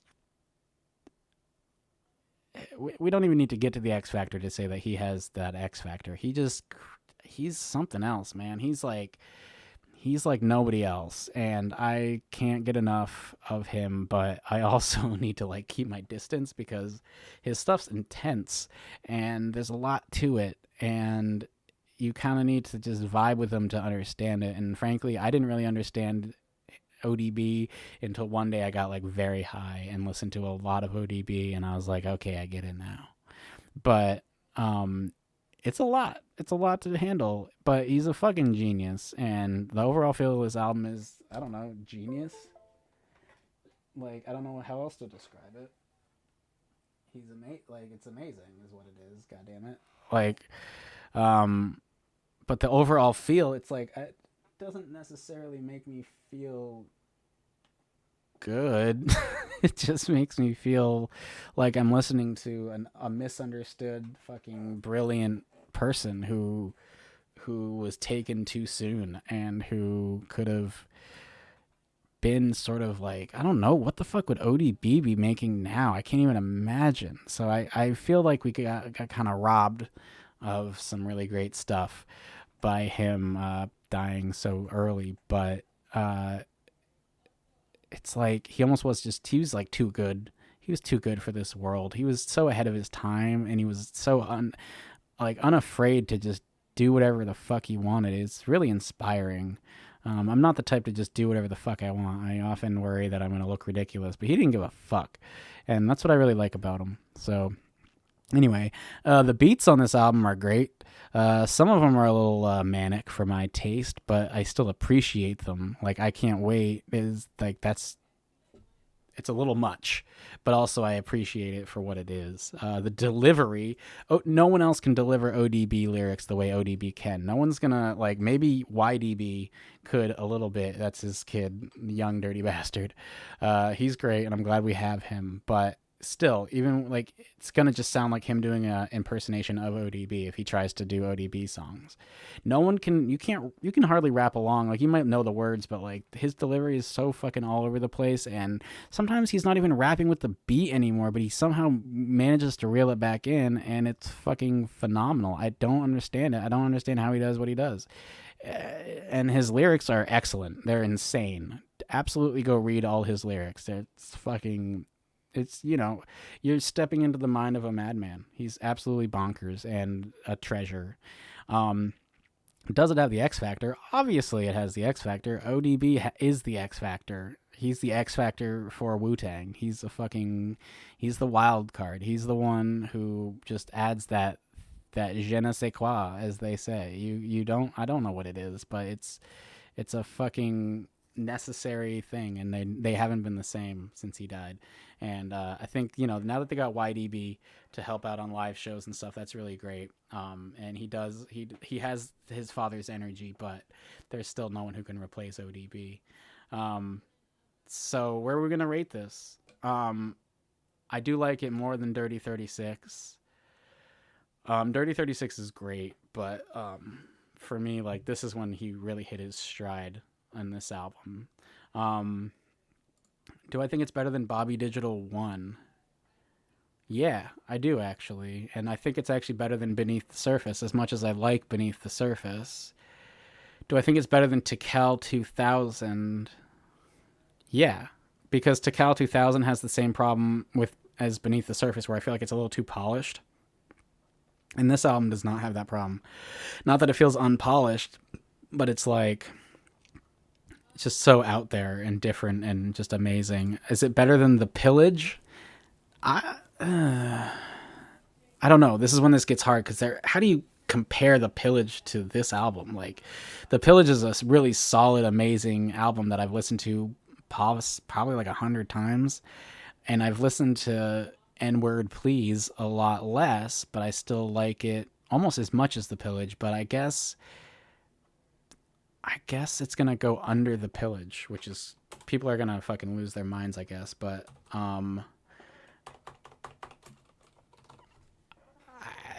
it's just where I'm at. So that is number 6. That made it above Tikal 2000, but below The Pillage. And then above The Pillage in number 4, you got Tikal. Number 3, Liquid Swords. Number 2, Only Built for Cuban Links.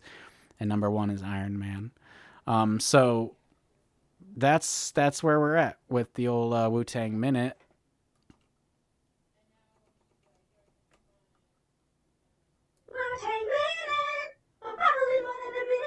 It was definitely more than a minute. This fucking episode is definitely more than a minute. All my episodes are like fucking 2 hours long now because I don't feel like editing them down. And when I have a guest, we just get talking because I'm a great conversationalist. But anyway, moving on. I'm just going to get out of here. Like I said, you can now catch these Twitch streams at Jesse Miles, twitch.tv/Jesse Miles Chainsaw. I know last episode I said I would have a Patreon up, which I might have up by the time this airs, but I also might not. I don't know. Let me just make sure I know the address, though, because it does exist. It just, you can't sign up for anything yet. Yeah, okay. It is. It's patreon.com/Jesse Miles Chainsaw. I will create some tiers, and so people can maybe help me out month to month, which would be great. So look for that. Go to the site, Jesse. I'm just gonna say it. Like, I'll just say, by the time this airs, that will be existing. That will be available to you. I don't know anything about the tiers or what it's gonna cost or anything because I haven't done it yet. But before I upload this episode, I'm going to make sure my Patreon is running. So go to patreon.com/Jesse Miles Chainsaw and help out your boy Jesse, because I need your patronage. I need your money. So anyway, I've got that going. And then on YouTube, I don't have an official YouTube link right now because you need to have like 100 subscribers or something before you can do that. So maybe I'll get that going soon. But you can still find me on YouTube, and you can find these long-ass Twitch streams pretty much unedited. And you can just have many more hours of Jesse time, which everybody needs. And just go to my website, jessemilessnyder.com, and just look on the banner on the top, and or look at the menu on the top with all the links to different stuff. And on the left it says YouTube, and that's my YouTube.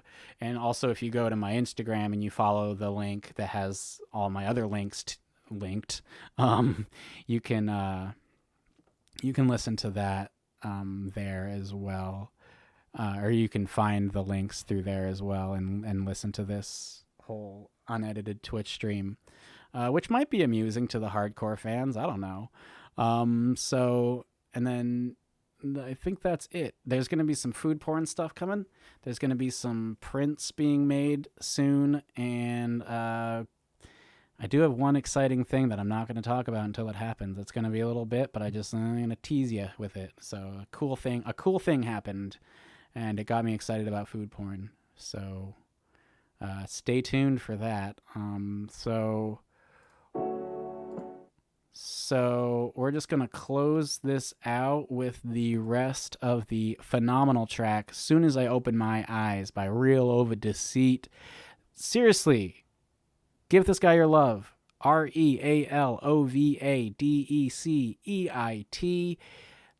This be that Real Over Deceit. He is the best. Great guy. super nice letting me use his music. I want to thank him for that.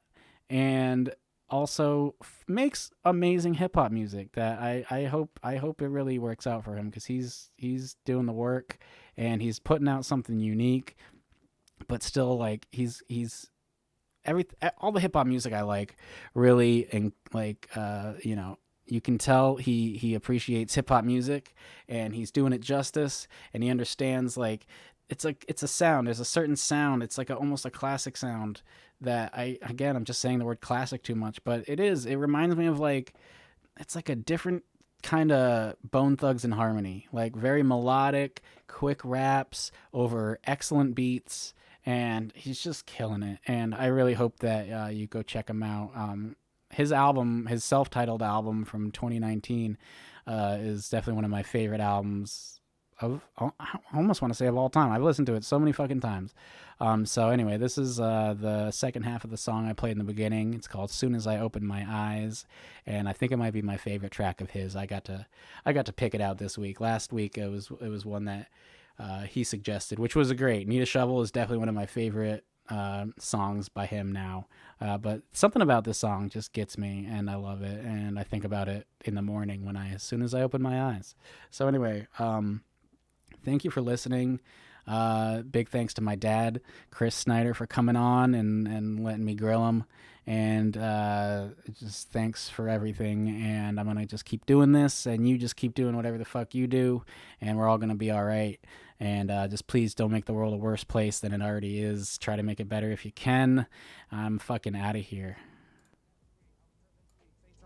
Get burned from the heat, chop sticks from the E, rip it to a leak, bang to a squeeze. I was real deep, like a hole in the ground, man. I came from the loud, nobody make a sound, more than an ounce from the break down the pound. Soon as I open my eyes, I'm rolling, gotta get high. I probably gotta get fly. I bring you life, so don't die. Just put them clouds in the sky. Just give me truth with no lie. Won't let them plays go by. I'll watch them days go by. Soon as I open my eyes, you know I gotta decide what I do wrong and do right. I'm on the ground on that flight. I ain't no bitch, so I fight. Gotta make sure visuals right. Gotta make sure gravity tight. Take off on you, well I might. Soon as I open my eyes, I still feel sleep like I died. I smoke that weed till I'm high. I heat that oil and get fried. Come elevate on my vibe. I'm just so glad I'm alive. I turn that 1 into 5. Soon as I open my eyes, I get that back with surprise. Don't sleep on me, I advise. My weed so good, I cry. That pack been gone by.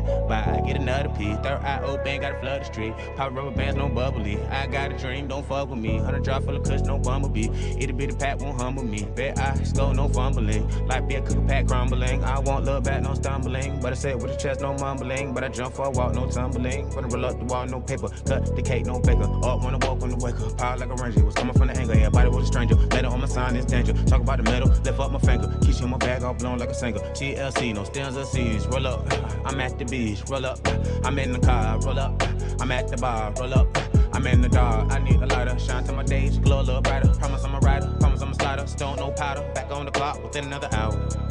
Down. Soon as I open my eyes.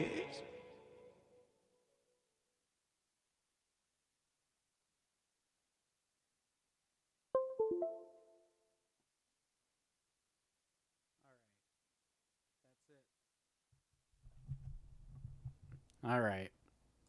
That's it. Thank you, Twitch people. If you're still here. Yeah, you are. Crazy. All right. I'm done, though. I'm out of here. Thank you very much. See you next time.